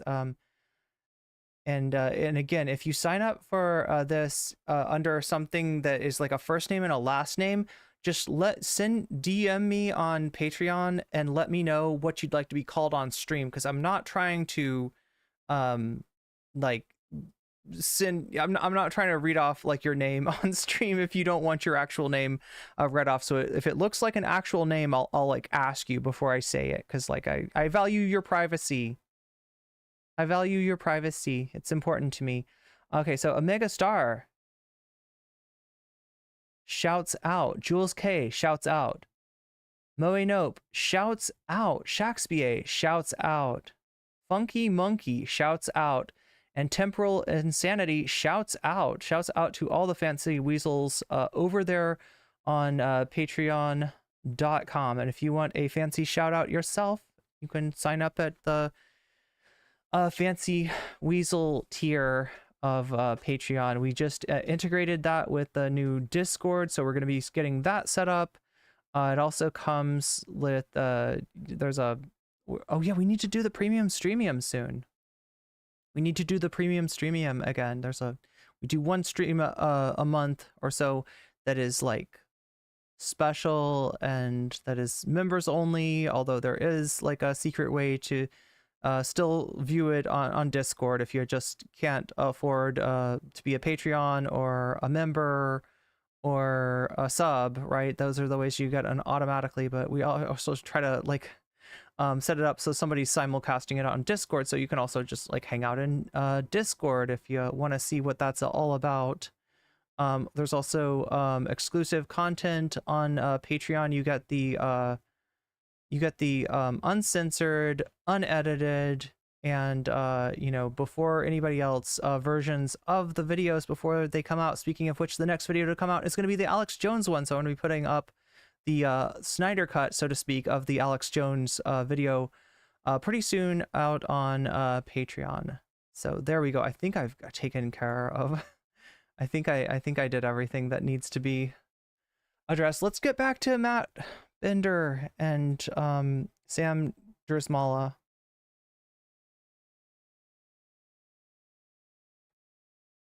That general election, and I also just feel like there's a real danger here, right? Like I think you've seen what happens on the right is what's happening right now. Like you mentioned before, there are all these all like that like basically Nazis are winning over a lot of young people right now, which I think is true. And you see what happens on the right when faith in institutions like elections, for example, is undermined. And I think that like the cynicism and disillusionment, and if people, young people, especially on the left, start looking at the Democratic Party and its candidates and think, I really have no place in this party. I have no people representing me in this party who represent my beliefs. I think that we run a risk of that being undermined on the left too, and seeing a lack of faith in electoral politics as a viable path for change. And so, like, speaking as someone who has a great deal of respect for populism and has lived on the left for a long time, I of course want to see progressive champions win in office. But speaking as someone who's like, also a mainstream Democratic Party political operative who has felt fairly comfortable with the party as it exists, and working with a bunch of people who I worked for candidates and for elected officials who aren't like of the left as well in my career. Like I just want to see. Okay, so Shakespeare is telling me Netanyahu bypassed his own government in order to come to financial agreements with Germany on a series of political security and defense purchases. That is the submarine affair, I take it? Young people viewing the Democratic Party and electoral politics as a vehicle for all their hopes and dreams. And if we don't end up with that, if that's at risk, then there's a lot of really bad stuff that can happen. And so, like, a big reason why I feel like this event is so important is because it's us putting some organizational muscle behind people who are out there who may be scattered and feel like they don't have an option of how to get involved with something that's like an easy, here, you can come do this, but who have a feeling that maybe they shouldn't be giving up on everything yet. Maybe that we have a shot at this, at maintaining democracy. And if so, this is the way to do it, right? This is the way to do it. Engage in the primaries for the candidates that you want to see win, and then follow through in the general election to elect them. And it's not flashy. Okay, so like, look, what's really obviously missing here is a vision of things getting better, right? You're gonna fight for maintaining what we've got right now, which obviously isn't working for anybody. And while that's important, and I do think that, like a Trump election would be disastrous in so many ways, including like losing the little bit of what you can even call democracy that that we actually have in this country, the every 4-year, choice between a shit sandwich and a giant turd, or a giant douche or a giant dildo or whatever. I can't remember what the thing is, but it's I don't know, I feel like a giant dildo would be cooler. I would vote for a giant dildo if that was an option.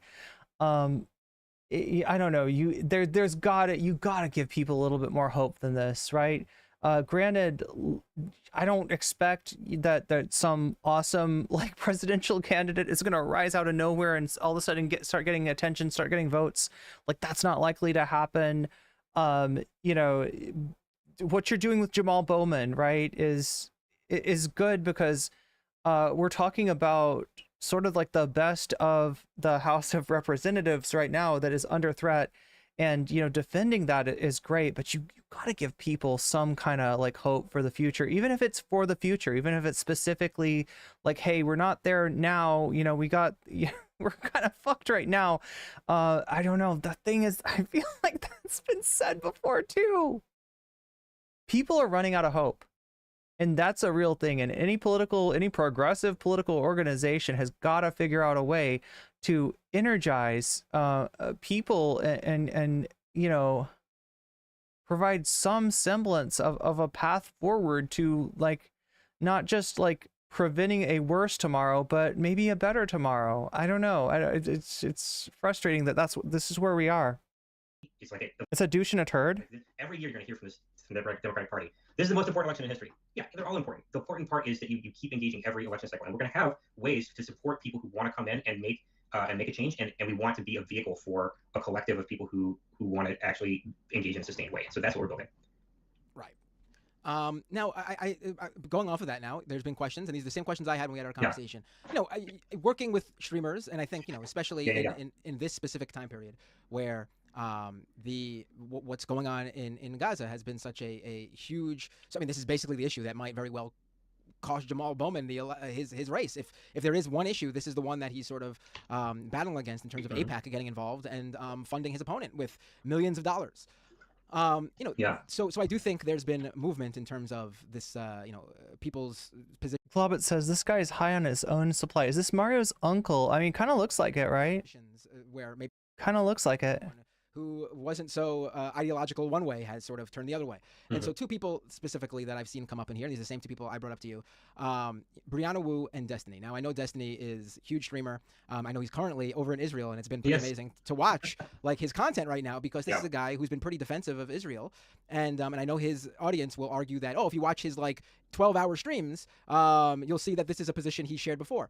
That might be the case. I don't watch Destiny's 12-hour streams, but his carefully curated stuff that he puts out there on Twitter, for example, where the vast majority of non-hardcore Destiny fans are viewing his stuff, it's been very defensive. I mean, yeah, it's kind of reminiscent of Jordan Peterson, right? If you ever criticize Jordan Peterson on anything, his fans classically will tell you, have you watched his 6-hour lecture on maps of meaning? And like, right, and if you haven't, then you really don't understand. You can't criticize Jordan Peterson, even though like you've got like what he's saying and it's not out of context and it's fucked up, right?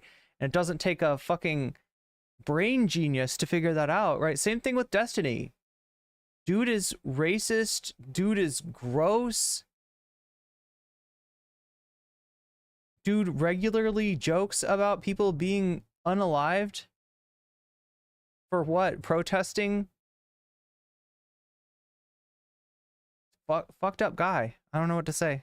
Israel, and at times he's been very dismissive of the Palestinian, what they're going through, what the Palestinians are going through. So his feed's been interesting to watch him sort of see how he's treated over there, which hasn't been very good, it seems like. And he's seen for himself what Palestinians have to go through in the West Bank, the hours of security they need to go through just to get to work for a country that they don't have any representation because they're not Israeli, they don't live in Israel. And Brianna Wu is someone who I don't know what's going on there. At least Destiny, you can argue he has his. Okay, so here we go. An effort to pin down this Weasel, this Wu Weasel, right? This is Matt Bender saying in his own way, Sam Dersmala, explain yourself. Explain yourself. What's the deal with Destiny?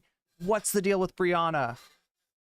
Chat wants to know. Chat's been bugging him about this too. Moments of going back and forth. He's all over the place. He, goes out there and argues for good causes at times. Brianna Wu. Sam just used somebody's money to meet his favorite streamers. I mean, this is more of a Wu thing, but yeah, the way that he kind of fanboys about it, I don't know. Someone I interviewed many years ago when she became a figure who was being harassed during Gamergate, and I had no idea that she had become a political sort of figure in politics, because I know she ran for office, but I didn't know she was working in politics because I just knew her as a game developer. So can you explain? Top range gaming chair, but the audio is awful. That's kind of like the opposite of me. That's. But again, it's thanks to Throne Gang that my audio is so much better. I have a squeaky chair. It's actually like a bar stool kind of chair, but it works because I've got a standing desk, and rather than lowering this desk every time and then having to lower the camera along with it, it seems like it's easier for me to just sit on this crappy chair. Hope it's not too squeaky, chat. What their roles are in Progressive Victory?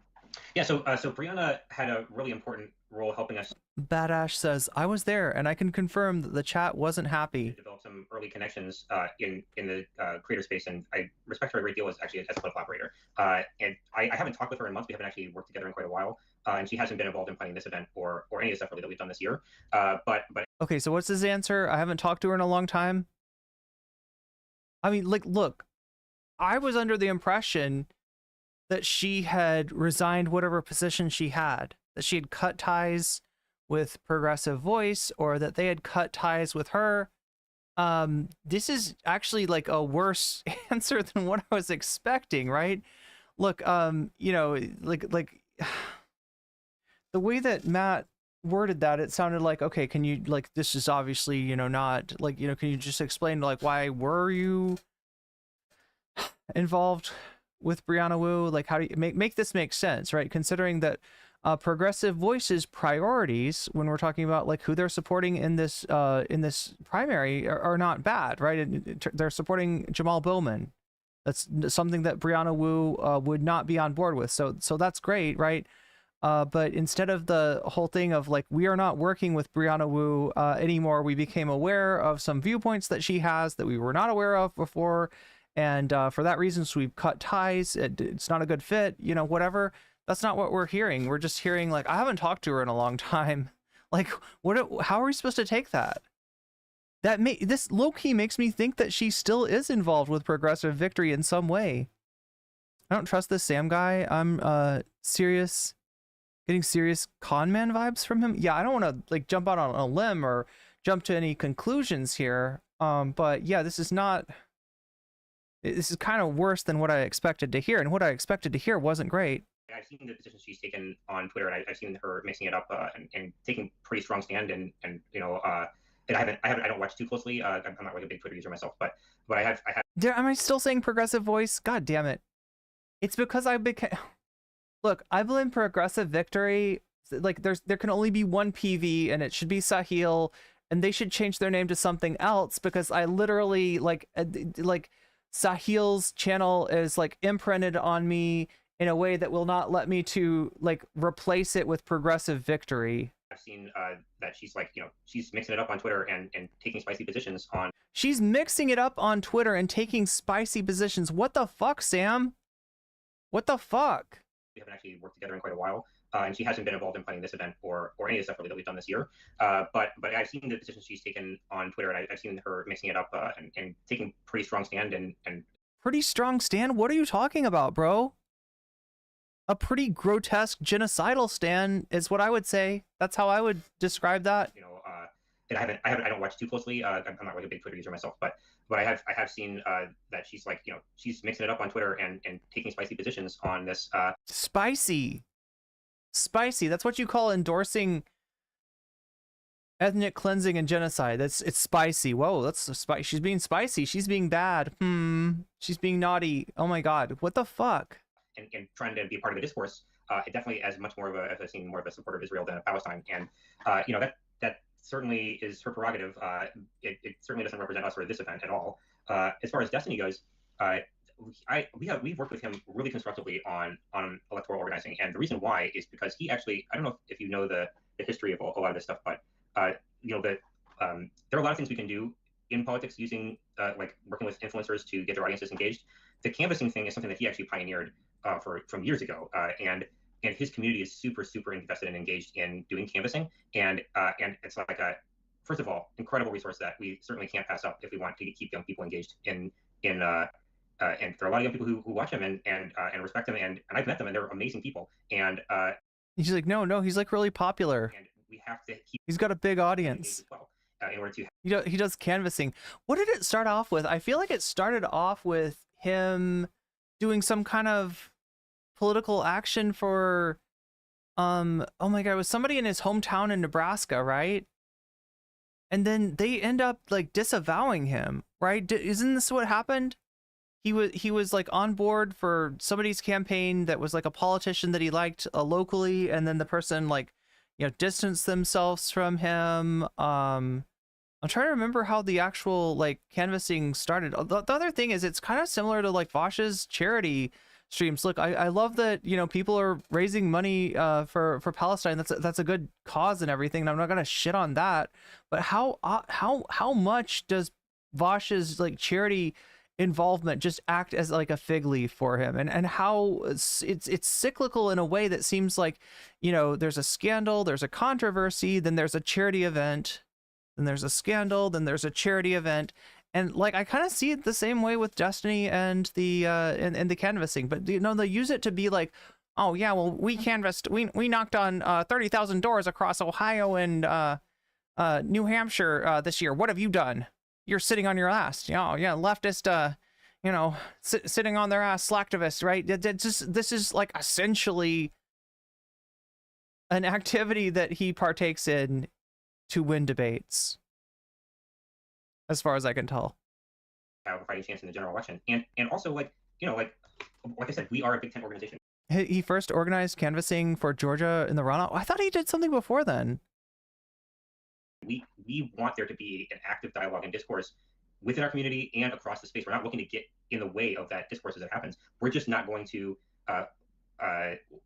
We're here as a vehicle for the people who come out of the influencer audiences to make their political to accomplish their political goals. And so Destiny's audience probably much more, I would say, cares about the general election, and so we're working with them really closely on preparing for that. But in the primaries, like I said, like this event is super important because we know there are so many people out there who maybe the influencers that they're watching haven't done canvassing in the past and need to see it modeled, need to see how these type of political programs can be put together to feel yeah, God, this chat is not going well for to do it, to realize their own power and putting these things together. And also, like this is the thing that I would tell Brianna if I had a conversation with her about it, thing that I've told Destiny before.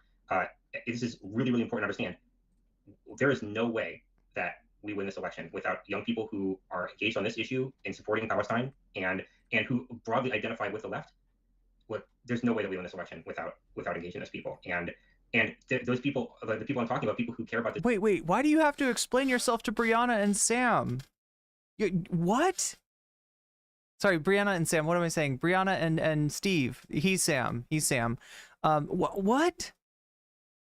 No, you're on here to like explain yourself to Matt's audience, who definitely have some questions about this whole thing. Why are you like, no, we gotta listen, Brianna, listen, Steven. I know you really don't like this support for Palestine, but let me tell you, the kids are mobilized, the kids are active, and we're not gonna win we're not gonna get a Biden elected without this. Oh my God, see, he's just not doing himself any favors, right? If he was gonna he'd just indulge us, right? He would put this in a way of more like, listen, you got to understand, I know Destiny's takes on Palestine aren't great. I know Brianna's takes on Palestine aren't great, but we need them for the overall canvassing. And, you know, when we wheel around to the general election, they're going to be supportive of the Democratic candidates, and that's what's important. So that's why we got to keep these connections. That's why we've got to keep these, you know, this isn't what I'm saying, chat. This isn't what I'm endorsing. I'm just saying that, like, you know, if Sam wanted to sort of indulge you know, this audience, like that's what he's saying. Instead, he's couching it in a way like it's like, no, I gotta explain your terrorist supporting asses to Destiny and Brianna. Like it's like the opposite. I don't know what the fuck this is. This issue, who support. Is it Omaha? Did I get it wrong? Wait, no, Omaha isn't in Nebraska, right? I see your name in the chat. Well, yeah, I'm not trying to like out anybody in chat, but yeah. And also people who just are broadly identified with the left. They are. I just don't want people to think that like if I watch a piece of content where you're in chat that I'm gonna like go over and be like, oh, I don't know about what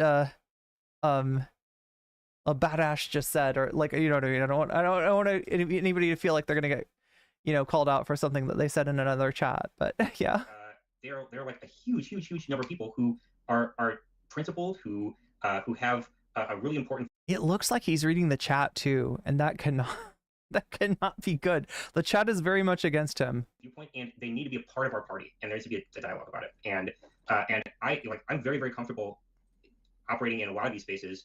I don't need to get involved specifically with the drama between creators when that happens. That's something that happens all the time. But I think that the most important thing for me as someone who's trying to build an organization. Yeah, the chat's confused about whether Brianna Wu still works for Progressive Victory.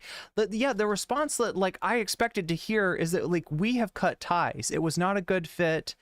We talked to Brianna and we asked her to step down, and so we're no longer involved in with her. The stuff that she says on Twitter is stuff that we do not agree with, and we apologize for any confusion about where we stand. We stand with Palestine, right? That's what you'd expect to hear from these guys. White people sitting in Nebraska. Oh my god. I don't care. Feel free to criticize my takes. Okay. That can be a vehicle for the I don't have any criticism so far, Badash. And the ambitions of everyone is to respect everybody as like, first of all, citizens, and second of all, as the type of people who I want to be surrounded with, right? Like I want to be surrounded with people who want to knock doors, who come out of Destiny's community. And I also want to be surrounded with people who care very deeply for what's going on with the Palestinian people right now. Anybody who's seen what's happening in pictures over there, or, anything you've seen on social media, it's the other thing about him is that he's talked about being like, really well versed, really oh wait, there is a power. Wait, you can add extra power to the wait, I don't know, maybe that's just, never mind, chat. I'm getting distracted. Oh my god, I'm getting so distracted. I'm sorry. I was just like, this is not the most compelling content. It's important to see what he has to say about Brianna Wu, about Destiny, about the dark money stuff. Like that's what we're here for. But yeah, it's an hour-long video, probably. It's really hard to ignore, and there's no way that we can move forward as a country and as a party without addressing this and providing a vehicle through which champions of people with that viewpoint wanting to support Palestine and wanting progressive, a more like military, like a muscular left wing in the party, get to see themselves represented in the party. That is an absolute must if we're going to move forward.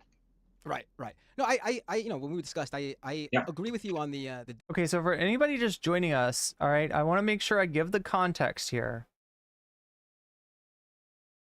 Progressive Victory, which is a organization that Brianna Wu, I was gonna say was involved in. Now, given like Sam's responses, I'm wondering if maybe she's still involved with Progressive Victory, right? They are supporting Jamaal Bowman in New York 16th. This is a good thing, right? Jamaal Bowman is under attack from a bunch of Republican money, from some AIPAC money, right? People have just dumped money into this race against Jamaal Bowman to try to get rid of him. And there's unprecedented levels of ads being, cut against, Jamaal Bowman, right? So, good on Sam that Progressive Victory is on the right side in this situation. This is definitely something that Brianna Wu would not agree with. This is definitely something that Destiny would not agree with. So at the very least, there seems to be some, independence on the part from Destiny and Wu on the part of Progressive Victory. So that's a good thing. They also have been outed as being, some of their money comes, Progressive Victory's money is, the source of it is not disclosed. That means it's dark money. That's not illegal. That's not, Citizens United says that's acceptable. It's just not something that you'd expect any sort of progressive organization to be embracing, something like dark money, right? So that's sus. There's also this issue of like astroturfing streamers like Wick, Dylan Burns, Lonerbox, Xander Hall, et cetera, and then the conflict of counterpoints, like the conflict of interest that arises from that. So it's a sus organization. They're doing the right thing in the Bowman versus Latimer race. Matt is asking him some questions about the sort of the relationship of Destiny and Brianna Wu to Progressive Victory. And, after discussing a lot of things with him, has agreed to show up and do canvassing for them in the Latimer versus Bowman race, right? He's not getting paid by them. He's not, he's not getting the Wu bucks, right? But he is getting, I guess, his, hotel and travel expenses covered for going up there to canvas for Bowman. But again, I haven't checked to see if there's like an alternative. You would hope that there's an alternative to working with a dark money pack like Progressive Victory, but I can't tell you for sure that there is one. So maybe, Matt looked at the options and this was just the best one if he wanted to go and help in the Bowman race. But yeah, he is, holding Sam's feet to the fire and asking the questions that his chat wants to know, the questions that my chat wants to know. And, like I said, one would hope that there's other options, but I don't know that I haven't looked into it. Like I'm not traveling, to New York right now, to canvas. So I can't really criticize like Matt for, using, the PV as a vehicle to do the canvassing for Bowman. Hope that clears everything up. The Destiny issue. He's a very big streamer who has a large audience who clearly, I do think his audience spans from, just straight up trollish type people, but also I think serious people who do care and have skin in the game. And I think that's obviously an audience for specific campaigns to use to, organization or campaign's advantage. And like, just to be clear, there are like toxic people in every influencers community, and there are also constructive, wonderful people in every influencers community, right? So like, we're not interested in engaging with people who don't have an interest in doing something cool in electoral politics to renew democracy. We're interested in working with the really serious and dedicated and smart people from every influencers community who want to come together. That's true. What he's saying is true, but what he's not either recognizing or he's unwilling to say is that there is a culture in DGG and maybe to a lesser extent in VGG of a little bit more permissiveness of this kind of stuff. There is, they know how to do it too. And if you ever ask them, if you ever end up in a conflict with Destiny and you're getting harassed, right? You can go and talk to his mods and say, I'm getting harassed, and you can give the names of the people doing it. And guess what? Those names are not going to match up with anybody in the Destiny community. That's how it works, right? Oh, sorry. Are you getting harassed? Yeah. Give me their names and I'll ban them. Yeah, no, I'm not a member, yeah, because they're using alts. Yeah, so they know fucking how to do this, right? They know how this works. They're very good at brigading. They're very good at harassing their perceived enemies off the fucking internet. And Destiny is absolutely contributing to it with his, pseudo calls to action on this shit. Right, so yes, while there are bad people, there are harassing people, in every community, Destiny's community is different in that it has a culture of this stuff, and it's just so used to deflecting, to doing this to other people and then deflecting it, and this is probably why, if I'm being real, this is probably why he's banned from Twitch. I don't know for sure. I don't have any secret information. I don't know somebody that like works for Twitch and that can tell me that that's it. But yeah, his permanent ban is not a super common thing. And I don't think it would have taken place if it wasn't for the way that he is and the way that his community is. So just writing it up to like, well, every streamer's got, some toxic people, but there's also some very serious people. There's also some very good people and some very morally upright people. It's like, it's such bullshit. It's such bullshit. Do something. We may have arguments together about the direction that we want to go. Yeah, Destiny said, I am Israel. That's right. What? Can somebody, I want to read that again. That shit was wild. That shit was wild where he was like, basically, I am Israel. And what did he say? I'm trying to remember this whole metaphor. It was basically like that he is Israel and like Hassan's community are the Palestinians. And even though he's being like really good and moral, he's being held to a different standard. He just had this extended metaphor, where he is Israel, and he is similarly victimized and held to an impossible standard, just as Israel is. But that there's a place where the resources are there for people to do stuff both at the local and national level that they wouldn't be able to do by themselves. Like when I grew up, I was like, I would go into a field office when I was 16 and be like, hey, I want to volunteer. And they'd be like, great. And they give me a walk sheet and I go out. Did they ask me, hey, what are the most important issues to you? No, they treated me like free labor, which is what I was. And I think what we have now, because influencers are such a great focal point for leadership for their audiences, we just need to pair that with the ability to turn that into political action that can determine outcomes. And what we're going to get is a negotiating leverage over the future. Let's take a look at this thing. That cannot be ignored. You ready? And with that said, I'll say on the other, because we need a break anyway. I swear to God, this content is so hard to watch for any extended period. Okay, so here I'm gonna read it backwards to you. Wait, yeah. I don't know why it's backwards, but it is. It's backwards. It's ostensibly, these are logs from Destiny's offsite chat. So you know how Destiny has a website. It's destiny.gg. Vaush has a website. It's vaush.dg. This is what DGG or VGG actually are. When I say DGG and VGG, I'm usually referring to the community that congregates around this website. But you specifically, right, the name DGG and VGG comes from the respective websites. So this is Destiny's website. Even when he's not streaming, the on-site chat is still up and people are still talking in it, right? Because he's got such a big community, right? And so Destiny comes in at, what is this? This looks like it's 12:55 a.m. Eastern time. I just had a fucking epiphany. I am Israel. I have to deal with these insanely unhinged fucking losers, in parentheses, Palestinians, that have literally always engaged in fucking weirdo attacks against me, terror attacks in parentheses, while pretending they aren't, in parentheses. That's all fake news, and if it happens, well, then they deserve it.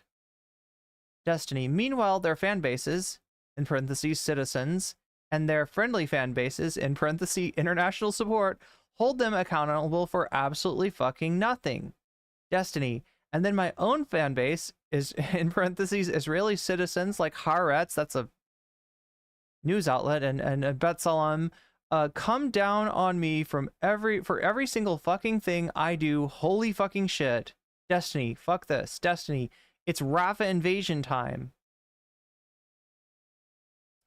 Destiny, Forethought, that's his right-wing moderator. Forethought, permanently ban every single random fuck who criticizes my takes on Ludwig /QT / whoever the fuck else is in that friend group. Destiny, I think the best thing that could happen is they all grab a bag of vent-loaded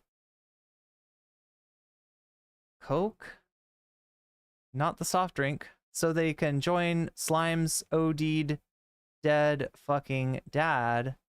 He's talking about somebody's dad that's dead 6 feet under. Okay, so yeah, Destiny, make this world a better place and seriously unalive yourself in a group. Destiny, I'm thinking Jonestown, but not tragic. Oh my god. Destiny, Gravitas, why bring up my wife and family or ex or anything about me constantly? He really hates being called like Mr. Bonarelli too, apparently. Destiny, what do you mean, you arsler fuck? Destiny, these people hit me on literally every single random weird personal attack because they are fighting over eating scraps of Hassan's last dump. So they echo anything they've heard from him constantly. Destiny, it's just so fucking annoying. Destiny, and their sycophantic incel fans eat it all up and regurgitate the same shit. Yo, so many fecal metaphors here. Destiny, it's actually so fucking irritating. Destiny, I need an IDF. Destiny, who is my strongest soldier? That's a fucking call to action. I'm sorry. I don't know what the fuck that is other than a call to action, right? As goofy as it is, right? Like, it's like somebody's gonna take that as like, okay, I need to protect my parasocial daddy now. He's called me into action. But yeah, this is who we're talking about here, right? And this is why, you know, it's not just an issue of like, oh yeah, you know, streamers are kind of wild and their communities are, you know, it's like, this isn't. Worked with her, but I think Brianna Wu is a sort of a lost cause. That's not a tent. I think she's going further right than I think is even like, yeah. But yeah, let's talk about this specific Bowman event, because this is what draws me to this. And one more question people have here, and I do think it needs to be brought up too. Just, you know, it's important to disclose these things, especially in a progressive, you know, sort of space. People are wondering sort of because I saw someone say they listened to podcasts with you before. where does Progressive Victory, like, where does the funding come for these sort of events and everything? Here we go. Dark money. Yeah, so the organization itself, like the core staff and budget that we use to keep the organization going, is funded largely by progressive foundations right now. The same people you'd see funding the Democratic Party. It's like mainstream Democratic funders. These events are mostly done based off of online fundraising that we do with the streamers. So the streamers that we're working with, a lot of them will raise money for these events, and then they'll recruit their audience members. And the reason why we're raising money for it is to, like I said, subsidize hotel rooms for people who wouldn't be able to pay their own way. So for events like this, like I said, these are usually super expensive things for organizations to produce, but because we're working with influencers, which is like a super efficient, like an order of magnitude higher in efficiency way of, organizing these types of events. So we're able to get this much cheaper. It's not actually that prohibitively expensive an event to put on. We're able to do this mostly with community fundraising.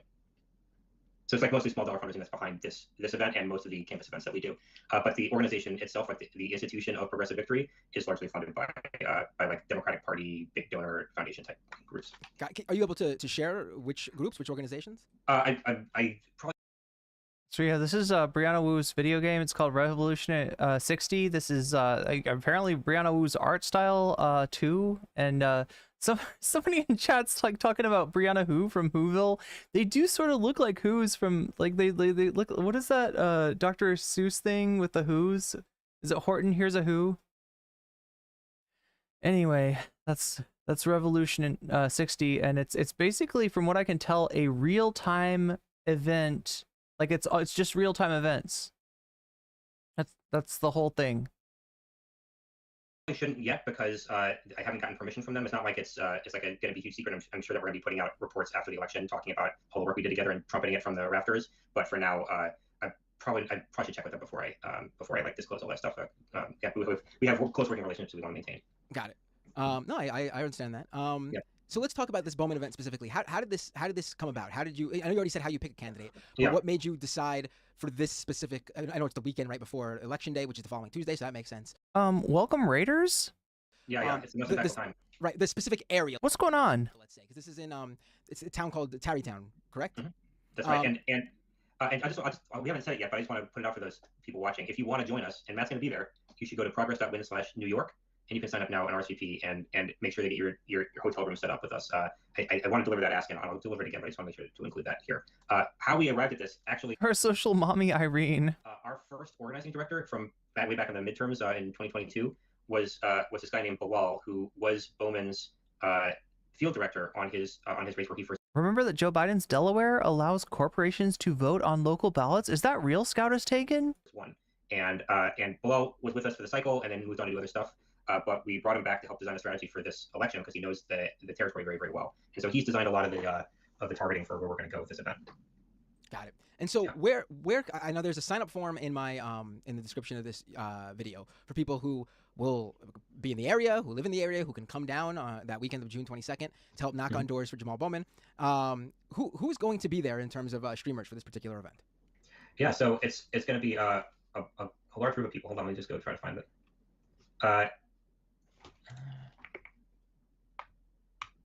I don't have it. Let me try to find it in a second. I'll answer that question when I find it. But sure. for now, I know this has been a thing that's changing. It's a large, right. It's a large list of people that we have to track here. But it's a really large group. Like I think maybe a dozen people now. You mentioned Emma Bigland and perhaps Sam from Majority Report. They're both going to be here. I mentioned our original. Wu's more spoiled than spicy. Yeah. From 2022, Vaush. He's gonna make our character from 2022. He's back. He's like a professional wrestler here. No, it's okay. They're just he's a wrestler. He does fucked up shit, right? But it's it doesn't mean he's a bad guy. A bunch of other streamers. We're in hell. It's just kayfabe, right? He doesn't really. Yeah, this is the best excuse for Vaush ever, right? This is the best excuse forever. No, the whole tax folder thing. It was all kayfabe. It was part of his character. It was a plot. It was a story. He and Dylan Burns stayed up until 3 a.m. Writing that arc. Is one who has been who we've been excited about getting to join us, and those are the ones that come off the top of the head. But I'm just gonna look up and see if I can find a few more on the list here that I didn't have handy. Yeah, and it's progress.win/New York where you can find all of the sign up that you can do. You can sign up there, and then once you sign up, you can get your hotel set up. Cool, perfect. And so what do we know in terms of like what's Progressive Victory? I know we're going to be knocking on doors for Bowman, but is is there something specific about George Latimer that you think voters should walk away with, like what they should know about Bowman's opponent?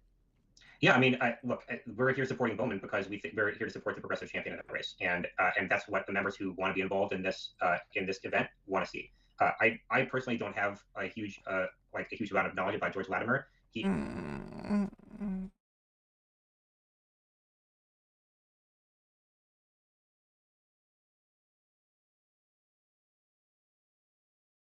You haven't heard anything about George Latimer?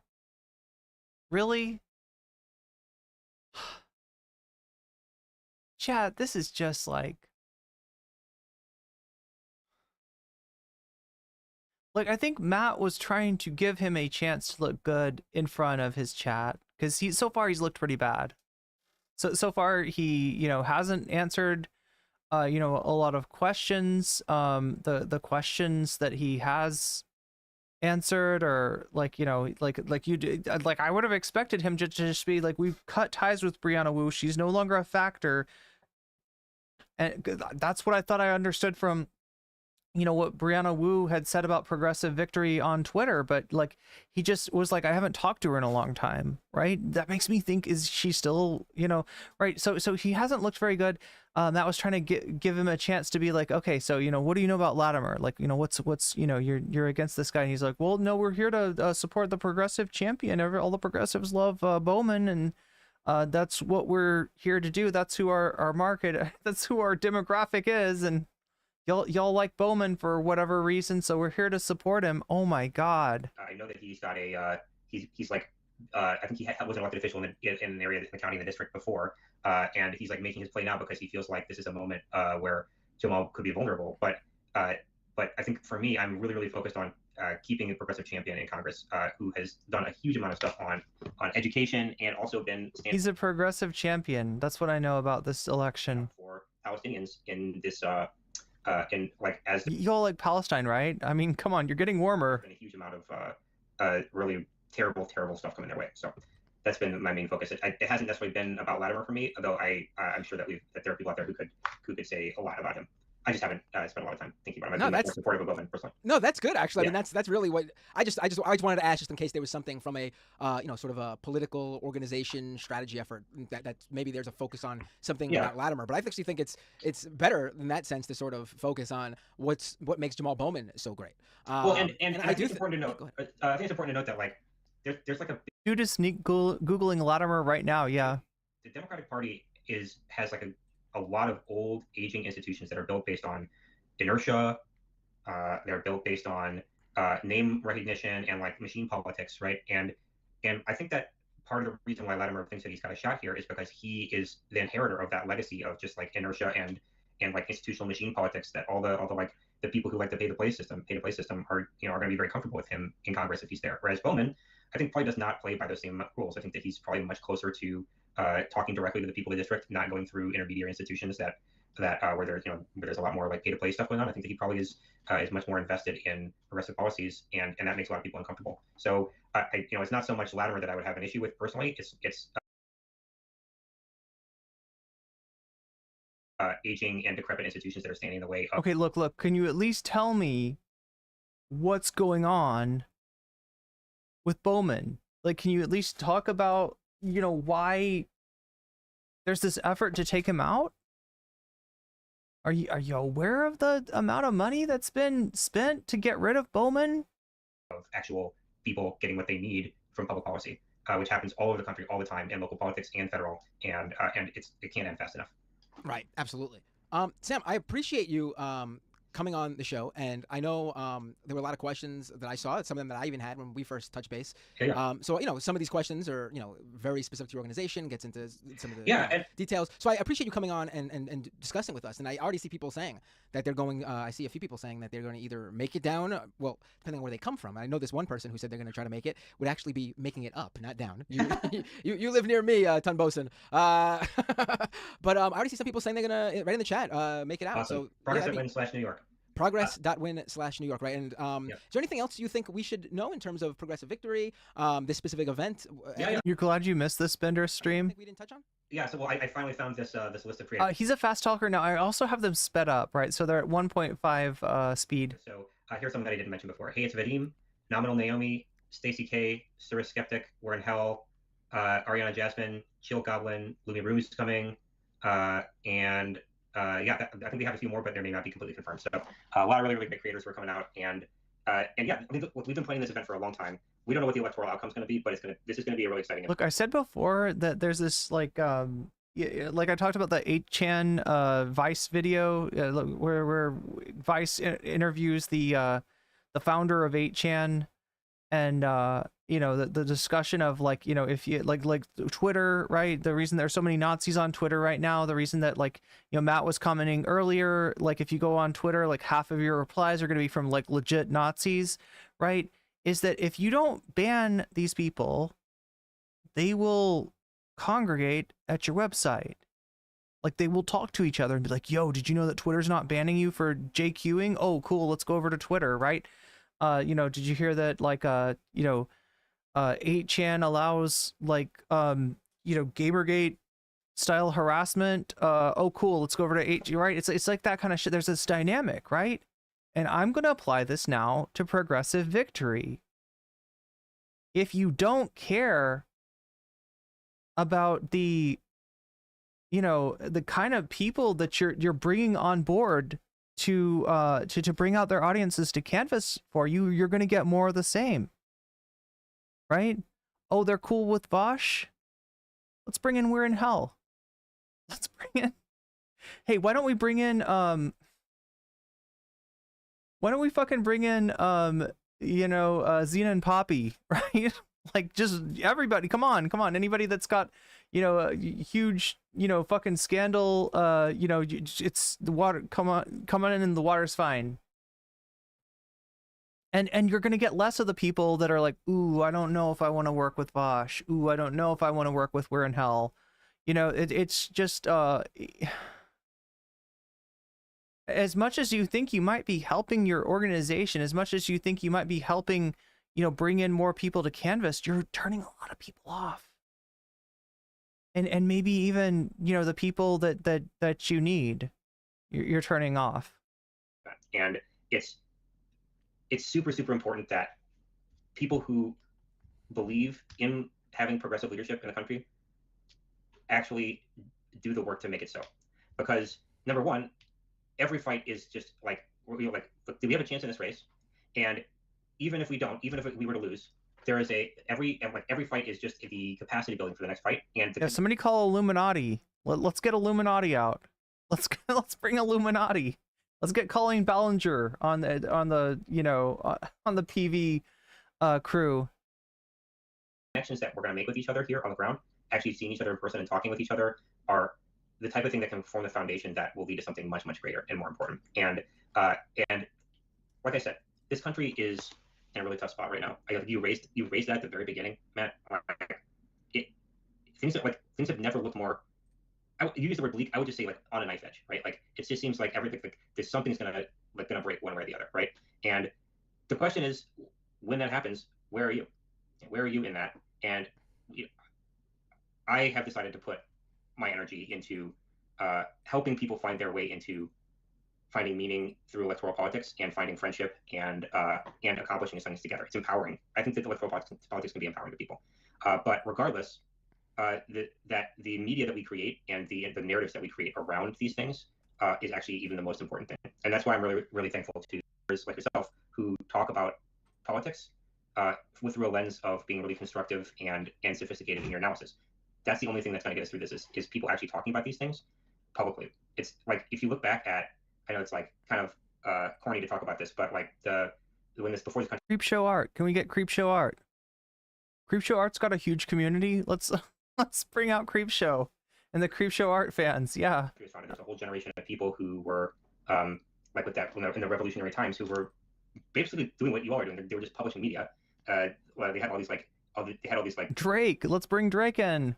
Amateur newsletters that they were sending around and publishing in newspapers, tiny little newspapers. Alan Dershowitz. No, Alan Dershowitz definitely is not gonna. In the colonies at the time. Alan Dershowitz are a Republican these days. And those eventually, a lot of them were published as the Federalist Papers, which has become like this foundational cited in the Constitution. Wait. This is straight out of Destiny's bunghole.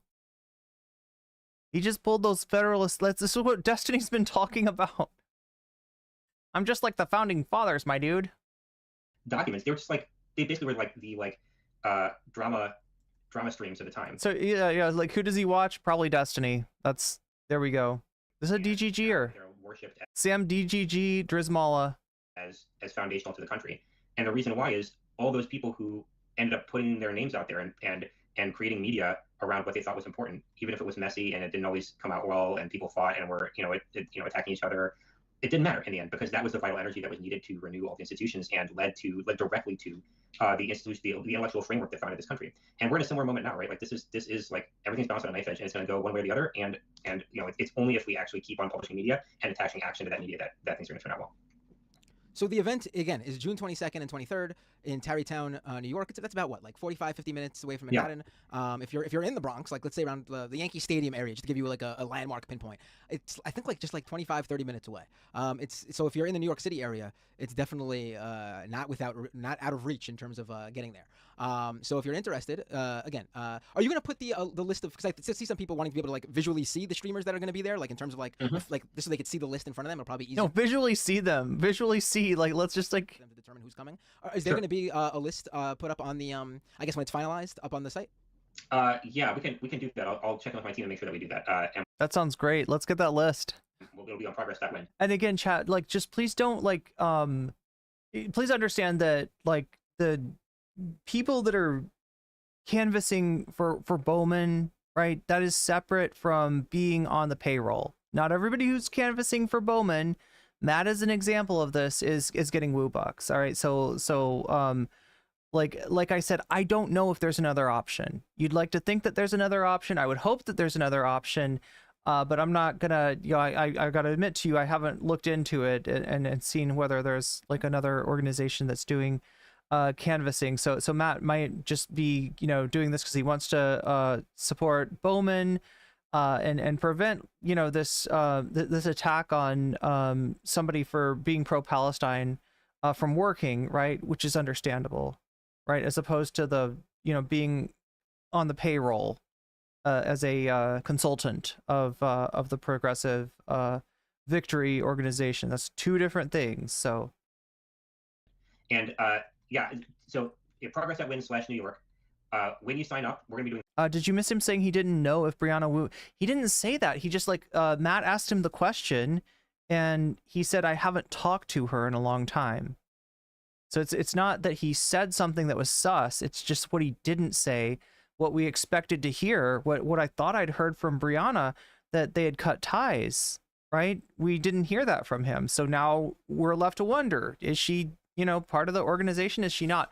Obviously, the fact that they're supporting Bowman rather than Latimer means that it's not a situation where people like Brianna and Destiny have like an excessive amount of pull over the organization. So that's good. They're not telling them don't support Bowman, because obviously Brianna and Destiny would be against Bowman in this race based on his opinions on Palestine. But yeah, then when Matt asked him about so what is it about Latimer that you're opposing? It was like, well, it's not really about Latimer. We're just here because Jamaal Bowman is a progressive champion and we want to support that. And it's so vague. There's no specifics, right? And there's no real knowledge of what's going on here. The reason that Matt's involved in this is because the unprecedented amount of money that is going to Latimer to defeat Bowman. This attack on somebody for speaking up for Palestine. That's essentially what this is. This has been done before. This is but in this case, it's not just AIPAC money. It's also straight up Republican money that's coming in to try to defeat Bowman. And, they're doing huge ad buys. The polls do not look good. So, you can understand why Matt wants to canvass for Bowman. Again, I can't say that there is an alternative to Progressive Voice in terms of canvassing. You'd hope there would be, and you'd hope that, people would find that, but I don't know that for sure. So, but yeah, just like this interview did not go well for Sam. Follow-up calls, and we're just going to make sure we're going to check in with everybody about their accommodations to make sure that they have a hotel room, and we're also going to we're also going to be able to arrange transportation for people, hopefully. So we'll be checking with everybody who signs up about that, and making sure that everybody's taken care of. So it's not just a sign up and you're going into the ether. It's like then you'll be contacted, and we'll make sure that you're situated to get to the event and to make sure you can find everything. There's a lot of people in chat talking about the finances of PV and the lack of transparency there. All right, folks, all the information is in the description. Sam Drizmala, I said it right this time. You did. Seriously, thank you so much for joining me. And I will be seeing you at the Bowman event. Yeah, I'm looking forward to seeing you, Matt, and a lot of you all folks in the audience too. All right, take care. Have a great night. You too. Bye-bye. All right, folks. Listen, I see a lot of people asking questions, and they ask questions, and I asked your questions, and a lot of those questions are questions I had about, like, the broader sort of organization. And I had them on to discuss, and I asked those questions. And please feel free to call in terms of if you have anything else to ask me. I'll take your calls in just a minute. To me, the important thing was to have him on, because I do think this Jamaal Bowman event is important. And all it is they got a bunch of streamers together to try to get some sort of on-the-ground, door-knocking, canvassing going on for Jamaal Bowman the weekend before the election. And I don't know about anyone else. I don't think so, but I personally... Wait, photovoltaic? Is that like the PV? Is that like the audio company PV?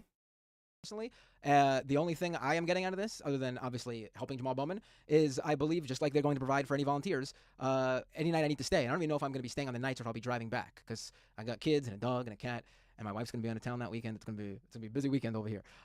So if I am staying overnight instead of driving back, they're going to give me a hotel. There's no sort of, there's nothing else other than I'll be working with these streamers to produce content to try to help the efforts along with the door knocking. And that's pretty much everything. Oh, and I believe they'll be providing lunch and dinner.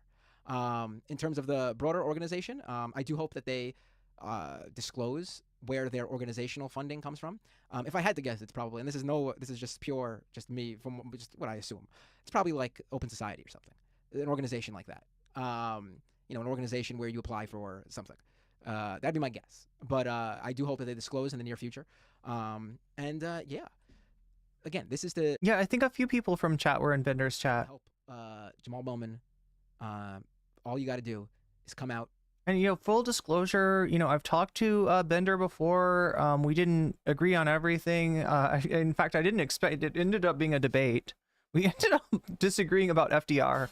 A lot, but I don't like we don't see 100% eye to eye. He's a good person in my experience. If he has a bias, it's that he is so kind of got his nose in the news and like what's going on in the stories that he's covering, right? That he sometimes doesn't know much about the people and personality sides of things in terms of the issues with Vaush. Like he eventually does catch up on that, and like you've seen this with Leftist Mafia before. They took a while to react when it came to Illuminati, but they eventually did the right thing on that. They took a while to react when it came to Anna Kasparian, but they did the right thing on that. So when faced with the information, generally, they'll make the right choice. But I feel like there's just like a tendency of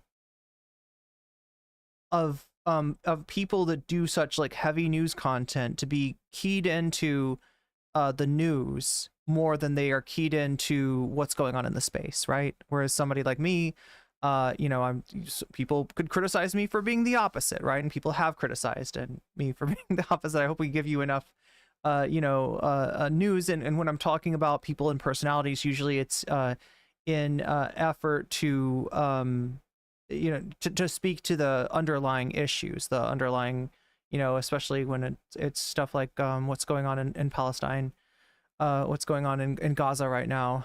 But yeah, yeah, FDR saved capitalism, true. Well, this was a long time ago too, so like maybe he's changed some of his takes on some of his ideological takes. But yeah, I mean, I've a lot the Sam wow, I don't know what to say. PV, I'm not impressed.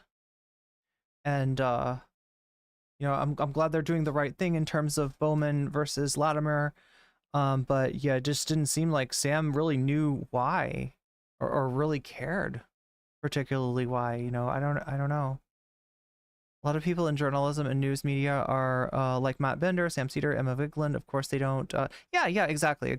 Yeah. So I kind of, you know, try to be understanding in that regard, but I also am understanding of chat's frustrations with this as well.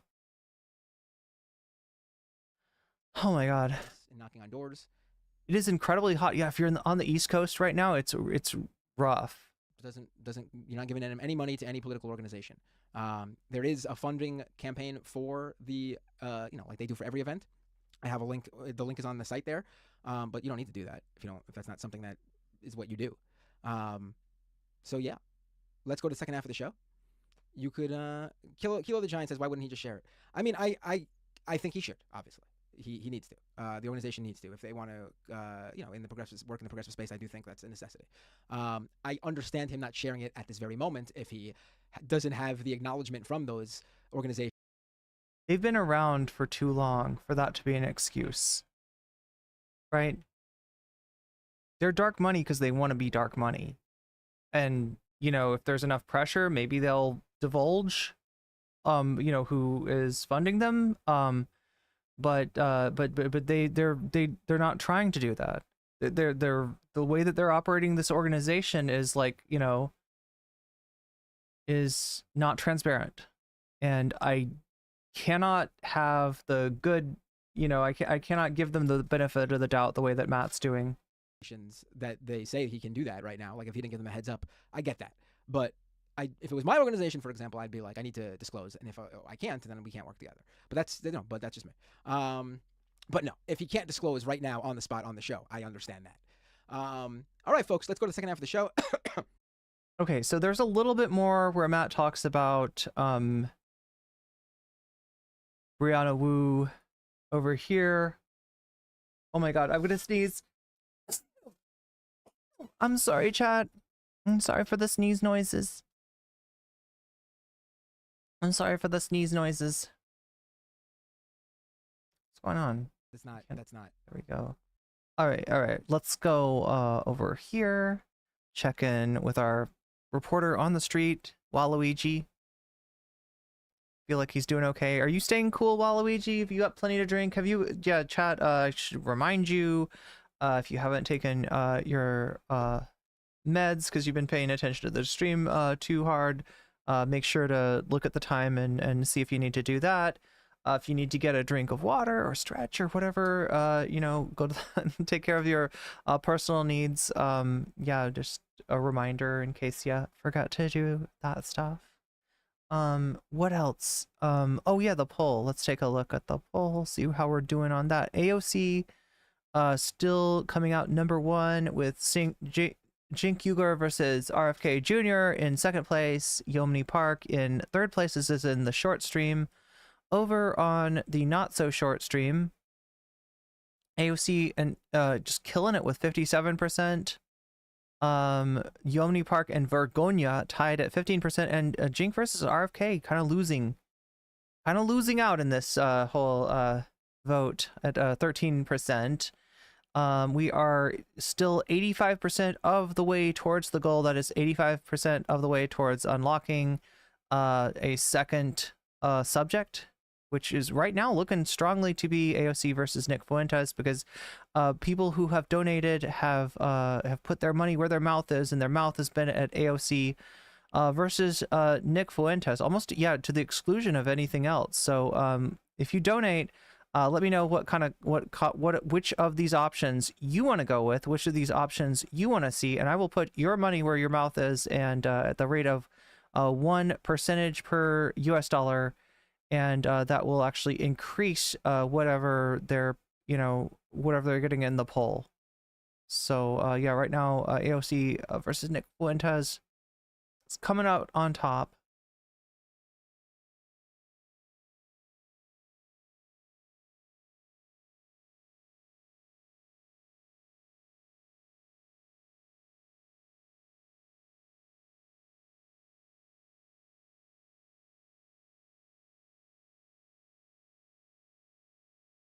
I'm in the UK. It's boiling tonight. It's really oh, that's why it's night for you. I was wondering why you were saying it's night for you. Yeah, that makes sense.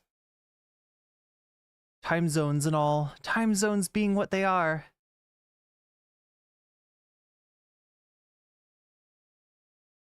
Sasha G, thank you for the gift sub to Unobtainium. Unobtainium. Wait, I got a way to do this without even saying anything myself. Let's see. You've just been weaseled, and that's a good thing. That's a good thing. That's a good thing. Yeah, thank you for giving the gift of weasels, Sasha G. And let me know if you've got a preference as far as what we cover next. That puts us to what? I'm really generous with these when it comes to the YouTube gift subs. Whole the best bang for your buck, maybe. Although, yeah, you know the whole deal with it, right? Twitch gift subs get you out of the top of the hour ad break, that 3-minute ad break that happens every hour at the top of the hour. It's going to happen in about 25 minutes from now. YouTube memberships, they get you access to exclusive content, exclusive members only content. They also get you weasels, which I think is the more important. Izzy Sanchez, thank you for weaseling up and getting yourself a membership. And welcome to Weird Champs. I feel like I gotta come up with better names for stuff now. That's like such a Twitch term, Weird Champs. Do y'all know about Weird Champs? Like, Weird Champ on Twitch is like, if you're really proud of something that is like weird. Oh my gosh. Omega Star with the gift sub for getting Miggy with it? Getting Miggy with it, you just got weaseled. You've just been weaseled, and that's a good thing. And that's a good thing. Oh, you're paying forward the gift you got from Aglath. That's even cooler. But thank you for the community gift sub to getting Miggy with it. What's up, Nabil? I'm an adult. Twitch isn't real. I mean, that's understandable. That's why I stream on both platforms, because some people like one platform and some people like another. Omega Star says AOC. So that is 41.5% for AOC. And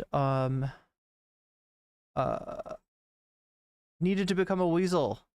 Did you have a preference on one of these things, Izzy? Like on what you're voting for? Same with you, Sasha G. Let me know if you wanna. Let me know where you want me to put your donation money to as far as the poll goes. Although it's pretty one-sided at this point. Twitch scares me. Yeah, Twitch. Oh my god.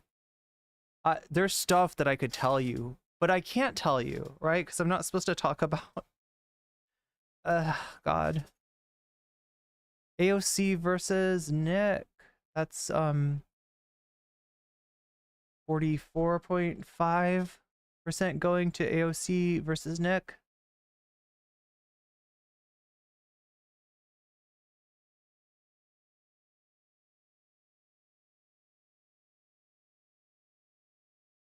The first summer in my entire life I've had AC. And by that you don't mean anti corporatist. You're talking about AC, air conditioning. I don't know how I got by without it. I mean, yeah, there's some parts of the country you can get by without it. I like to bounce personally. Bouncing is fun. Oh god, I need to be bouncing. I've got my yeah, that's the nice thing about this setup is it's really easy to get my in fact I probably should get my trampoline. I cannot even think about it. I can't even. 32 degrees Celsius. Oh, that's pretty hot, right?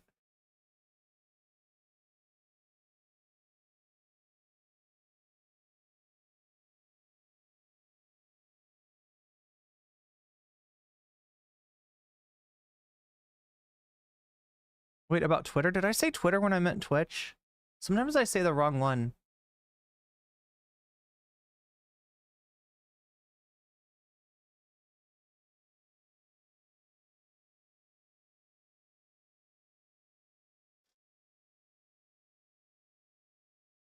But yeah, there's a little bit more that Matt says about Progressive Voice and Destiny and Brianna Wu. So let's take a look at that. Just that isn't campaign work. Oh wait, I don't have the right. Oh, you want to do the magical transition? Here we go.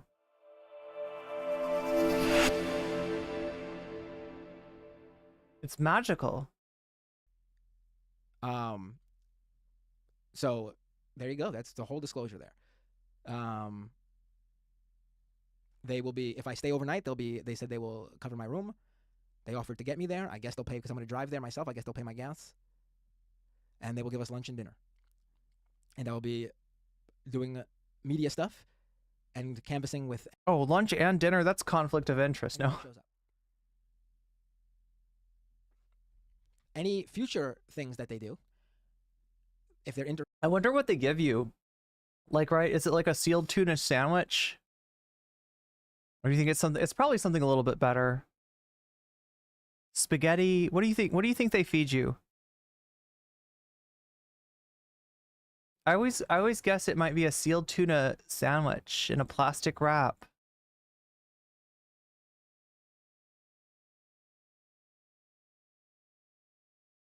To me, 10 degrees Celsius is a perfect temperature.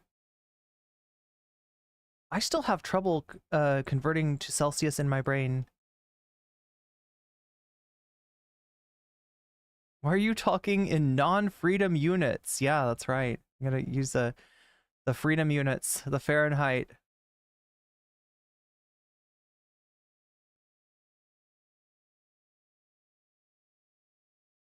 Like, it's just like whenever you're traveling, you know, and you realize that this whole town is like a sealed tuna sandwich.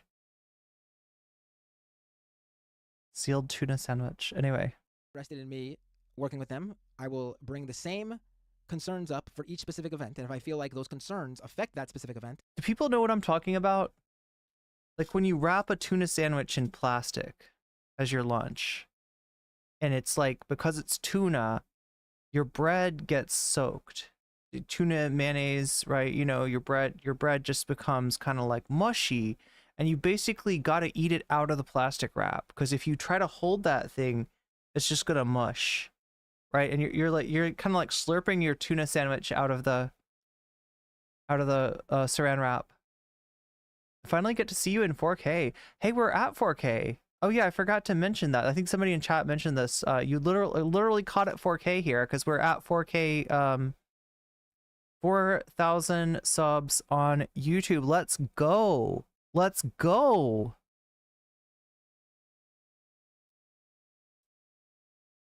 Tuna is nasty. Yeah, I don't actually eat meat anymore, so it's kind of a thing from my childhood.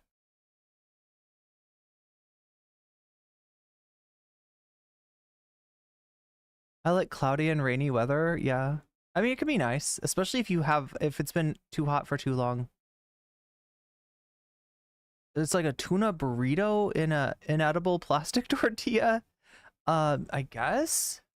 I don't think I've ever had a tuna. I've had a fish taco, but I don't think I've ever had a tuna burrito. I prefer my fish intact. I mean, that's understandable. You know those winter mornings where you feel the sharp cold in your nose? Oh yeah, no, I totally know that vibe.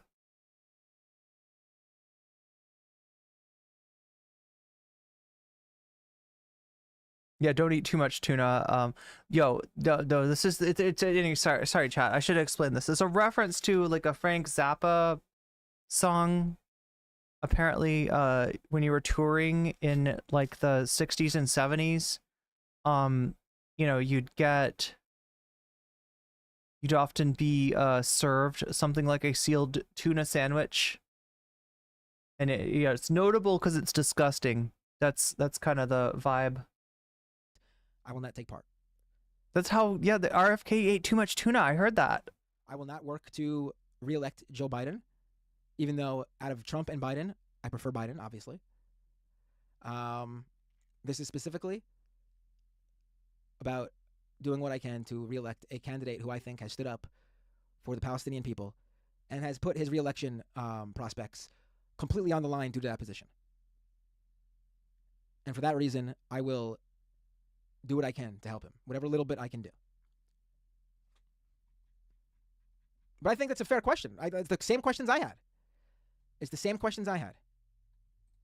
And I mentioned too, I brought up the Brianna Wu thing and the Destiny thing. If Brianna Wu was still involved in setting anything up, I probably would have turned down because that would be counterintuitive to the effort to reelect Jamaal Bowman. Yeah, I mean, and it doesn't make sense. Brianna Wu would not be involved in anything having to do with Bowman. Brianna Wu, her takes on Gaza are downright eliminationist, and so yeah, Bowman, she would support Latimer. I'm like 99.99% sure.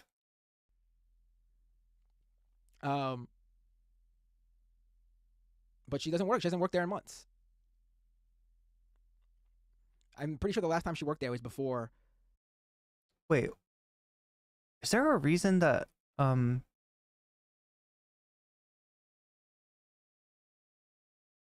this is wild. FTW all day. I don't know why the stream alerts aren't picking up your gifted memberships, but I'm seeing them. A tuna salad sandwich or a tuna melt. Oh my god, I used to eat that. Yeah, I can remember. It's such a weird food, actually.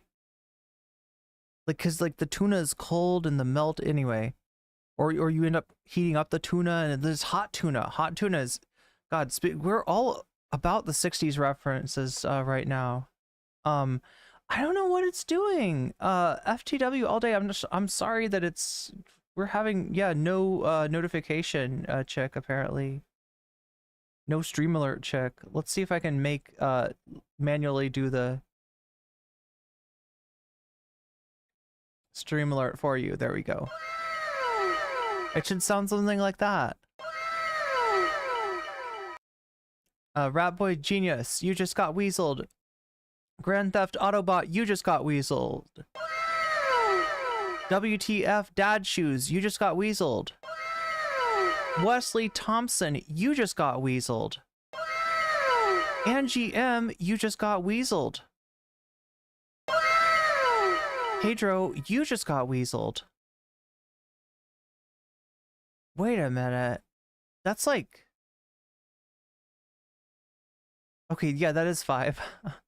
I was like, wait a minute. There's an extra one slipped in there somehow. But yeah, thank you for the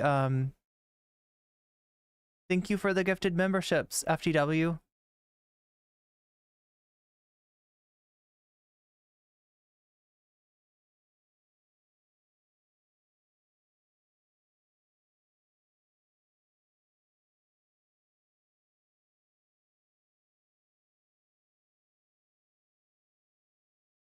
Neolib capitalist check.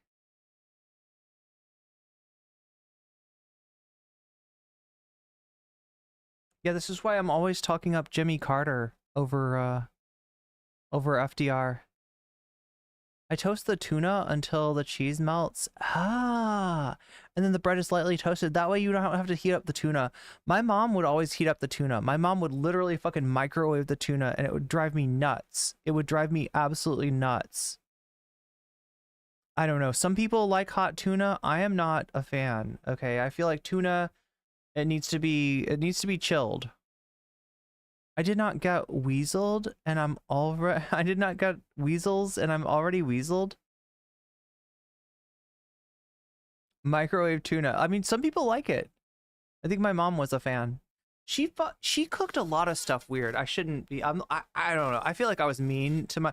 Look, if I have any regrets from childhood, it was being mean to my mom about she just had very different tastes than I did. So she would cook things in a way that I just like didn't like. And yeah, the tuna. Here's the worst though, okay? The worst thing I'm going to say about my mom's cooking is that if you're going to cook asparagus, you gotta be very sparing of your use of heat on the asparagus, because asparagus is actually delicious, but it's best if it's not overcooked. It's best if it's barely cooked at all. You just need a little bit of steam on that asparagus and it's ready. It's done, right? You could eat asparagus raw. It's actually pretty good. And I never knew that. I never knew that growing up because my mom was an asparagus boiler, and she would just sit there and boil the hell, like, until it was mush. And that's how she likes her asparagus. But it's not to my taste. But yeah, I probably gave her too much shit. So Mom, if you're out there, I'm sorry. You're not a bad cook. You just like different things than I do. That's all. She came out with a position that she did. And if you ever come, if you ever come to dinner here, I will cook you asparagus the proper way, which you will no doubt complain about. You'll say that's raw. How could you eat asparagus like that? It's raw. On Israel and Palestine. Oh, roast asparagus. Yeah, it is actually good. What is it like if you is it like broil? You broil asparagus? Did they mention Brianna Wu or Destiny again after Bender mentioned them the first time? He said he didn't know what was going on with her. Yeah. Well, I mean, I think he knows what's going on, isn't he's on Twitter a lot, right? So if you're on Twitter as much as Bender is, you gotta know what's going on with Brianna Wu. I think when he said, I don't know what's going on with her, is like, it's like his way of being like, what is wrong with her? And yeah, so the response from Sam was just like, Brianna is very spicy on Twitter. And like, it was just like, spicy? Okay, that's one way to, I mean, I would say eliminationist. I would say racist. I would say a lot of things. Spicy is not the word that comes to mind. But that's, I tend to make very simple but flavorful vegan dishes when I cook. That's awesome. I like burnt food. You know what's really good? Okay, so there's some stuff that's better burnt. Like, I feel like Brussels sprouts. Brussels sprouts, you can kind of, you can burn them. Corn is pretty good on the grill, actually. People say that lettuce is good on the grill. I haven't tried it. I love using the broiler in the oven for like everything. It's like grilling. Yeah. There's some things that really benefit from that. A little bit of burnt cheese. Oh my god, I used to love that as a kid. I mean, why would they want to help Jamaal Bowman if they weren't aligned with him on that issue? I mean, you can't at this point. Oh no, Brianna Wu hasn't been involved. Someone said she's not. No, Brianna Wu hasn't been involved with them for months. See, wait, that's what I thought. But like, his answer was so weird. Like, Sam's answer when Matt tried to pin him down about Brianna Wu, tried to ask him about Brianna Wu, was super weird. Right? It's not the answer that I'd expect to hear is like, we cut ties, right? It was not a good fit. We've parted ways. We've gone, I mean, you don't have to be mean about it. He doesn't have to like, shit on Brianna or anything like that, but just, the answer that I expected to hear was like, she is no longer a factor. Nabil says she's a genocider for sure. Yeah, her takes are just awful. And I'm sure Matt knows about Brianna Wu's takes, right? If Matt and MR, have any sort of lack of awareness about anything, it's usually like, just shit involving Vaush, or, they were slow on the Kasparian thing. But again, understand they're a news outlet, and, they're focused on different stuff than I am. I said to them, I brought it up. I said, I need to know who's involved, because it's counterintuitive to work with someone who would be actively trying to get the guy you are trying to reelect, trying to get him to lose.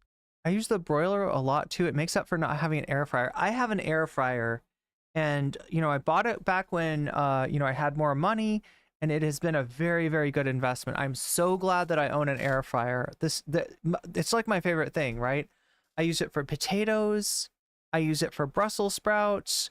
I use it sometimes for broccoli, but you got to be careful with broccoli, because if you just have a broccoli fryer flour like hanging out in the air fryer, it's gonna burn, right? The broccoli, because it's so like particulated, like the little broccoli heads, it'll you don't want to burn it like, you want a little bit of like flavor on it, but not too much.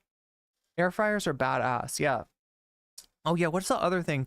Tofu tendies. I used to make tofu tendies, right? You take tofu and you make a batter out of like flaxseed and cornmeal, and I'm trying to remember salt, pepper, maybe some garlic powder, some onion powder, and it just makes the best tendies. I wish I knew more of my family history from before they moved to America. Then again, maybe we had to scram because we did something sketchy. If you ever need anything like food appliances, etc., you can put them on Throne too. That's really, yeah. I didn't realize they had stuff like that. Oh, I guess you could put anything from Amazon on there, technically. I usually just go with what's on there, but yeah, it's a good point.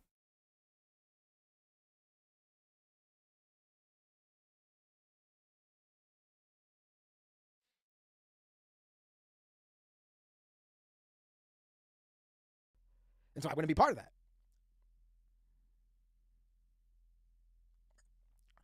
And in terms of Destiny, they're just, from as far as I know, they're just working with him for the general election. Their job is to re-elect Democrats. It makes sense. And Destiny has never come out as a Trump supporter. But let me tell you, I made my feelings on him known in terms of his content on Palestine. So yeah, Matt's aware of Destiny's takes. Matt's aware of Wu's takes. He's under the impression that Wu has cut ties with Progressive Victory. Although that, like I said, it was just a weird answer from Sam.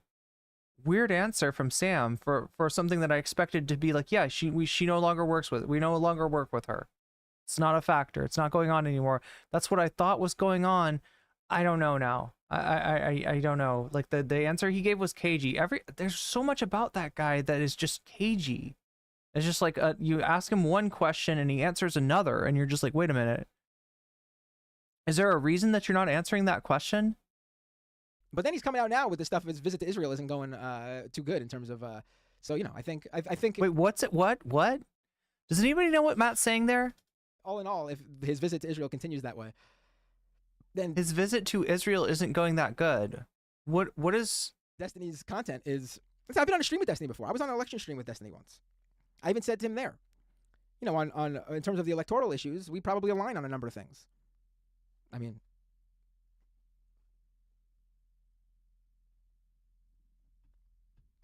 people don't know. I probably gave Brianna Wu one of her, just like I did Tim Pool. I'm just bad at this.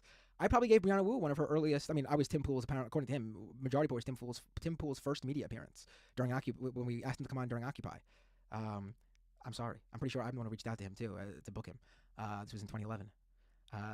But Brianna Wu, I had her on Majority Report when I was there hosting to talk Gamergate when she was being harassed. I did not even know she was a political person. I just thought she was this game developer lady who spoke out to defend women. He spent, Shakespeare says Destiny committed war crimes on stream. He spent time denying the Nakba. Yeah, but like, what does Matt mean when he says that Destiny's trip is not going so well? I guess I didn't. Anybody know what that means? Like, is he changing his mind on stuff? He got abuse from Israel? Wait, what happened? I don't know about this. This is new to me. Destiny got to see the real face of Zionism. Most normal people would be like, ew, this is gross actually, but it didn't seem to, so it didn't faze him. So it's not like he changed his mind on stuff.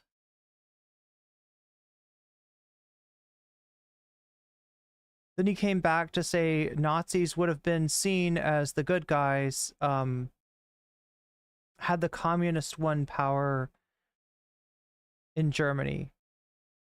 Yeah. In other words, had the German Revolution succeeded rather than its leaders been liquidated by the Freikorps. I think because Destiny said, yeah. So he's talking about like Rosa Luxemburg and company would have turned into like what, brutal, would have been worse than the Nazis. Jesus Christ. Okay, that's a take. I think because Destiny said that he was gonna debate bro from the other side while in Israel. I don't think he did though. Like from everything that I've seen of his content in Israel, like if anything, he was more, you know,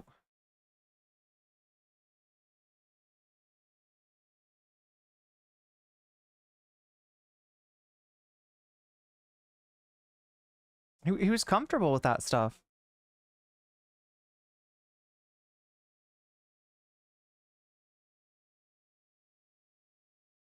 Evil Morty, thank you for the follow.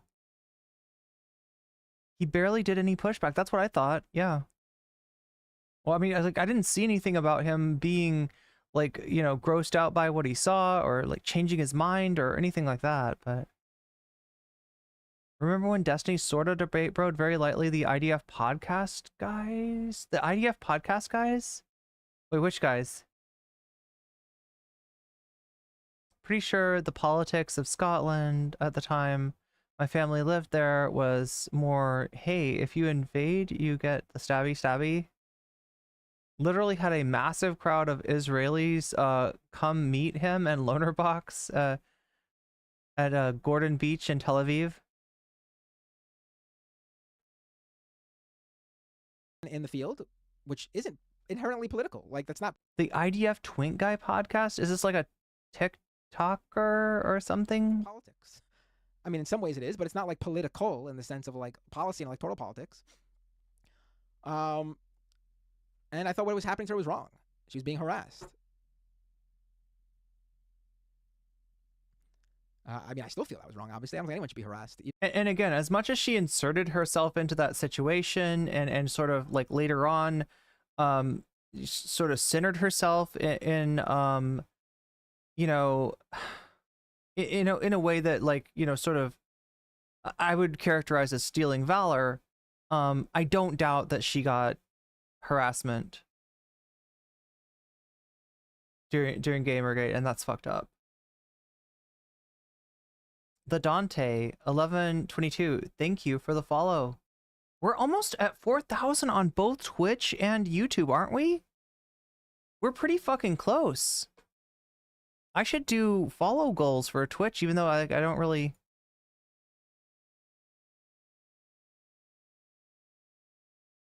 I don't usually talk about like my my stats on Twitch. Yeah, we're 15 away. We're 15 away. 15 followers away from being 4,000. Oh, that also means that my YouTube following finally officially exceeds my Twitch following. I don't usually talk about it that much. I assume some of these followers on Twitch are like old Destiny fans that saw me talk to Destiny and became, you know, liked me because as a minor orbiter or something like that, and then you know, obviously have not been fans of mine since I spoke up against Dylan Burns. But yeah, we are about at the same level on YouTube and on Twitch. Now we got to work on how about TikTok? How about we take on TikTok next? Even if I disagree with their politics. But all of a sudden, when I saw like she was doing work with groups to like she was running for office and she was doing political consulting work, I was like, what? This is out of the blue. What is her experience there? I don't know. I'm not saying she doesn't have an experience there. I have no idea. I just didn't know. It didn't come up in 2014 when she was just a game developer and I was following what was going on probably more than most journalists about covering when I was covering games. She's a rich dilettante, okay? And there's the ad break for you. Wait. Do we just finish the ad break? I can't tell.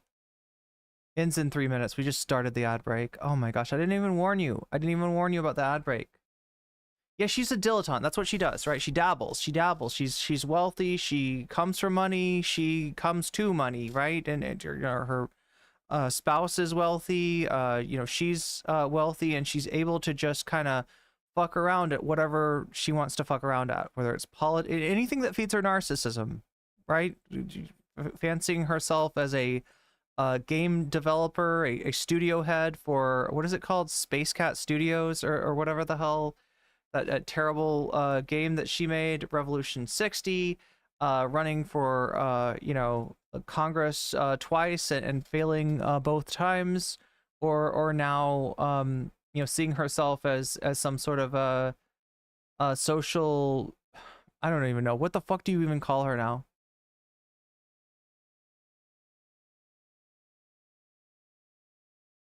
Gamergate. Yeah, we'll talk about my kick. Shakespeare says NCC gets offered $1 million kick contract. We'll talk about my kick contract tomorrow.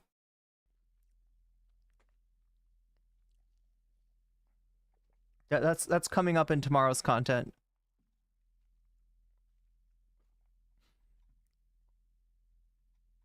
You know, actually, what's funny though is from what I've heard, like Rumble is actually trying to recruit people that are not right-wing weirdos, right? Because they've got a ton of that's essentially like Rumble is like right-wingers who get banned, or right-wingers who think that they're going to get banned, or right-wingers who want to do part of their show. This is like what God, what's his name? Russell Brand does this, right? Russell Brand will do his show on YouTube, and then he'll be like, now there's other stuff that I'd like to talk to you about that I can't say on YouTube because YouTube doesn't respect my freedom of speech. So if you'd like to hear those things, then you can come on and join us. We're going to go over to Rumble now. Like, he basically takes his show like over to Rumble, and I don't know what he says.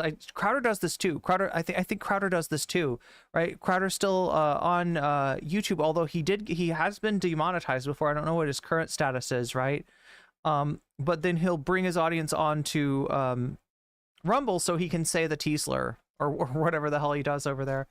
But yeah, because of but Rumble's not doing well, right? I think we watched a video essay that implied that of all the right-wing social media networks, Rumble was doing the best, but they've spent a lot of money. They're spending a lot more money than they're taking in, right? So Rumble's not doing well.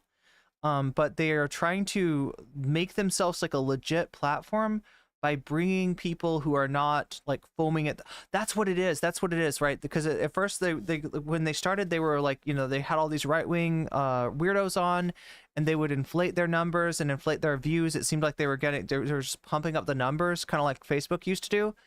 And you can't do that if you want to advertise, because advertisers need to see your real numbers, and if you're showing them numbers that aren't real, advertisers don't like that, right? But what they really want is to have like normal people stream on Rumble, and I've heard some rumblings of them you know, bringing on or signing people that are not far right, and even trying to encourage some of that with inflating the numbers of people who aren't far right. But I don't know. I don't think that, like, it's nice to have like a backup, but yeah, Rumble Majority Report, right, streams on Rumble, and they just have not cultivated anything in the way of a good audience, because from what I can tell, they're just like aren't good people like over there. They've got like, you know, trolls, and they've got, you know, there's nobody on Rumble being like, God, I wish there was some more left-wing content, you know, that'd be really cool. Woke CI drone pilot, progressive victory takes dark money. Is that fine with you, Mr. Binder? No, if you should listen to the interview, I confronted him about that on the show, on the stream. I mean, he couldn't give me an answer. I can't force an answer out of him. I asked him straight up, what are the organizations that fund the group? I understand that he needs to give them a heads up if they don't know they're going to divulge that information. But so I understand he couldn't tell me right then and there, even though I point blank asked him. But I feel like if an organization doesn't want that information disclosed, then maybe what I would do if it was my organization was I wouldn't work with them. If I felt that funding somehow affected this one specific project I'm volunteering for, it's a voluntary thing, then I would not do it. But I don't think there is any dark money involved in helping canvas a bunch of streamers get their audience out to canvas for Jamaal Bowman. It's just... Yeah, so like I said, they do fundraising for the canvassing like separately. That being said, it is Progressive Victory, and they are a dark money organization, so I suppose you could make an argument that it's like, okay, well, you know, they're saying like, okay, we got this pile of money over here and we got this pile of money over here, and like, you know, none of this money's touching any of this money, but it's kind of like, yeah, but I mean, I don't know. It's just not. If that was going directly to the candidate, or there was some sort of, this is not even in tandem. This is completely unaffiliated with the Bowman campaign. So yeah, I'm no fan of it. If it affected this event, I wouldn't take part in it. I don't believe it does. There's no big money needed for this. There's just a bunch of streamers and their audience canvassing for 2 days.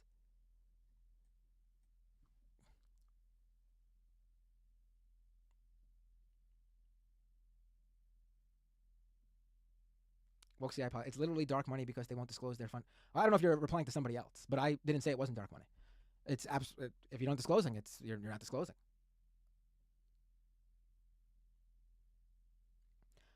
I mean, personally, like I said it earlier, in case you missed it, it's probably, I think this is total just random speculation. I just think it's probably like Open Society or something. Not saying it's specifically them, like an organization like that.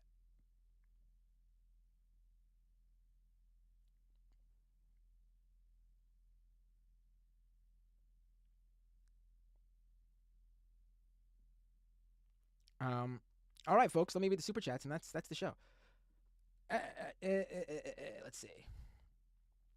Rachel Atwood with a super chat. Would you have a guest from Ukraine on sometime? Absolutely. Recommend me someone. I'd be happy to have them on.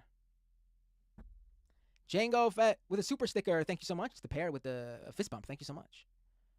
T King with a super chat. Let's get Annie back on, please. I tried to get her on, and there was a problem with her thing. We're going to make it happen. Let's try again next week. I'll make her first in line again. I hung up on people to have her on first. I'll do the same next week. Renee with a super chat. No words for Pierre Polier, Hansi Totoro. Oh, he didn't, did he? Wanda with a super chat. So happy that you are joining this effort for Bowman, this PV effort for Bowman. I do hope their efforts to engage content creators works. Much success. Yeah, I mean, I told them that I don't think I'm not as bullish on their overall view on content creators, and I say this as a content creator myself, so I'm only demeaning my own importance or my own work. I'm not as bullish on how meaningful they are in a lot of the areas, in a lot of the areas where they're hoping. I mean, I hope I'm wrong, but I do think this specific thing, getting people out to canvas and knock on doors, is absolutely the 100% area where content creators are important and could help here. Because I've said this time and time again. If you have a race that's close, and you go out and meet the people, knock on doors, go eye to eye with someone, shake someone's hands, hand them physically something, answer questions, face to face, human to human interaction, that means the world in getting people to vote for you. And I've seen it. I've seen it with family members, older family members, grandparents. One more thing that I'm waiting for him to say, and then we'll people tell me this. Oh, I voted for someone. We'll get to the or someone from their campaign visited me and we talked. The extra content. That means the world. And obviously you can't do that in like a Senate race where the entire state votes. I mean, you can, but I don't know how you need a real robust to meet everybody. But for a House race, you can meet enough people to make a difference. And if a streamer can bring out even 10 people who aren't going to volunteer beforehand to do that, then that's 100% a good thing. Wait, did you say that's a good thing? Super chat. Matt, let's get Owen Morgan on Leftist Mafia, please. Why does that sound familiar? But yes, you've just been weaseled, and that's a good thing. I mean, if they'll come on. Kowalski with a super chat. Oh, a super sticker, a hot dog with ketchup. Ooh, I had a hot dog with ketchup just today. Kowalski with a $20 super chat. Thank you, Kowalski. The alfalfa is yielding so good, I might as well share some of the profits from my crop. I know the news has been terrible, but you still come out every week, and for that, I declare you an honorary farmer. It's a high honor. Thank you. And everyone should know that I am officially being funded by Big AG. Big Agriculture. Kowalski just sent me $20. You saw how robust his farming agenda is. I don't know what the word I'm looking for. I'm tired. Big AG has backed Matt Binder here. Full disclosure, at least. Spasticus with a $10 super chat. Log off, check on your kids, and enjoy these times. Thank you for sharing what you safely can about them. I celebrate your dedication to being there for them as much as possible. Oh, that's very nice. I appreciate that. I actually am... I apparently this is not the case. But I actually really, for everybody, which I sometimes I need to remember that I actually truly enjoy my children. I like hanging out with them. I like doing stuff with them. I'm having the time of my life with my son in soccer right now. Honestly, it's because I was into soccer when I was younger. And then my siblings were born, and my parents were too busy to let me do it anymore for a while. And when they finally were able to put me back in, I wasn't as good as I was when I was even younger. And by the time I hit high school, I sort of lost my love for it. And I became one of those kids who was like too punk for sports, too cool for sports. And then it took me a while to get back into it. And now that my son's into it, I am fully reinvested. We go to NYCFC games, that's MLS, Major League Soccer. The local New York City team is NYCFC, New York City Football Club. We go to those games at Yankee Stadium and Citi Field. What's great is because, I guess soccer's still growing here. At least MLS is. Copa America is going to be in the U.S. and it's tickets are selling expensive tickets too. But the NYCFC games, you could get tickets for like most matches for like $25. It's been fun. And then I joined a adult soccer league. I found an 11. I've been doing an adult soccer league for a few seasons ago. I did miss last season because there wasn't one that season that was local to me. But this season I found an 11v11, which was very hard to find, surprisingly. That's like a full field, full soccer game. The ones around here are usually like 7v7, 5v5, 9v9. I found a full 11v11. Our first game was on Monday. I was thanks to coaching my son's team and being on the field with them and running around with them for the past oh my god 12 weeks. I feel like there's like one more thing. Shape and able to keep up on the full. You know what? I don't have to do this. I can just spoil it for you. You want me to spoil it for you? You want me to spoil it for you? Get in the zone. Yeah, I gotta get in the zone, I guess. Let me spoil it for you, okay? He got raided by Vaush during the stream, right? And remember where we saw him, oh wait, that's not it.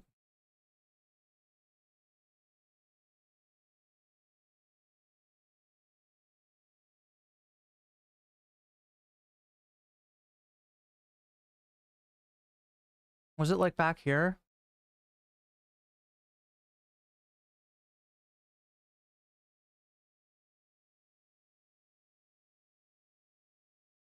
Oh my god, what the hell is this? Is this out yet? It's not how it is. Right. I can clip it's my beard. Actually, I guess we could both do that. It actually would probably be less of a straight on. I feel less weird, I think. Yeah, it's black and kind of furry with the microphone Right, cover, right. so it wouldn't look out of place. At least in mine, yeah. Oh, yeah. I think. Shirt was getting pulled out, but you know how it is. Right. I can clip it's my beard. Actually, I guess we could both do that. It actually would probably be less of a straight on. I feel less weird, I think. Yeah, it's black and kind of furry with the microphone Right, cover, right. so it wouldn't look out of place. At least in mine, yeah. Oh, yeah, that's right. I'm looking at your beard. Did you forget that what color your hair was? I did. Yeah, I'm looking at your beard. And I'm Vaush has never rated Bender before. I was in the community for years. it's a black microphone with fuzz. It'll fit in perfectly, Right. forgetting that I'm a ginger, kind of. Right. Are we live? We're live now. We're definitely live now. Perfect. Hello, everybody. I was just telling Vaush beforehand as I interrupt him, which fits. Sorry for talking so much before. I have a thing where if I hear silence, I must nip that in the bud immediately and start talking. I don't think people understand, like, generally how difficult it is sometimes to translate the impetus of making online content to doing stuff in person. I don't know about you. For me, not seeing chat right now, psychotic. It feels I feel weird, like a yeah. leg is missing. Right. And on top of that, if you're sitting in front of the computer doing a stream and you're silent for a little bit, it's assumed that they're reading the chat or they're doing something. Yeah. But if we're just sitting here together and there's even a second of silence, it just not only I assume it looks awkward, but it certainly Everyone in feels chat's like, wow. Look, no, Femios will roast you. Femios will ask you if you've got some kind of psychomotor issue going on. Remember, this was the debate with Chud Logic, and Chud Logic was kind of speaking slowly, and Femios is like, what's wrong with you, Chud? Why is there so much dead air? Anyway. It feels awkward. I'm sitting next to you and we're just even for a second, it feels bizarre. So I gotta immediately start talking. No, I get it. I remember with the computer thing too, especially. I remember the 2 times that I went over to Tim Pool's. Not having a computer in front of me, very disarming actually. Especially because his content manager, his handler did as well. It's like a superpower. Once you have that taken away from you, you're just like, where my hands go, where do I look when I'm not directly speaking. All of these normal human skills, but we're sort of. Yeah, I mean, by the way, speaking of the Tim Pool appearance, I think we discussed this maybe. I did bring this up to Lance when he went on, and I should mention, I guess we are some of the few people who've been on that show. We're progressives, right? Yeah, we survived the compound. You, me, Lance, and Emma Vigland. Lance of the Surfs, I should say. Yeah. Is there anyone else who went on that's progressive? I think that's it. The 4 horsemen. Yeah, I don't want to miss anyone because I'd feel bad if but yeah, no, it's not many. He's got a pretty cool compound, huh? It was very cool to see. Yeah, I mean, it certainly is. You can tell he's making money on YouTube. That's for sure. Oh yeah, God yes. It feels like, I don't know, man. Meeting with him in person was so strange too because I have to assume that past a certain. Okay, so they're gonna talk about Tim Pool. It's always, especially with to an extent, the grift. They'll say anything. Look, chat. You know what we're talking about here? You know what we're talking about? We're talking about a tour, poker, and sushi with the boys. Okay? That's what you get when you go on Tim Pool's, when you go into Tim Pool's compound. And you might get to see him do a kickflip. I don't know. Yeah. So we're not getting away from that. But even when the cameras were off, he was like, "You want to see my 3D printer?" And it's just like, I don't know what's psychological, because I feel like emotionally, right? If he was consistent with his beliefs, he should hate me, right? Because I hate him. Like, he represents so much harm broadly, you know. So wait, you almost said you hate him, but you're like, wait, no, I might go back on. I don't know. It's not representing the behavior. I mean, it's not like I hate what he represents. That's it. I don't know if it's a power play thing. Oh, he did similar things to me. Boish. It must be. It has to be then. When I got there, I met all of his. First of all, people don't know. I don't know how many people he's got living there, but he's got all of his buddies hanging out there. I'm not even just talking about the people you see. It's like Ken Kesey's like ranch from the 60s. You know, it's like the electric Kool-Aid acid test, except instead of orange juice spiked with LSD, it's sushi spiked with, I don't know. I don't even know, chat.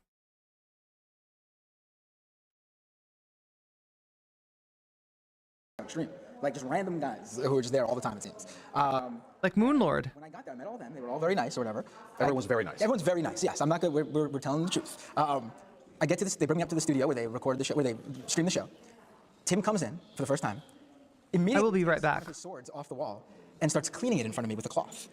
And seriously? Yeah, and he's like, psychotic. And, nice to meet you. I was like, nice to meet you too. Is this like a power move, right? And then he shows me like this Civil War era gun that he supposedly that's what it is. That's what he referred to it as.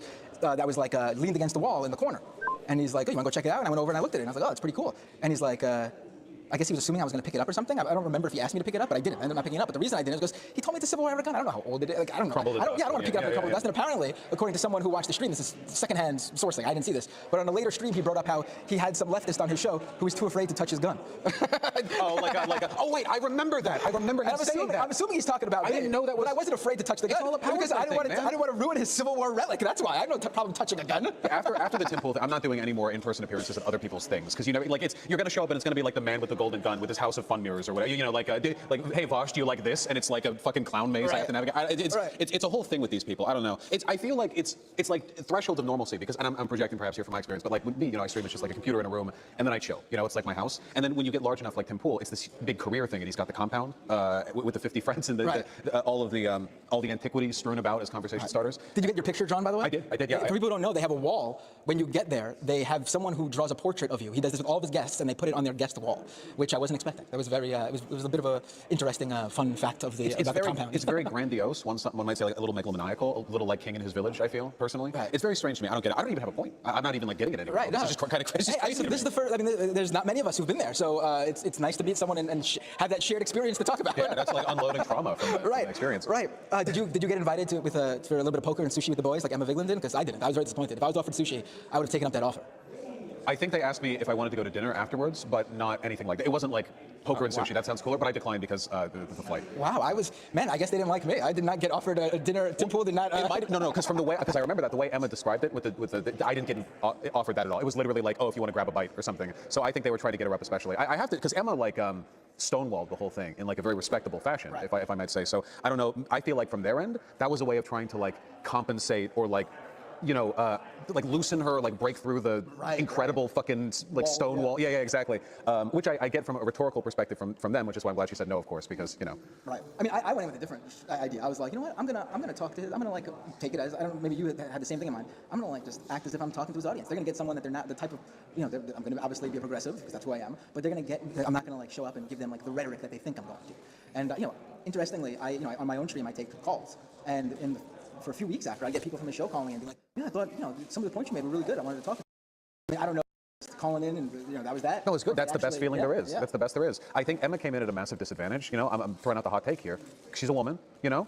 Tim Pool's audience, I gotta say, that shit gotta be like 99.999% male, man. That is like a hard lead. Yes. Like, I feel like Jordan Peterson has to have a higher percentage of women. I thought she did better than all of us, respectively. I thought she No, I think she, no, fully, 100%. I think that stonewalling was the best way, too, because environment like that, I feel always, there's no way to avoid gotchas if enough people are ready to tee them up for you or if they can talk over you. So being obstinate sometimes feels like it's the only way forward. And especially when you're a chick too, because people's biases are preset, there's going to be a lot of people in chat being like, you know, you own that bitch or whatever, over nothing. Right.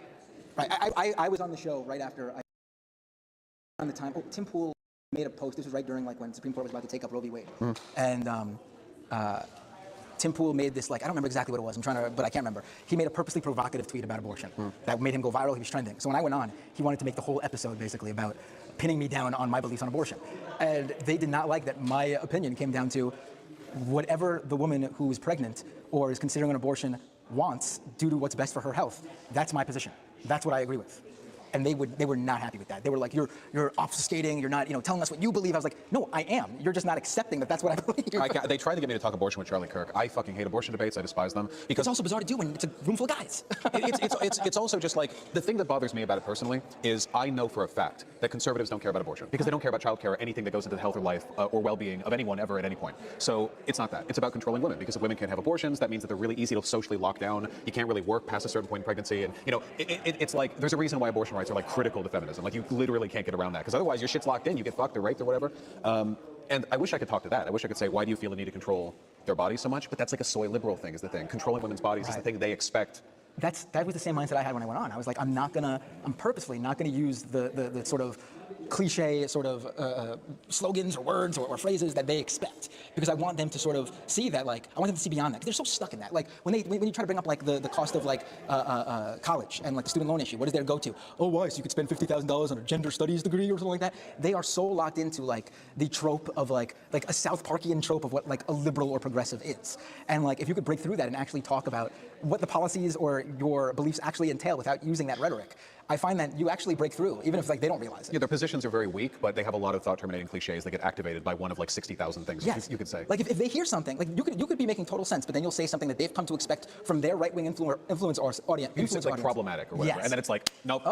Every argument before this point, nah, it's gone. It doesn't exist anymore. And they get problematic, like genders, and then it's over. Like their brain is like fit back into the grooves that have been carved into it by the media they watch. So like, if you could avoid that, if you could avoid those cliches, I think like, again, you're not going to change 100%, but I do think in all of these right-wing audiences, there are people who are confused, lost, ignorant to specific issues, who, if you can break through with different messaging that gets across the same thing, then I find that they're open to a lot of these things.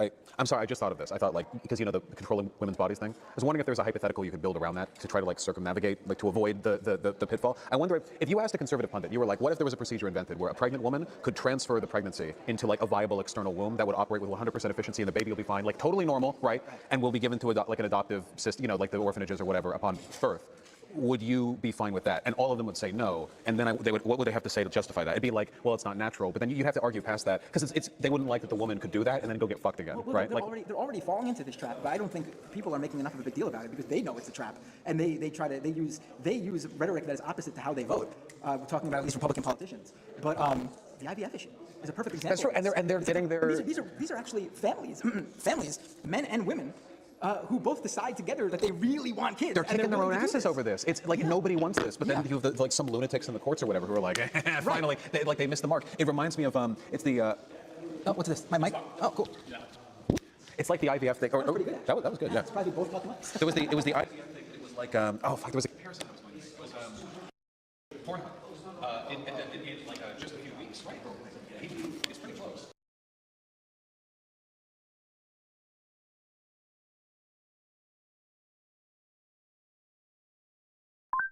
That's going to be the end, because microphone just. Interesting the ways in which, much like with IVF, much like with Roe v. Wade, the conservative movement seems to be about chasing policy goals that actually make everyone unhappy when they. I don't know what to say about this other than the fact that you see how much Vaush's rhetoric is based on what he thinks is going to appeal to a right-wing audience, and like I get if you're going to do debate content, the fact that they've got these thought-terminating cliches, and that they try to put you in a box, and but at the same time, you can't base what you're doing off of what they're doing.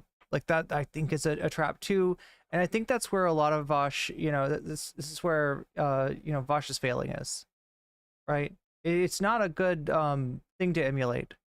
I get it, even the. And you can see the limits of it, right? Vaush is done. Vaush is done as far as like his ability to like appeal to a massive audience, to appeal to a normie audience. He will forever be the Horace Lowly guy, and there's no escaping that, right? And it's also a bad look for the left because they don't just do like Vaush with this shit. They do the left. Oh, see, typical leftist, degenerate, like right there, you know. And if you're gonna, I don't know. Obviously, like degeneracy is like a very right wing way of framing it, but you know, you've got Vaush who is into just legitimately fucked up shit. And so despite like the fact that his whole career has been him saying the N-word, for instance, in order to keep himself from being put in that box as the soy SJW liberal. No, I'll say the N-word. I'll say it. Right? I don't know. That's like the epitome of Vaush cringe right there, is the tactical N-word, the tactical misogyny, and it doesn't work. It does not work. It has a limit to it, and you know, and at the end, it doesn't matter. It doesn't matter because he is that moment on stream when he showed his fucking spank folder to the world, and I don't know what else to say about this guy. Constituents. Right. And then it backfires. Like the Roe v. Wade thing has backfired massively. Polling for women has shifted like nationwide on every level. It has been the winning position for Democrats. That's why they're like. He looks like a middle-aged man having a conversation with his adopted son. That's funny. I think Vaush is younger than Bender, actually. Bucking the trend. But you're right. Like, you know, typically the incumbent president's party has the struggle in to get reelected or get, you know, take the House or the Senate. It's been sort of the opposite. Like, Democrats in Congress are doing better than their president, the Democratic president, which is not usually always the case. I mean, typically there's a struggle. And to bring it back around to this event, there's one candidate in NY16 who's endorsed by Planned Parenthood. I see. Latimer. No, Jamaal Bowman. Right? It, in fact, is the first time ever, I believe, that Hillary Clinton endorsed the candidate, the opposition, yeah, who is not endorsed by Planned Parenthood in a race. Which is crazy. Bowman should be like lauding the. Actually, a week ago in an interview, he said that Hillary Clinton's endorsement of Latimer was not a major endorsement, which is very funny. Yes, like the shade. I mean, it's true. Not really, yeah, but it's funny. I mean, maybe in NY16 it has a little bit more pull because she lives near in here, the right? area. Yeah. But yeah. Jamaal Bowman is the Planned Parenthood endorsed candidate. I got to look into this Bowman guy. Yeah, you should. Check him out. I really appreciate you speaking. Oh, thanks for having me. Absolutely. You're here. Oh, YouTube.com/Matt Binder, @MattBinder on all other platforms. That's perfect. You can find me everywhere else from there. And if you watch me, I've hosted him a bunch, so that also tracks. Yep. Oh, cool. Wait, I hate breaks. Thank you again. I'll talk to you soon. All right, there we go. Sushi. Or wait, what is it again? Tour. Sushi and poker with the boys. The boys. I'm looking for one more clip that I wanted to show you. If I can find it.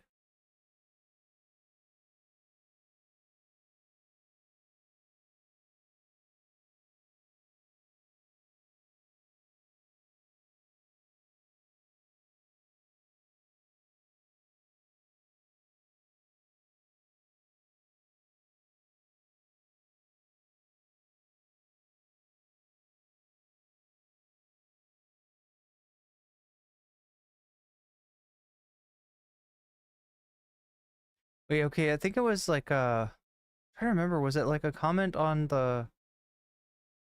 I'm trying to even remember where I saw this.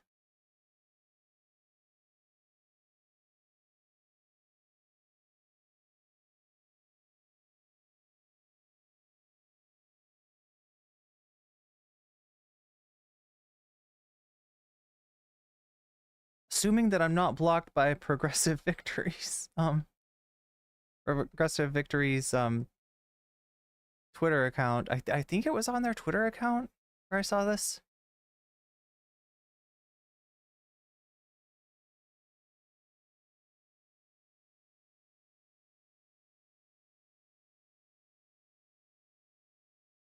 No, it wasn't here. It wasn't here.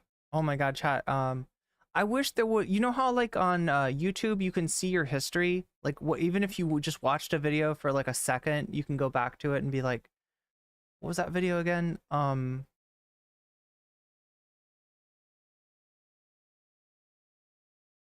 I think this was like a rando. Oh my god. Here, let me show you this for now. This is the...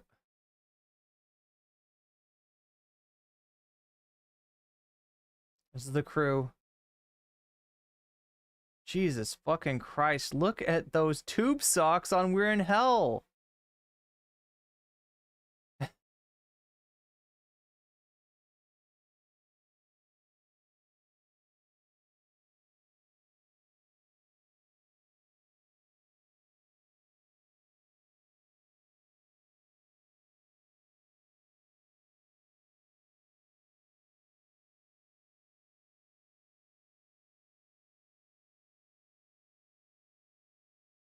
Yeah, it was some random person. Oh, there it is. Yes, yes. Oh, yes. Okay, here we go. You got to see this. We got some extra clips out of this. I don't know, maybe you could find, I don't know where they found this. Maybe they found it on Progressive Victory. Mr. Tacoma wept himself. Vaush makes women so uncomfortable that when he's done interviewing them, they don't shake his hand. They don't want to touch him. They literally just run away. Let's take a look. Hitting the nostalgia bump, you know? Oh my God. Contra did a video. The nostalgia bump, you know? Oh my God. Contra did a video defending it. Yeah. I think it's back in. You're in. Huh, okay. Gonna dust off the old email handle. Okay. Well, they're telling me to fuck off now. Okay, it was so nice being here. Thank I'll you so see you much. constantly. Bye. Really? Yo. Okay, I don't know. Contra did a video defending it. Yeah. I think it's back. And what are we going to say with this one? This is out of context. It doesn't count. TV's provided the opportunity. I mean, it's election season, of course, and I'm really happy that PV's provided the opportunity for us to get out here and touch grass. But I don't know how to publicize this, so maybe I shouldn't front it. But you did some wacky grass touching yourself recently, no? What are you? Wait, is this Surus there? Your little excursion over to your little up and about. Is that? Check this out. What? I don't know how to publicize this, so maybe I shouldn't front it. But you did some wacky grass touching yourself recently, no? What are you talking about? When your little excursion over to your little up and about. Is that like Your little up and about? Yeah. I can't tell. Did you do an up and about recently? Well, you went to Qatar. Oh yeah, no, everyone knows. Oh, okay. I'm like sweating over here. Yeah, I don't know if you're giving me like no. Yeah, no, I didn't know what you were talking about. Okay, well, you told me that while we were driving, and it was the coolest thing that I've ever heard. So if you could please share. Yeah, I don't want to give a shitty secondhand version of it. Of course, no, you're fine. I mean, it's. And then this is the best. This is the best. Right? So this is Vaush and J-Rag here. Having a sip. Getting caffeinated. Thank you for matching energy. Chad, This is why I think J-Rag is absolutely 100% here to troll.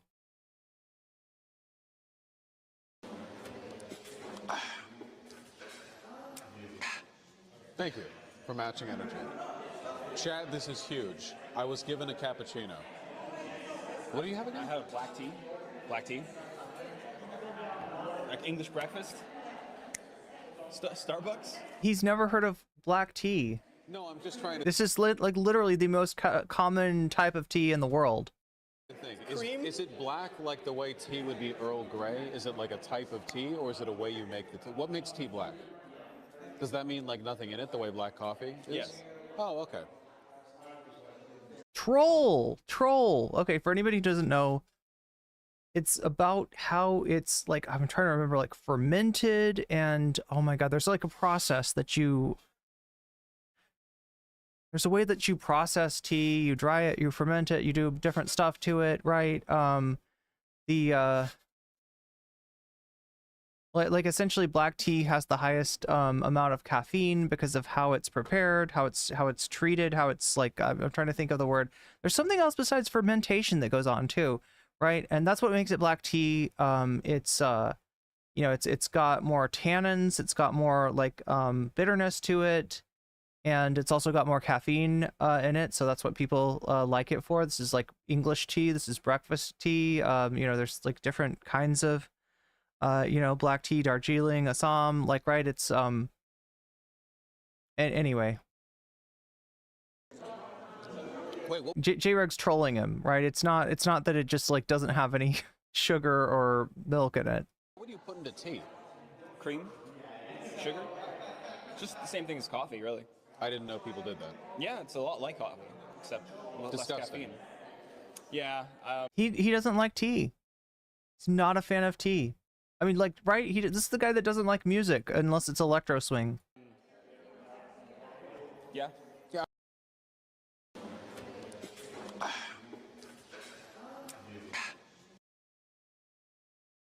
Troll.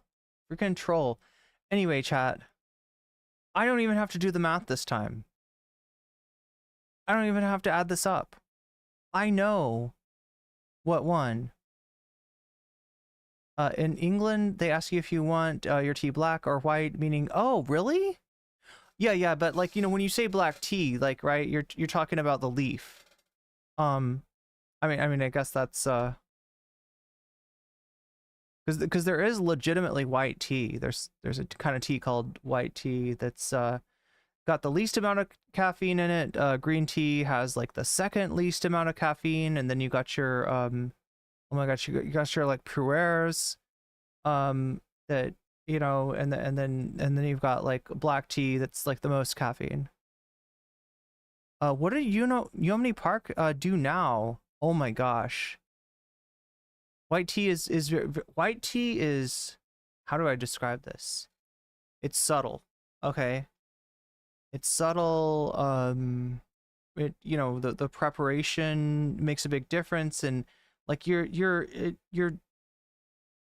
tasting a very specific note in the tea. But yeah, there's not really any caffeine to speak of. I mean, there's like a tiny bit of caffeine in white tea, but for the most part, there's like no caffeine. Berry teas, yeah, berry goes really good with white tea, actually.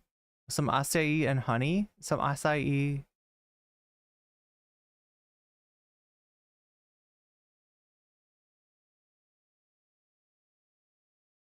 I love what is this? Where did he get this trucker Hillary hat? That's amazing.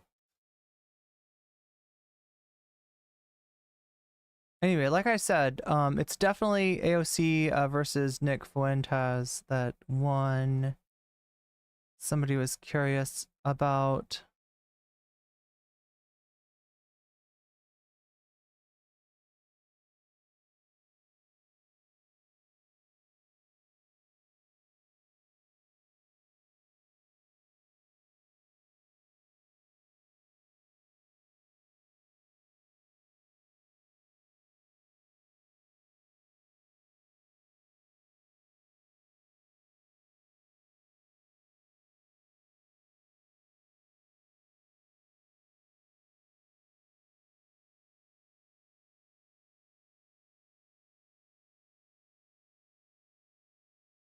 The Yeomni Park thing. Let me just go like figure out what that was about. Inside Kim Jong-un's so Kim Jong-un, wait. Hello, Bowie. Gross Pleasure Squad. I don't know, it's on the Jordan Harbinger show. I actually haven't watched this clip yet, but yeah. That definitely did not win. Let's go to the playlist here. Let's see what's going on between Nick Fuentes we got quite and AOC.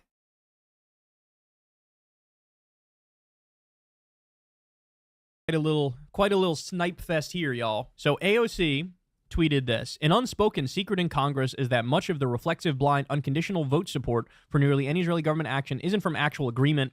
And I'm sure she goes on to bring up it's from AIPAC, it's from the Israel lobby. They give so much money to the politicians. It's I scratch your back, you scratch mine. AIPAC gives the money. They basically give AIPAC whatever they want in terms of legislation. Sometimes it's the lobbyist groups that even write the legislation, literally. So what she's saying there is 100% factual. No doubt about it. But in comes Nick Fuentes. Nazi Nick Fuentes. I'm not just saying that, by the way. We actually covered the debate that Nick Fuentes had with Alex Jones. Alex Jones was taking the position, I'm against Hitler, and Nick Fuentes was taking the position, I'm kind of for him. So it's not overreaching. No, he's a Nazi, right?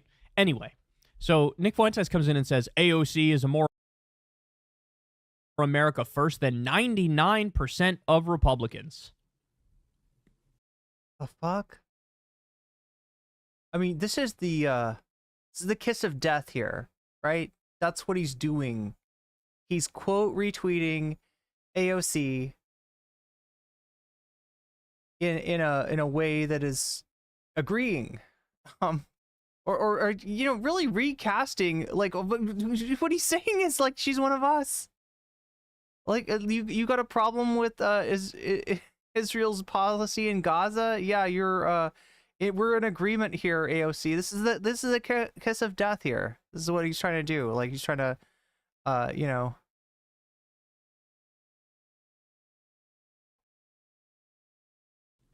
So this is his attempt at oh wait, crap. Giving credit.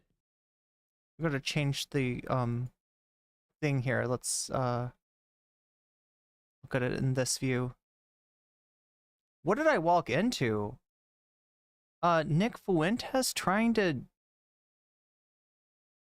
fuck with AOC, basically? That's what this is? So she said an unspoken secret in Congress is that much of the reflexive, blind, unconditional vote support for nearly any Israeli government action isn't actual agreement. And I don't know if we saw the latter half of this tweet, but yeah, Nick Fuentes quote tweeting her and saying AOC is more America first than 99% of Republicans. Her response here: "You are a white supremacist, and I want nothing to do with you, nor the world you imagine. I believe in a multiracial democracy, one of economic rights, civil liberties, and that affirms the working class and the rights of women and LGBTQ plus people. These are not small differences; they are irreconcilable. White supremacy is the scourge and must be disavowed in all places." That's what he's trying to do here. Like, look, like AOC is being more America first than the Republicans, and you know, it kind of reminds me of the inverse of this, when you have people who are nominal lefties who will take like one position of Marjorie Taylor Greene and be like, "See, she's out lefting the squad." Like she's more socialisty than other so-called this is the MTG when she said she wanted to defund the FBI.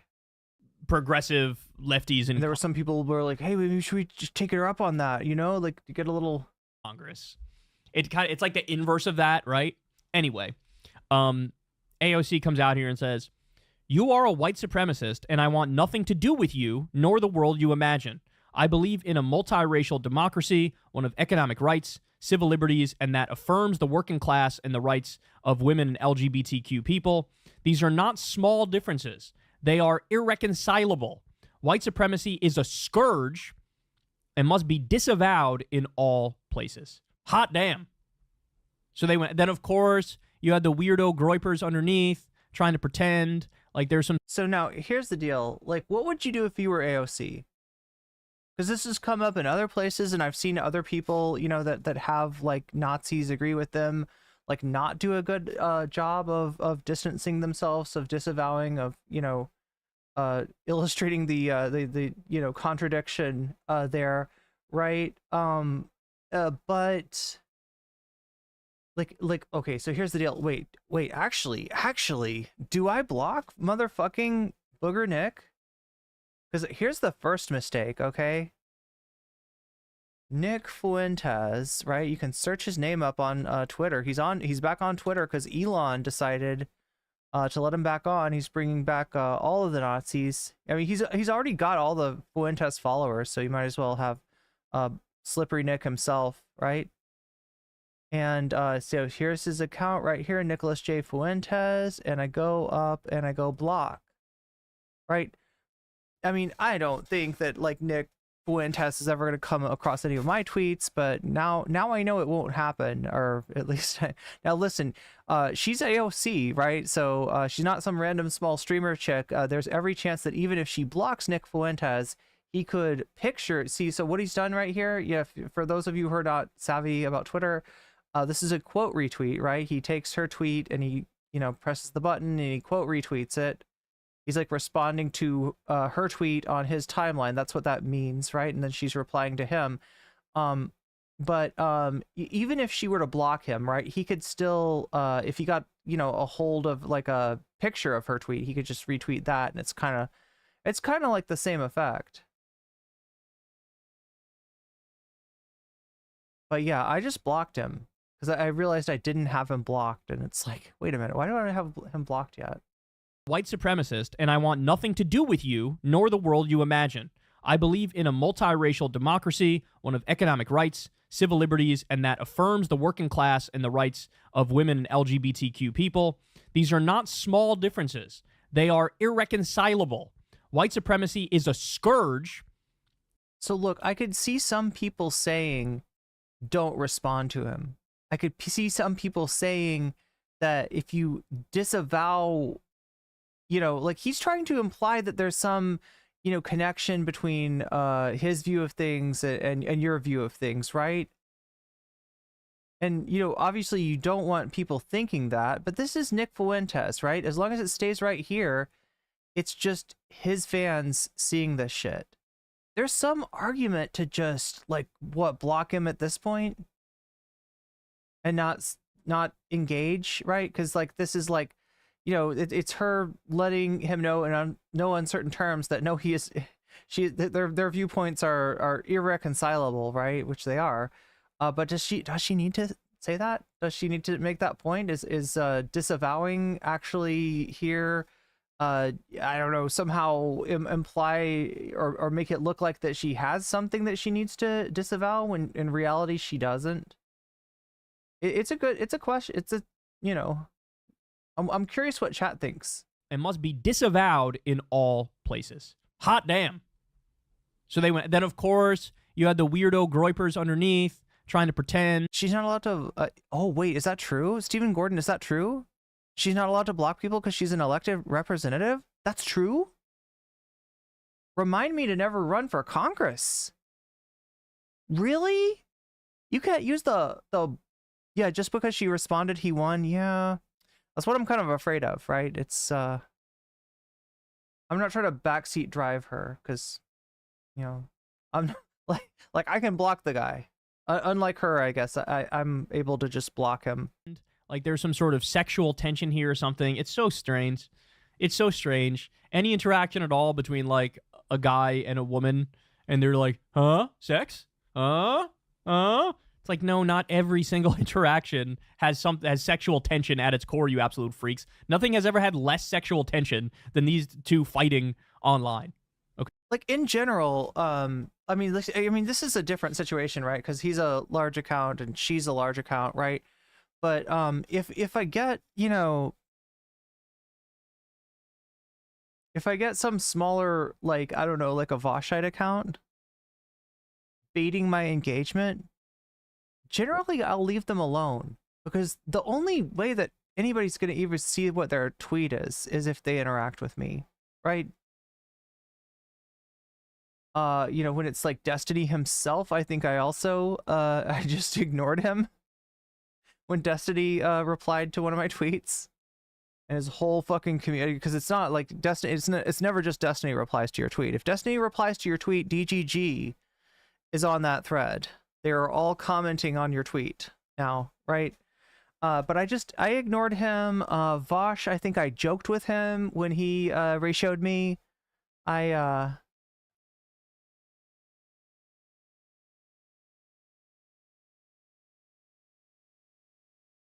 Brianna Wu was in that thread too. Wait, I'm trying to remember how that happened.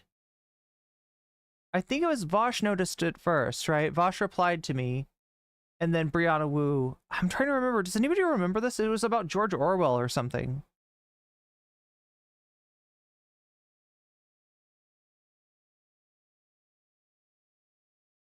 But it's kind of like I had said my piece. I didn't have anything else to say. I don't know. Like, I mean, this is a legitimate question. Like, how do you handle this kind of stuff?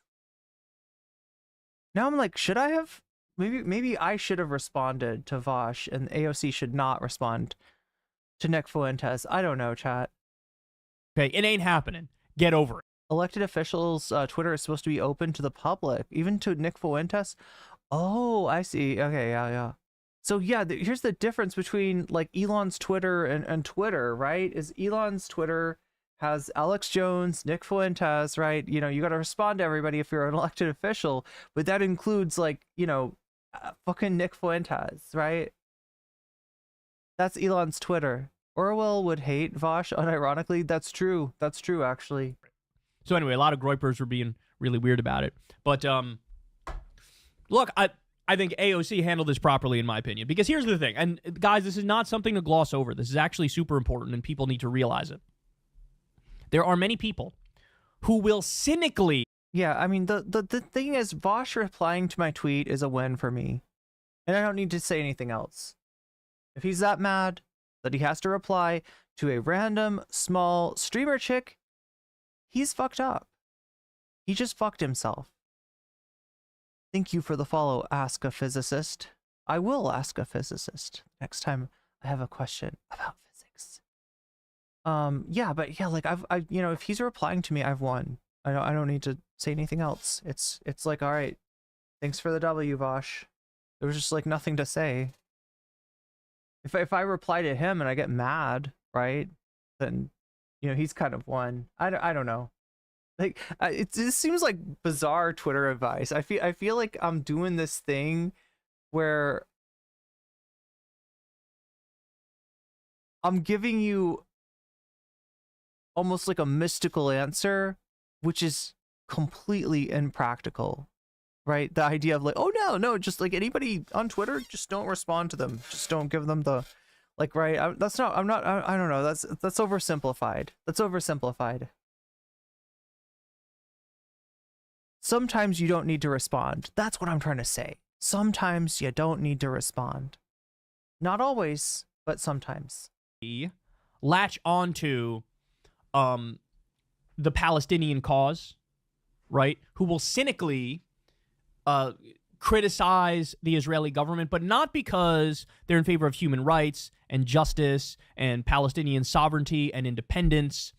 No, they're doing it because, and Nick Fuentes will say this very straight up, he thinks there's an evil cabal of satanic Jews who control the entire world, right?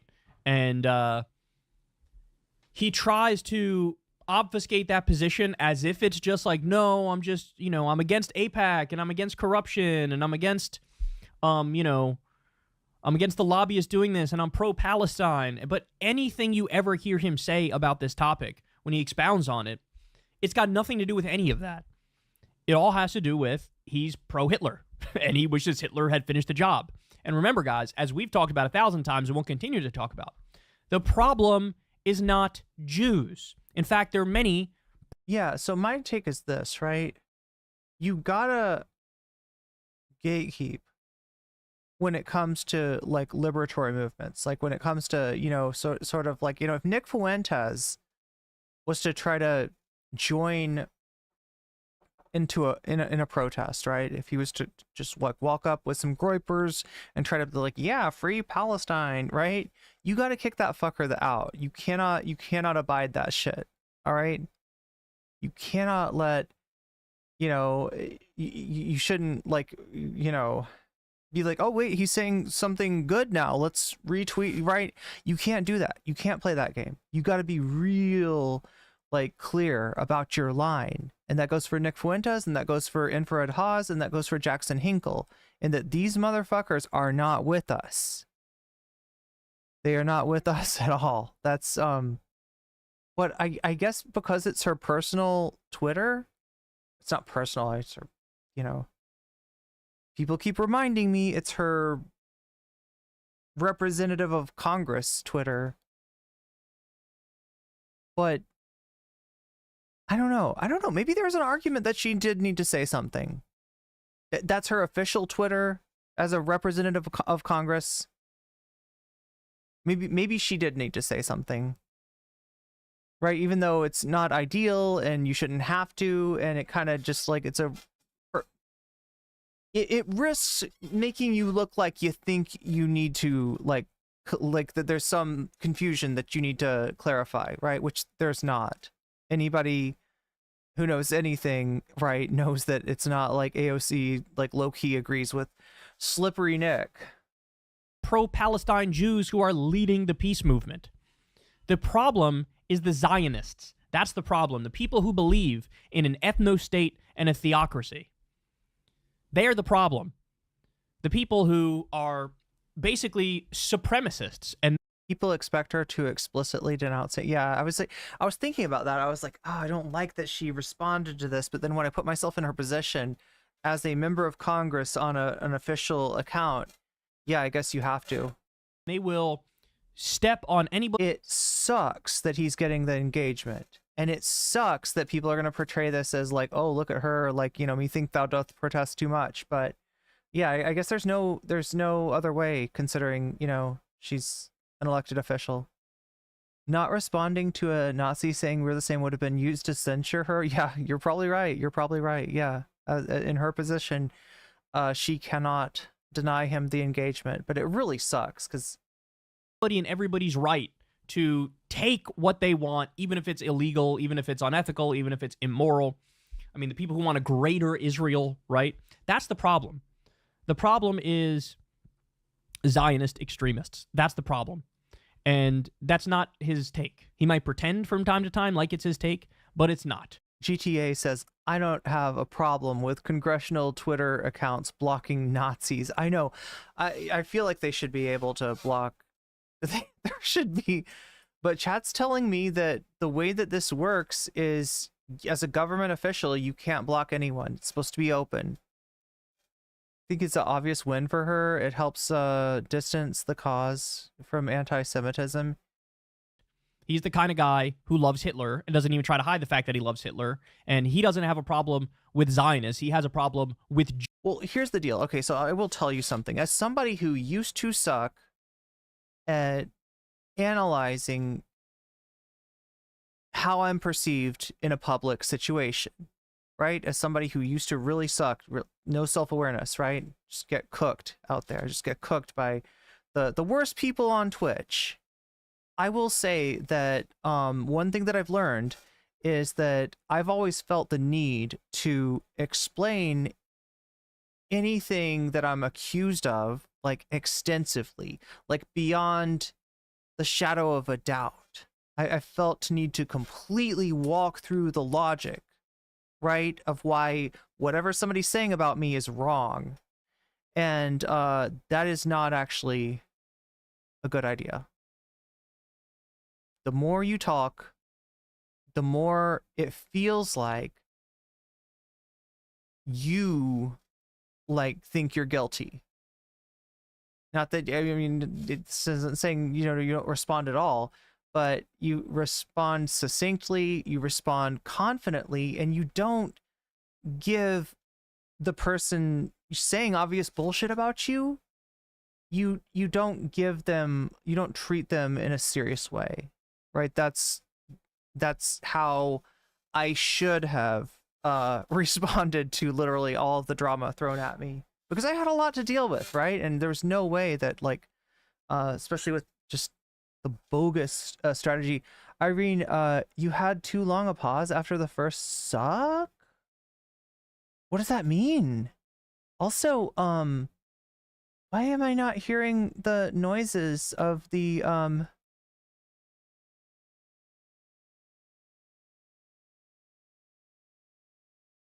I feel like something just happened. Jonathan gifted 5 subs, and I heard nothing. I'm gonna have to do these manually again. That's okay. It's kind of fun. I low-key enjoy it. All right, let's try this again.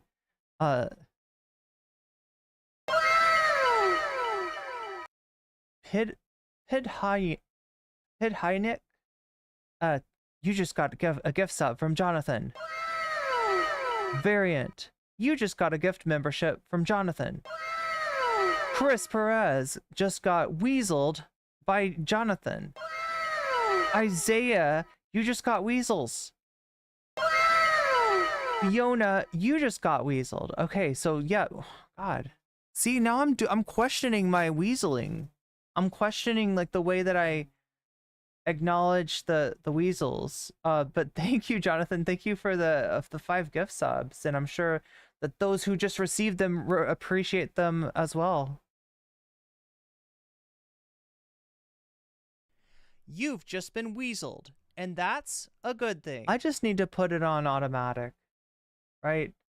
As I'm telling you not to like overthink things, as I'm telling you not to over explain things, I am overthinking the manual gift sub alert. Jews, full stop. So if he sees a Jewish person who's anti-Zionist and pro-Palestine, he still is like, that's a bad person, and they're part of the evil group, and they're, you know, manipulating everything behind the scenes. He just has an incorrect worldview, right? And as they often say, politics makes for strange bedfellows, but what AOC is trying to do here is say, no, bitch, we're not even bedfellows. I wish he hadn't said that. We got with nothing at all. I don't need to think about that. All remotely in. I'm sure that Nick Fuentes is thinking about that, but we don't need to think about that. Common, even at the random times where you try to pretend like we have something in common. And I respect that, and I appreciate that coming from her, because it draws a very clear line. And by the way, it was AOC a couple weeks ago. She did some event where she, you know, was talking about the scourge of anti-Semitism and condemning anti-Semitism. She did a whole event on that. But then also she will bash the Israeli government, right? The thing of criticizing anti-Semitism, you would never, ever, ever see Nick Fuentes do that, agree with that. And by the way, just to be clear, I think AOC kind of got bamboozled on that, because one of the people who was hosting it is known to weaponize anti-Semitism to deflect criticism away from the Israeli government. But she got a little bamboozled. But the fact of the matter is, what she's trying to show there is, I'm against anti-Semitism, but I'm also against Zionism and Israelis stealing Palestinian land, and I want equal rights for all, etc. That's what she's trying to show there. And so she's almost bent over backwards to be like, don't put me in a category with these absolute anti-Semitic freaks. And it doesn't matter how much he tries to do that.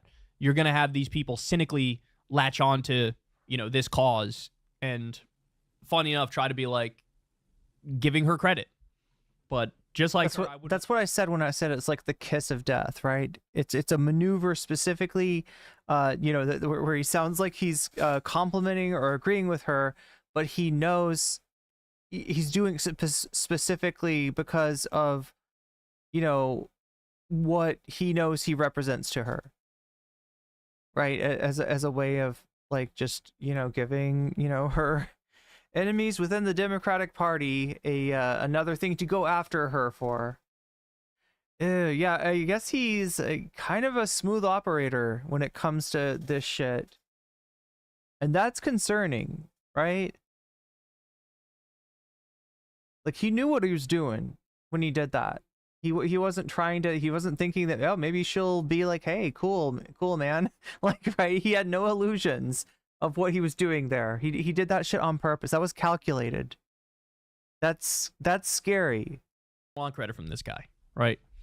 I wouldn't want it. What's that famous drill tweet? Like, yeah, you do not in fact have to give them. You do not in fact have to hand it to them. Regarding my previous post, you don't gotta hand it to ISIS. Something like that, right? And that's, you know, that's kind of the sense I'm getting here. Like, I just stay away. Just stay away. If there's going to be any conversation, any dialogue at all whatsoever. Wait, are we talking about the hockey game? 1 minute left, Edmonton goalie pulled for extra attacker. I actually know what that means. Oh my gosh. Wait, what's the score? Look at me caring about hockey. Look, people started talking about it, and now I want to know.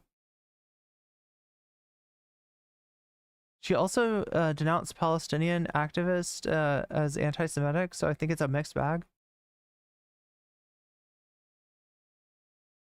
Panthers ahead. Oh no, that's really bad. Yo, they gotta pull it out. The Oilers. Come on, Oilers. Whoever with somebody like this. That's so weird that like a sports mascot is an Oiler. Like, what does the Oiler do? Squirt you with oil? That's honest. That's not scary. That's just lubricating. I don't know.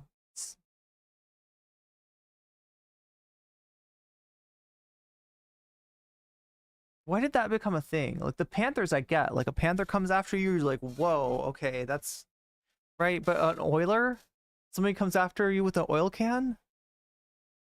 I'm supposed to be scared of that? What is with some of the sports team names, right? I thought they were supposed to scare, be fearsome. Edmonton massagers. Yeah, that's what they're going to do. They're going to give you a massage.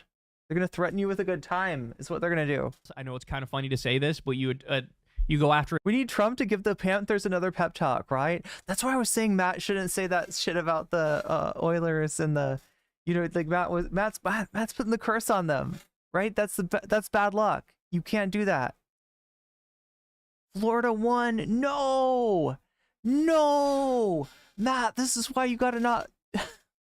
You can't make the freaking Stanley Cup into a symbolic referendum on Donald Trump.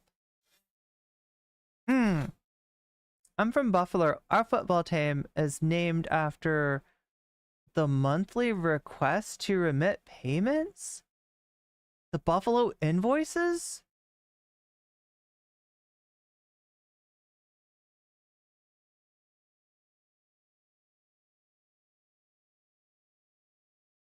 Dingus Gambit. Pretty much. That's like a... the Buffalo Bills. Yes. The Buffalo invoices. I like my name better. Alex Jones style, and it's just like, we're gonna debate, and you're wrong, and I will crush you on that, and I say Hitler's bad. Based Alex Jones on that one random issue.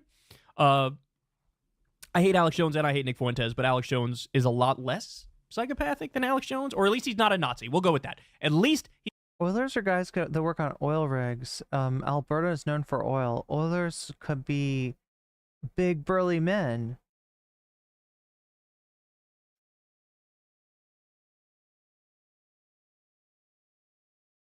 Big burly men with oil? It still sounds like a massage therapist, but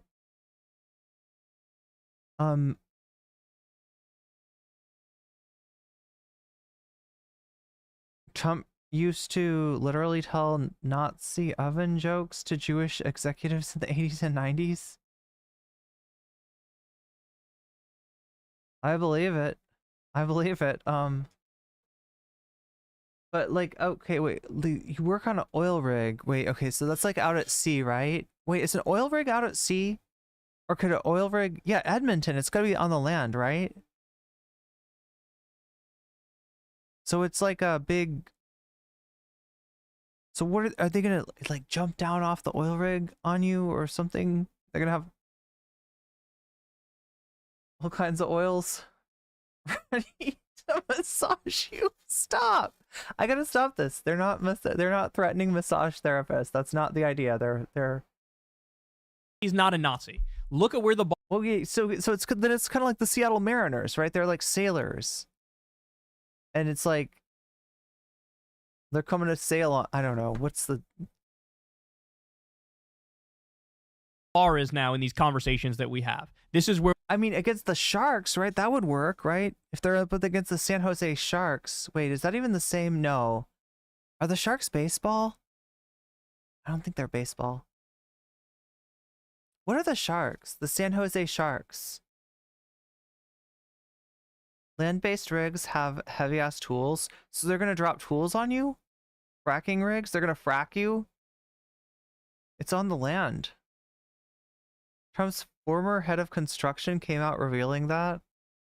Y'all need to start taping Trump. I don't know what else to say. You need tapes, you need videotapes, you need audio tapes, you need any kind of tape you can get of Trump saying these things, because I swear to God, it is worth so much more than another news article with an interview.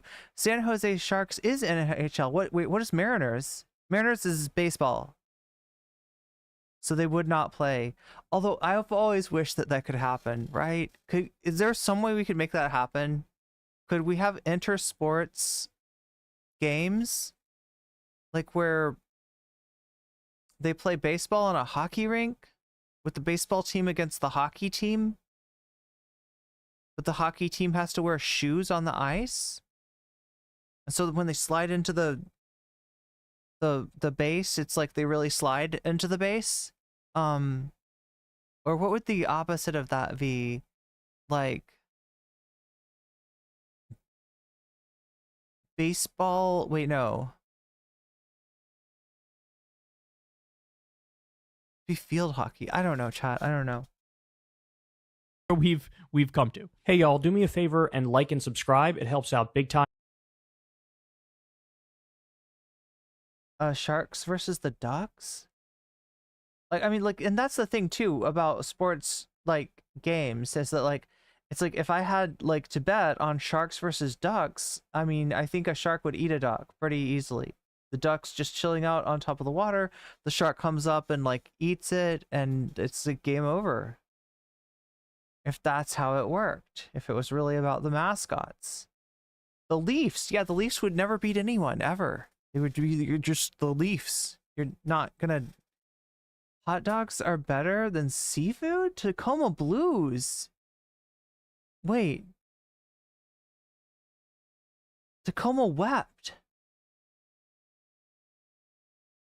I mean, is that right, chat? Are hot dogs better than seafood? Not if the duck is Donald. Okay, so that could put a, you know...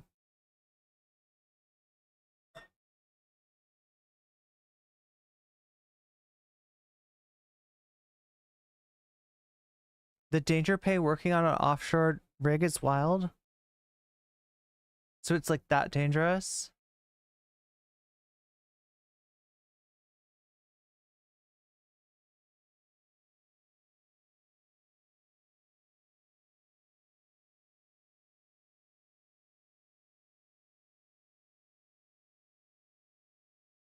Seafood is better? You know, maybe so, but I think it's mostly because of the tartar sauce. I feel like I never really liked seafood as much as I like tartar sauce. Tartar sauce is so good. Tartar sauce is one of the best things in life, okay? And, you know, here's what, okay, so, like, right, this is the thing about seafood. You got two main sauces. One is cocktail sauce. Ew. What the fuck is that? Like, who eats the cocktail sauce? Really? Are you serious? When you've got tartar sauce? Tartar sauce is... Like, all sauces should aspire to tartar sauce. To have a little bit of pickle, a little bit of crunchy pickle in you, to have that sour tanginess and that creaminess. Oh my god. It's what all sauces should aspire to, is to be more like tartar sauce, just a little bit more. Really, I had a really delicious tofu dog recently. Could you make tartar sauce out of tofu, maybe? That's the vegan tartar sauce? I don't know.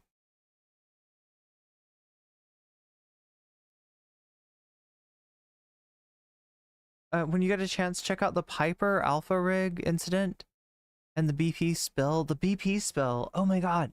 Was that the one that was in the Gulf of Mexico that is just like literally fucked up the whole Horizon XL? Is that what it's called?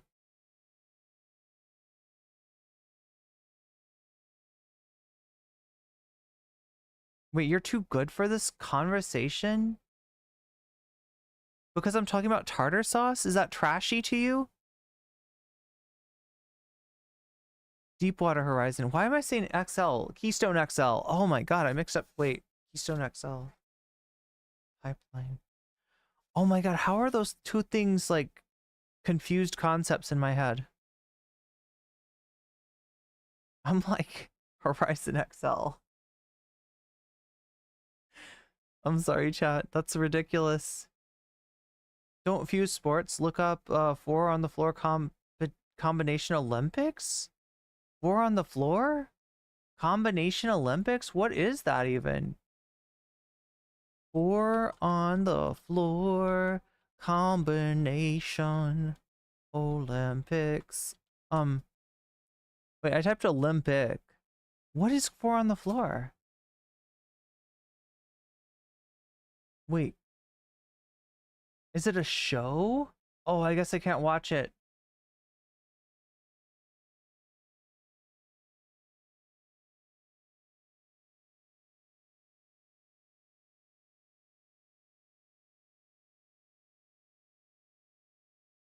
I just want a combination of different sports in one sport somehow.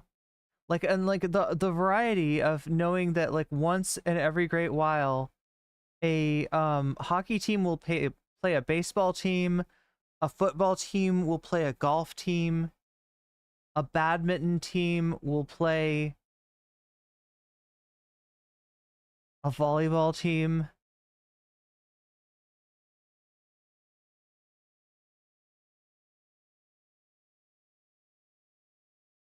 A skiing team will play a bobsled team. You know what I'm saying?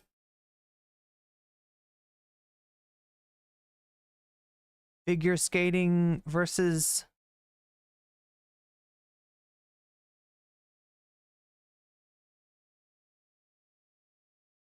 curling? Yeah. The figure skaters are trying to figure skate, and the curlers are trying to throw the curling stones down, like to knock them over. So they got to do their thing, and then when the curling stone comes by, they jump. They jump over it. That sounds like a real sport. That could happen. That could be real, right? There's no liability in something like that. Certainly not prohibitively so. You've got yogurt in your fridge and it's expired and you forgot about it? Is there such thing as a golf team? Is there not? Wait, is there no there's no like team golf? I thought there was team golf somehow.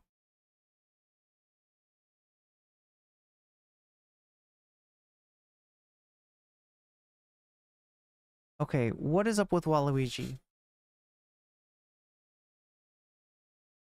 I think he's okay. I don't need expired yogurt.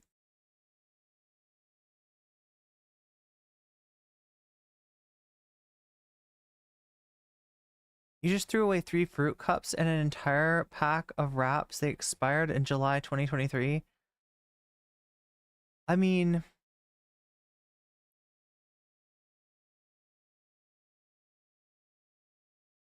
Wait, shout you out? I'm like looking at your name and asking myself, is your name like something that if I say it out loud, it's going to turn into a slur? I don't think so.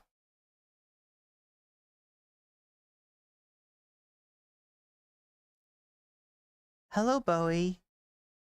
Meow, meow. Wait, do you see? Do you see the little fluff? The fluff has left the room. The fluff has left the building.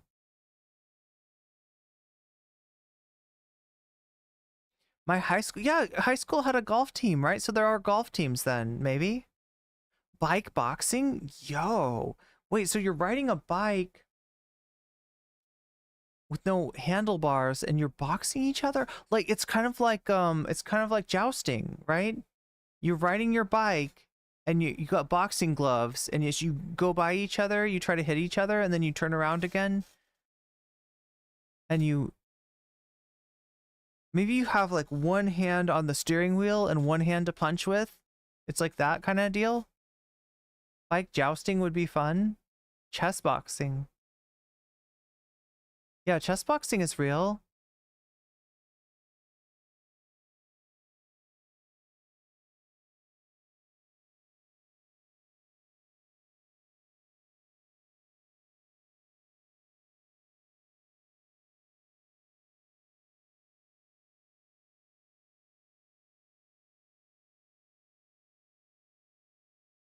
Wait. The next episode...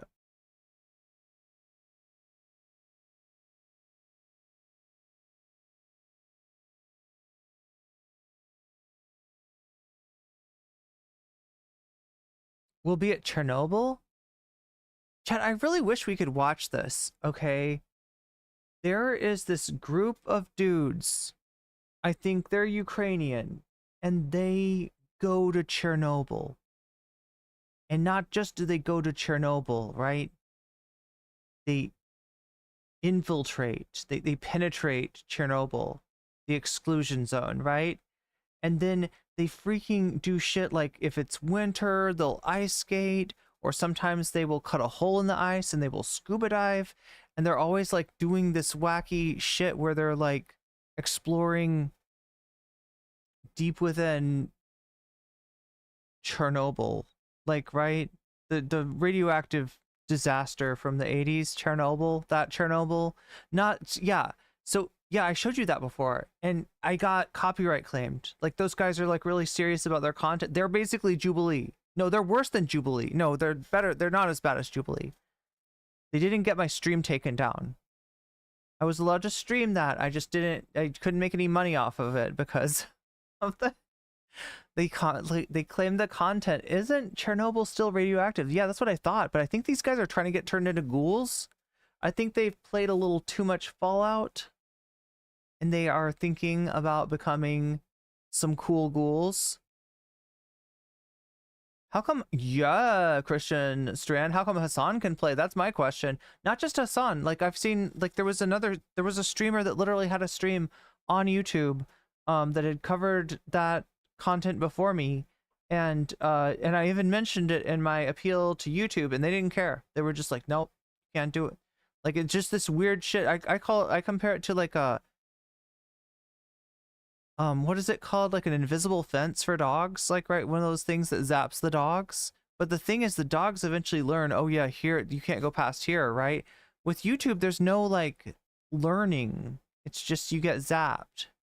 They're just like, you know, because like most stuff, there's fair use. Like, right? If I, disagree or agree with Kyle Kalinske, I can watch his video, I can react to it.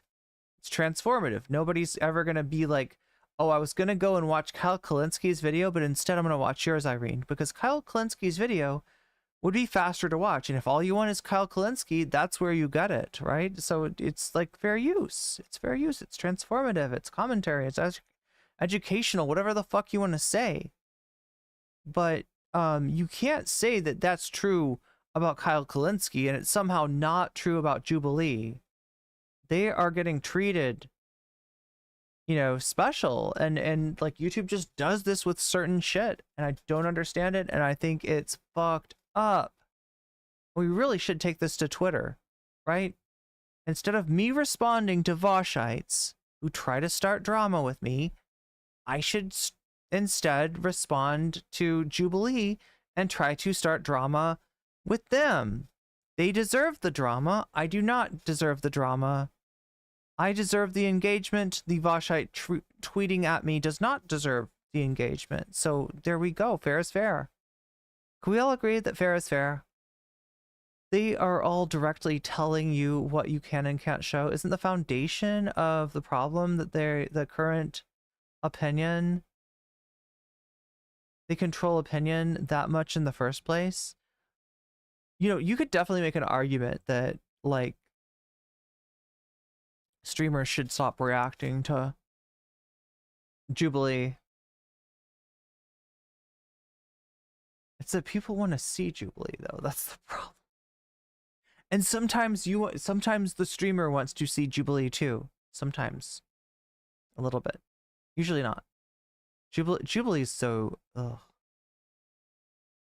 Could be a lot of radioactive shit and absorbing into plants.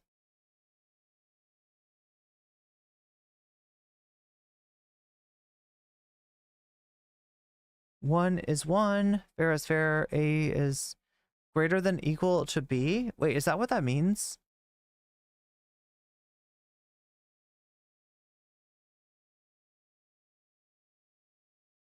Are we doing algebra?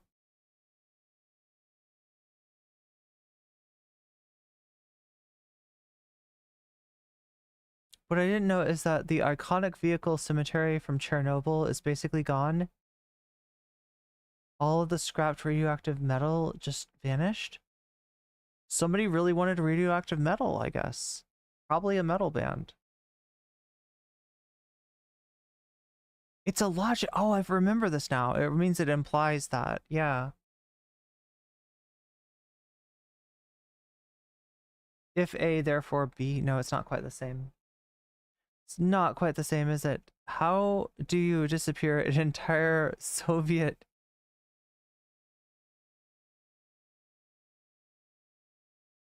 Can metal become radioactive? It's supposed to be the one symbol? Radiated metals corrode faster?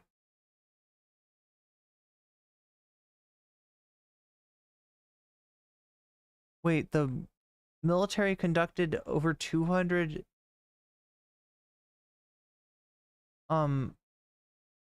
nuclear tests over the Pacific? It's a predicate construction.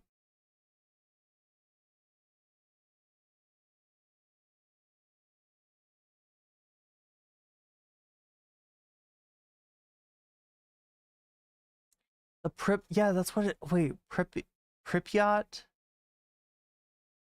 Chat, now I want to play that game that is like about Chernobyl, because I can't watch the content of the Chernobyl dudes that infiltrate into Chernobyl. I kind of want to play the game. But you know what I should play instead? Fallout New Vegas. How about this? I get some food and some water. Did I drink all my water? Oh my god, where did it? Oh, there. I do have a little bit of water. The zoners wouldn't allow that, I think.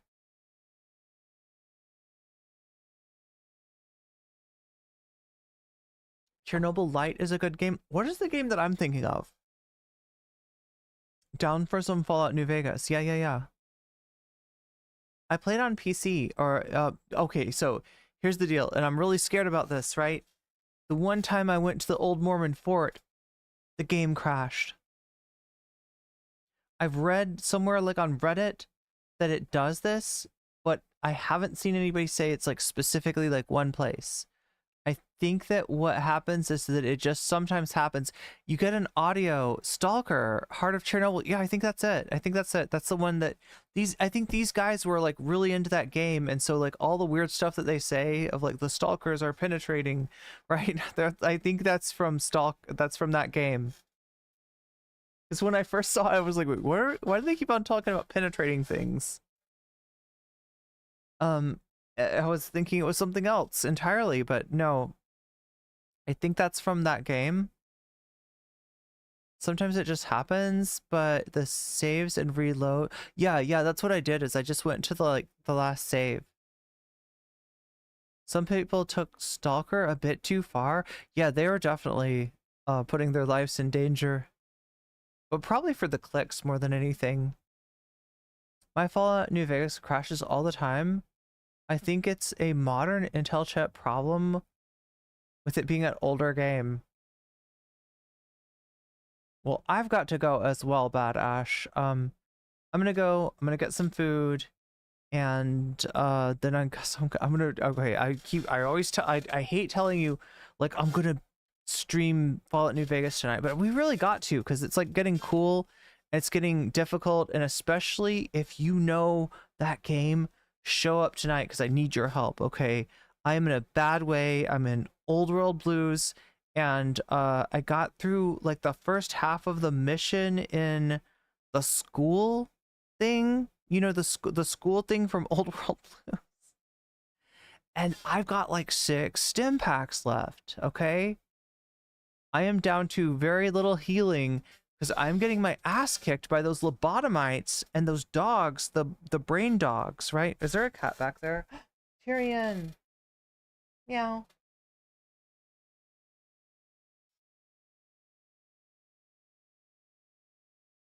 Meow.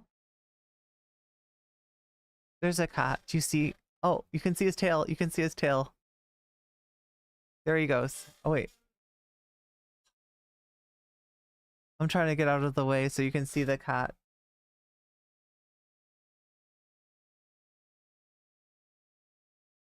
Isn't the Metro series also based on that?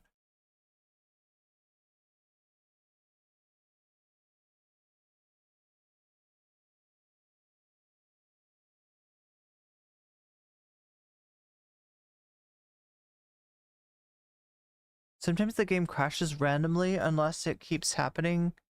That's what I'm worried about, right? I haven't been back to the old Mormon fort since. I'm hoping that it's just like a random thing, and the next time I go in there, it's gonna be fine. But yeah, there was like an audio error. It felt like something was like on an echo or a delay.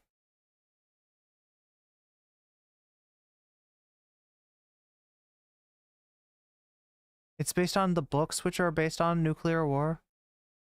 But yeah, anyway, be here for tonight for Fallout New Vegas, because I'm gonna need all the help that I can get. The lobotomites, chat.